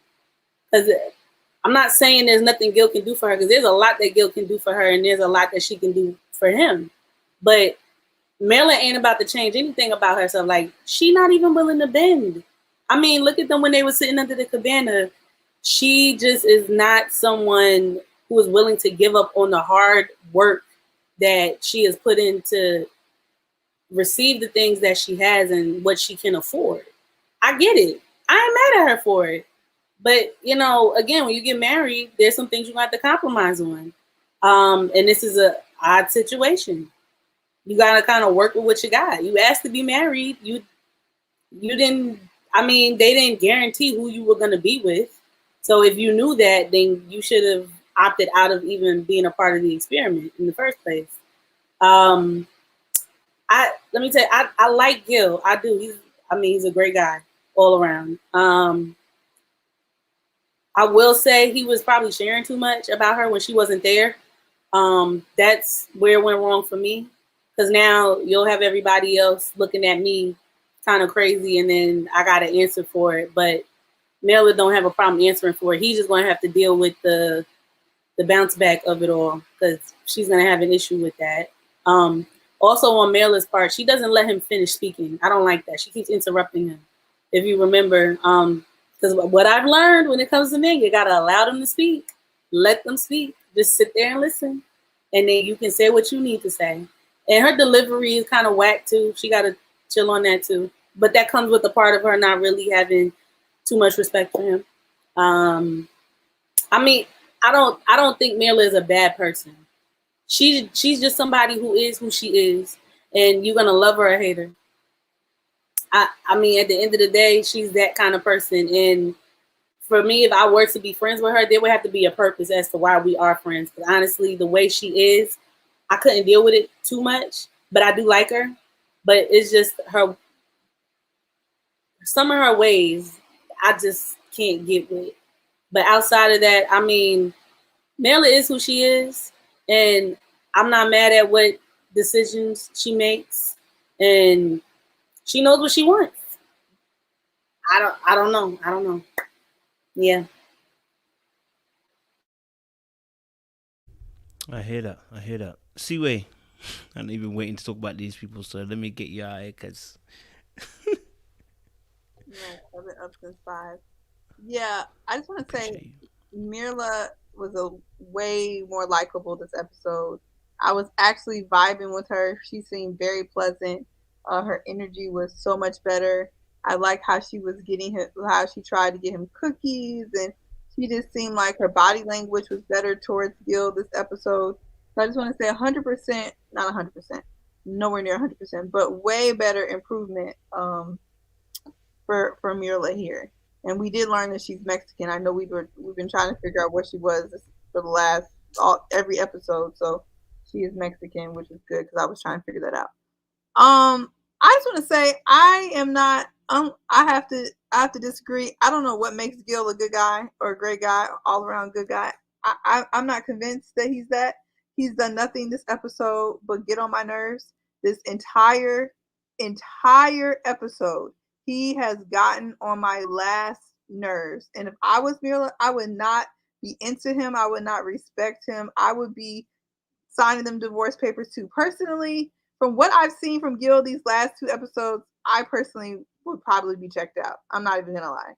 For me, because it's been too many deal breakers. His commentary at the table as a black man, to sit here and say that you'll vote for someone that benefits your interests, regardless of what their behavior does on society as a whole, was like maybe the biggest turnoff I've ever heard. And for him to be leading that conversation was particularly disturbing. This is not throwback to do you like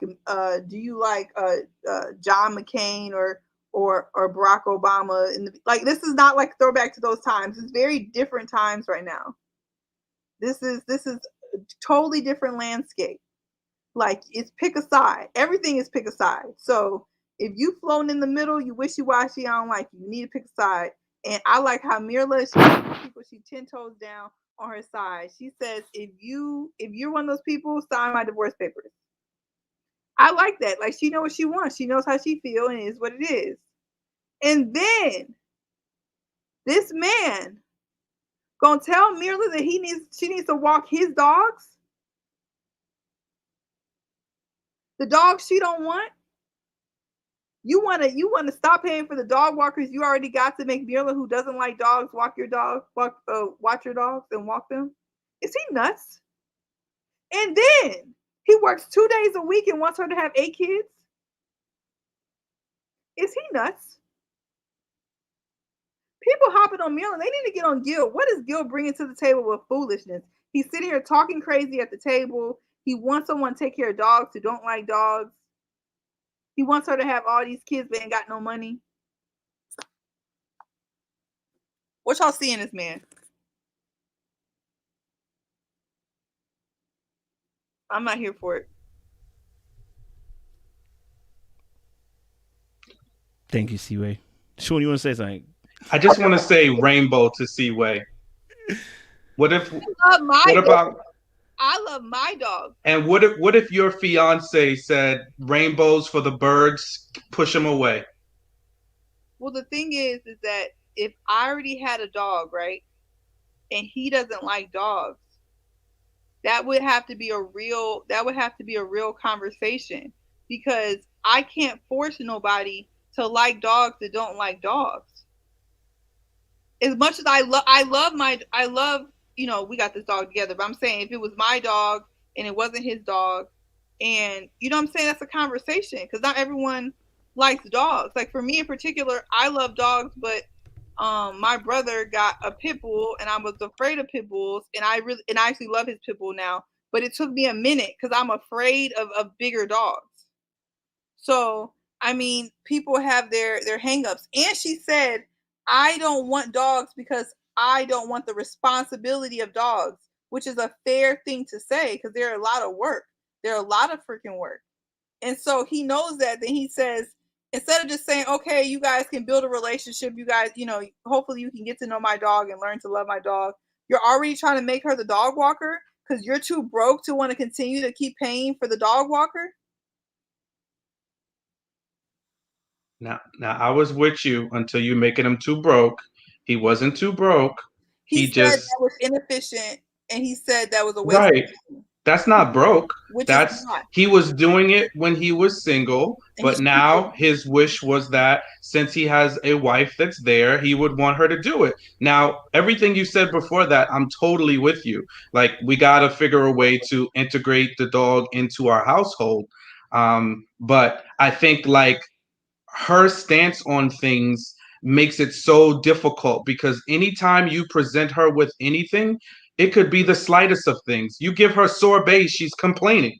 Is it vegan sorbet? Come on. You was eating the macaroons. There's plenty of dairy and eggs up in the macaroons, and now you all of a sudden vegan free?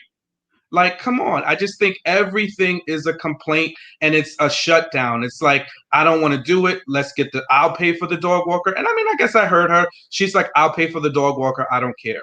All right, there you go. There's our particular compromise. But just like we went in deep with Jose and his unwillingness to hear out Rachel about what she wanted, we need to dig deep into Myrla's unwillingness to just be in compromise, right? He said, I've had this dog since he was 6 weeks old, right? For the pet owners out there, our pets are like family members to us. So for you to just be so dismissive, I don't want a dog, didn't want a dog, don't care about it. And it's not like she said, I got bit by a dog, something happened, or I have a phobia. She just is utterly resistant. It's a wall. I don't want it. It's not what I planned on.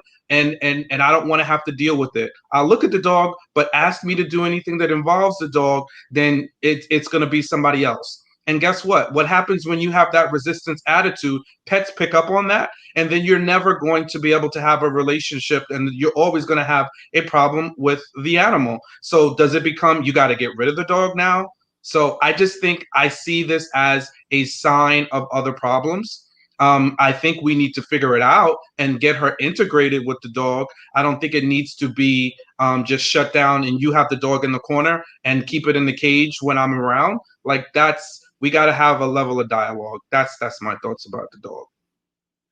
If I can, Coach, I don't think if she would have said get rid of the dog, put the dog in a cage when I'm around or anything like that, I would have a completely different opinion because, dogs are your family members. And if she's going to accept him, she's going to have to accept the dog.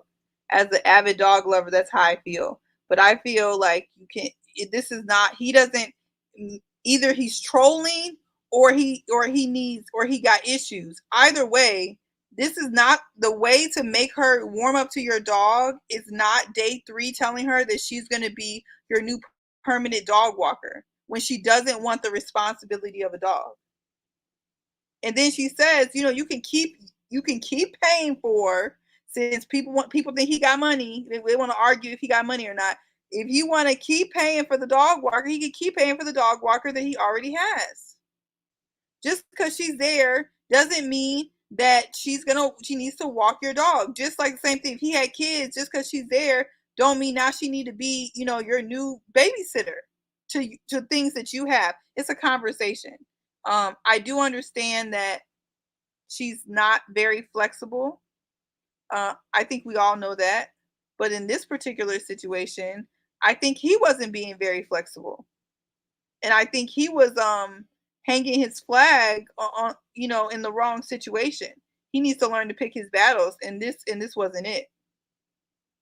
And I personally feel like she don't respect him, and I feel like he don't want to be with her. So he's picking arguments, because that was just dumb. Like, the girl don't like dogs, and you're gonna argue with her about being your dog walker. Just say you want a divorce too, but he's not gonna do that because he's passive aggressive and he's real underhanded with the stuff he does. He don't want Myrla either. I mean, I think that might be a far leap. What I would say is that everybody's going to talk the way they talk. And he was letting her know what's important to him. And it's up to her to say what she will or won't do. And she shut it down, and she was like, well, anywho, which means I don't want to hear anything else you have to say. I've already made up my mind, and I'm not going to do it. Right. So that ended that discussion. But this is not the first disagreement. Myrla has not even kissed him yet. So she's just her not being interested in Gil is just exemplified. And again, doesn't excuse anything he did, doesn't excuse some of the comments he made about her when she was not there. That's wrong. What I'm specifically talking about is the fact that everything with her is like a shutdown. I'm not changing my name. Again, her right to do that. Again, I'm not going to do the dog. I'm not going to walk the dog. I don't want to hear anything about it. That's another no. I mean, we could just keep going down all the lists. Try this milk because I think it's not almond milk. Another thing where he's just got to jump through all these hoops to try to please her. She's like, I like being called a diva. So she gets off on this diva mentality, this diva attitude. Like, you got to come bow at the knee of the queen. And it's getting old now. So I'm drained by it. So yes, we can dive into some things that Gil has done and said that just don't make sense. What I'm dealing with first is some of the things that she's done, which just show me nothing but resistance to her. Just an unwillingness to have conversation and be open to do anything. And if she does a little inkling, it's begrudgingly. You got to hear about it. You complain about it. Even the plane ride afterwards, she talked about it. She was like, oh, it was the worst thing. I was like miserable. Everything is a problem with her. That does not make for a good relationship companion. If you don't like somebody, she's almost worse to me than Haley. She made it clear, I'm not attracted to Jacob. That's what she said, right? She made it very plain. She was upfront. She was a little annoying too, and it just got to be annoying and bothersome, but she was clear about it. So if that's how Myrla feels, just say that. Like, I don't like you. This is not going anywhere, and let's move on. But don't drag me through a sea of no's for every little thing and make everything so torturous. I'm hearing you on that. Do you know what? It's interesting. I think it's interesting watching Myrla, and I actually liked Myrla on this episode. I'm not gonna lie to you. I actually did. I saw some banter. I saw some back and forth. I said, oh, she seems lighter, right? She seems lighter. I want to give her the same smoke I gave Jose. Okay, because she came into the show with a plan, and that plan is my way or the highway, and that inflexibility cannot run if we're talking about a marriage. I'm sorry, I know he said about the political thing, we'll deal with that in a second, and yes, the dog situation, I get it, the dog situation, but my thing here is, it's not the fact she said no, it is the attitude behind it, and that's the problem I have with Myrla. Her attitude stinks. In fact, I call it, with a big D word, disgusting, because the way she goes about things is me, and me, and that for me, this guy is trying to make concessions with you, trying to be compromising with you on situations, and she only has an attitude for herself. Look, everything is... Look, when I said this earlier on in the season, I said about the complaints. Okay, we get it. You don't like certain things. She's not picky. She's just rude. It's that simple. Rude. You could never roll with me because I could never trust you that you would speak amicably to somebody because you don't know how to speak to them at the moment. Because whenever you feel like you're in the right, you say it however you want. It just comes out however you want. And that is disgusting. That's disgusting. If I'm talking about Jose moving mad, I've got to talk about her particular way of dealing with things. It's the attitude. Again, you can say no to the dog, but I said again, it's the delivery. It's delivery. And I think he is passive aggressive. Don't get into it. I think he's passive aggressive. He's got some passive aggressive in there. But dealing with Myrla as well, right, is that she's so locked into her own world and how she wants to see things happen that there is no teamwork here. It's not a teamwork. It's my work and you're included. And that can't be a way to deal with your relationship. Do you know what is interesting? When I was reading Art of Seduction, she is a type of woman that needs a king. I'm going to tell you that straight. Yeah, because a king who hasn't got sense will go mad. He'll be like, I don't know what it is about Myrla, but I just like her. You know why he likes her? Because he won't give her the time of day. But when you want to make a happy marriage with somebody who's not a king of this castle or whatever, is a normal man who's got a normal job, my friend, this is not going to work, right? And he's starting to get annoyed. And like I said, it's the attitude and the way and the tone that she uses. That table conversation about politics, she was in the right. I've always said this. You can be in the right, but how you deliver something, how you say something can make you wrong. As soon as she said what she said, the way she shut him down, if you watch his body language, he shut down. It was almost like a kid being scolded. And he was like, now, I've always said this, you got to put a united front when you are a couple. I actually agree with her point. I don't think you can be ignoring of the politics. But when you're in front of other people now, you just showed again, you're not united. You just showed again that you're not with him. So now he's thinking of, again, another issue where this girl was complaining. This girl was now coming at me as well on this situation. I actually agree with Myrla on this particular thing, right? Someone saying Myrla has queen vibes. No, I didn't say that. Don't get twisted. I said she needs a man that needs a king. This is the art of seduction. If she was in 1800s, she'd be amazing. She would be having King Henrys and Dems as husbands. Absolutely would, right? The man them idiot. You understand? Anyway, so you know, it's for me, it's the gelato situation, but it's not just that. There's some type of trauma, and it's not just a poverty. Because I get it, you like the finer things in life, right? But you're telling me from 5 you were straight up on a finer things for life. You knew what finer things in life were at 5. Come off it. We need to pinpoint where this thing comes from, and that's where I want to go to. It is the attitude. Something's not quite right there. You know what I mean? Recreated by Brie. Go and hit it, and then I'll let someone else jump in. Sorry. Okay. You know, with Gil and Myrla, honestly, they both annoyed me in this episode. And like, oh, can you hear me? Yeah, we can. Sorry, go on. Oh, okay. Like, he started getting on my nerves from last episode, but this one he really did. You know, something that he did when they were all having dinner together, I forgot what the topic of discussion was, but he said something like, oh yeah, Myrla, you know, yeah, she's not gonna do so and so, something, I forgot.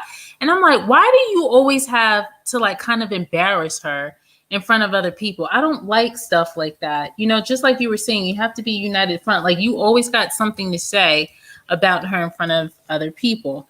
Now with Myrla, with the whole, you know, sorbet thing, like, yeah, she's annoying. I did notice, I think she's starting to like him, because I was noticing that she kept rubbing his arm and touching him during dinner. And I think also when they were on the balcony or something. So I do feel like she's opening up to him and she's starting to become attracted to him. However, the whole, you know, debate that they were having about the dog, you cannot force somebody to take on that responsibility of your pet. Yeah, they will love them and like them, but that's not her responsibility, whether you came into the marriage with that or not. I don't think that's right to force her to dog walk, you know, his dog. That's not right. And then another thing, Tim talking about 8 kids. They already had that discussion, like an episode or 2 ago. I think she told him she just wants like 2, which is the max. He's sitting up here talking about 8 kids. You get mad if she talks about having designer clothes, shoes, and purses, but yet you want to sit up here and talk about you want 8 kids with what money, but then you have an attitude if she wants to go on lavish trips or like designer things. So I don't know what was up with that. Again, Myrla, she still got issues. Her delivery is horrible. She definitely needs to work on that. But however, Gil gets all the smoke this episode because I didn't like how he came off. He's becoming very annoying. I don't like how he tries to embarrass her in front of other people, talking about her ways. And yeah, that's mostly what I got for them. I have to agree with you on those points. I ain't gonna lie to you. I don't know where he's getting 8 kids from and where he's getting the money from, but he needs to reevaluate and fast. Brittany, you want to say something? Okay, yeah. So I'll come from the point of Myrla just not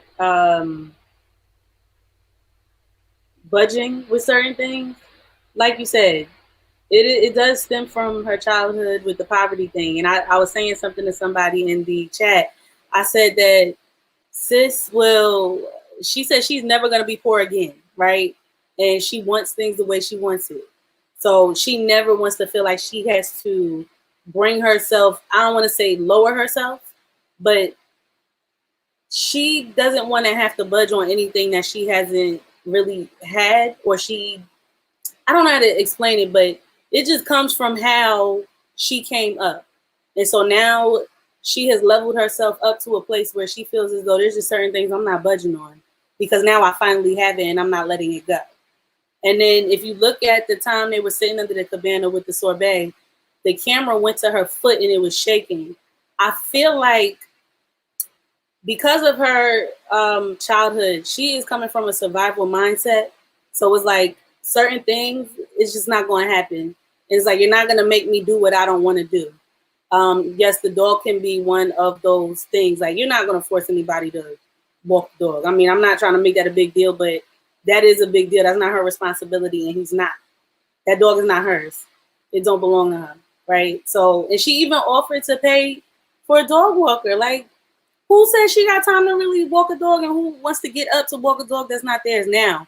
If she really liked this man, and if this was a different situation, but it is not, I'm sure she would compromise on some things and do that for him.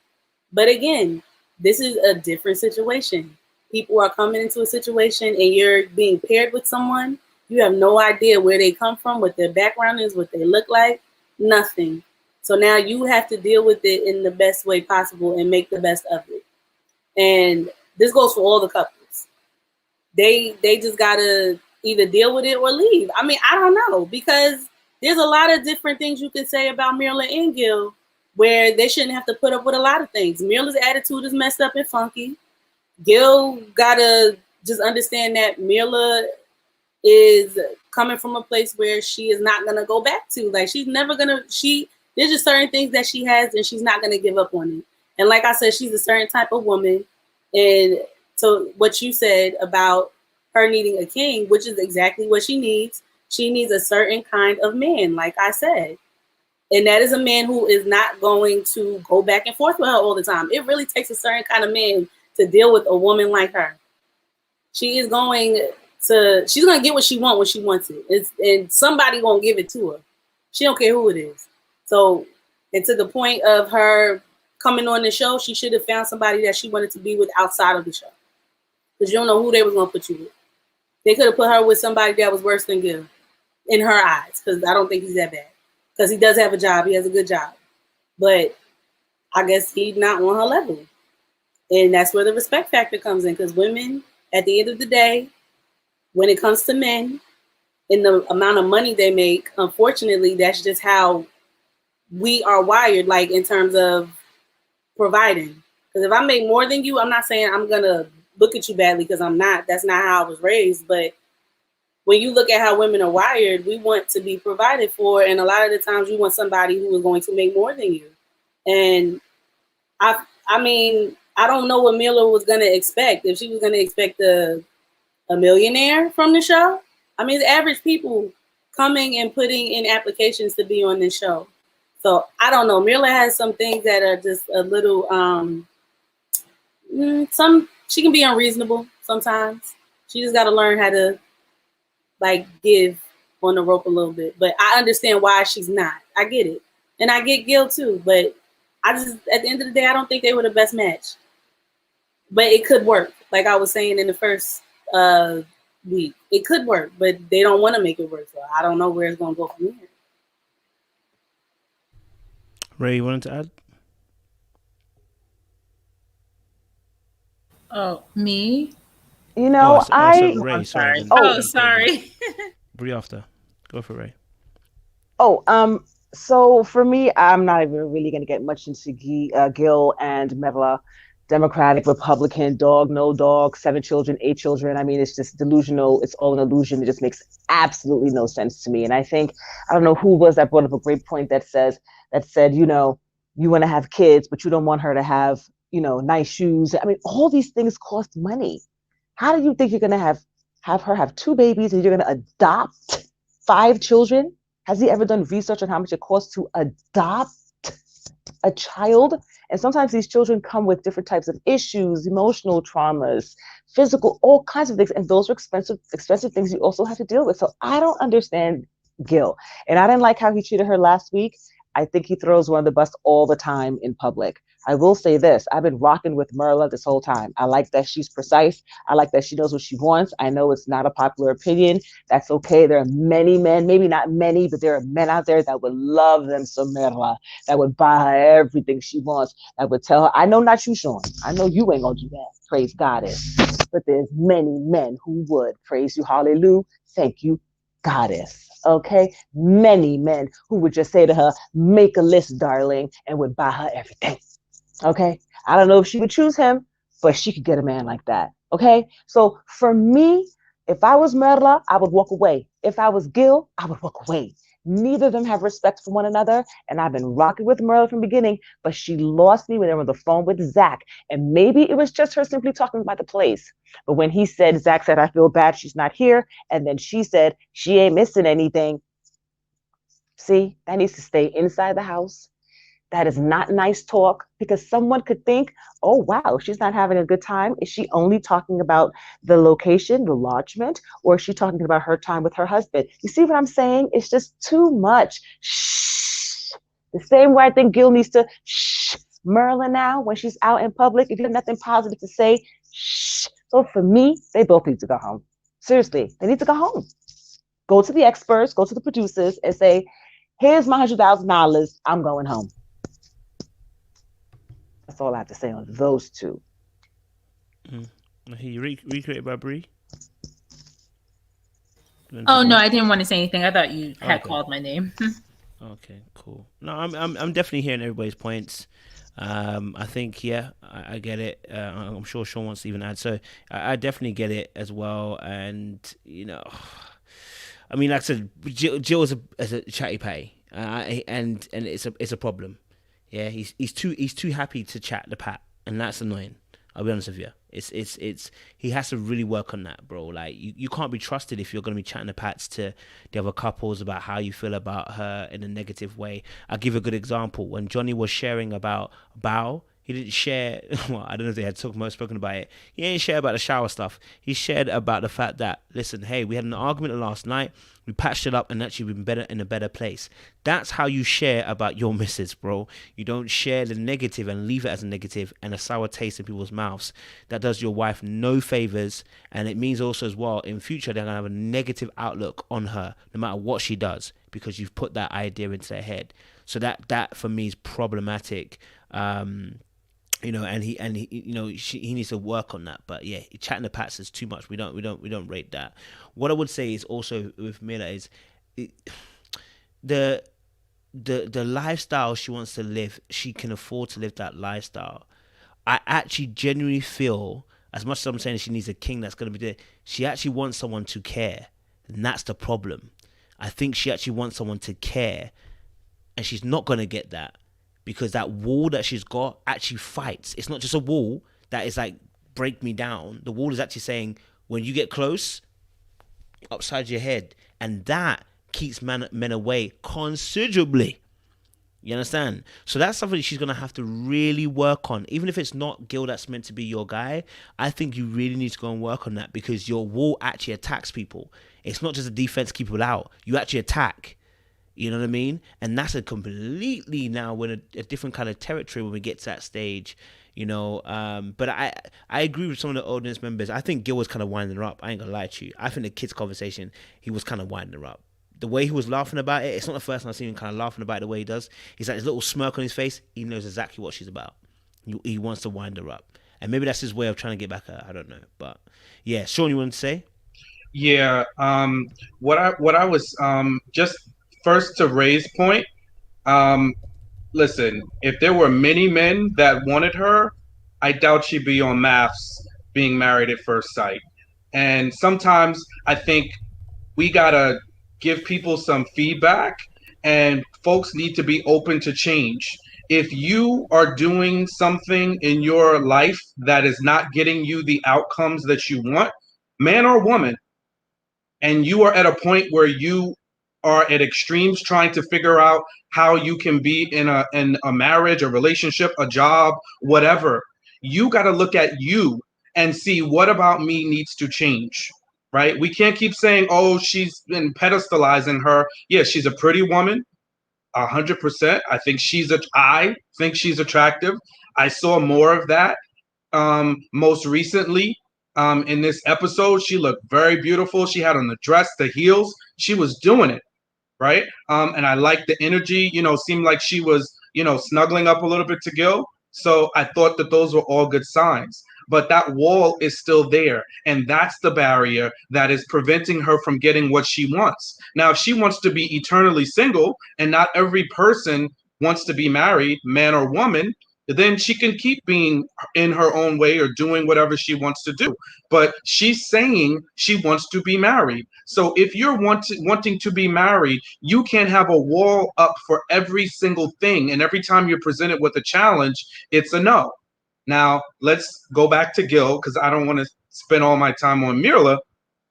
When it comes to Gil, he also is starting to do things that just don't line up. And I don't know if he's a sarcastic person, and because him and Myrla are starting to have this like back and forth banter, and he's having a challenge trying to pierce that wall.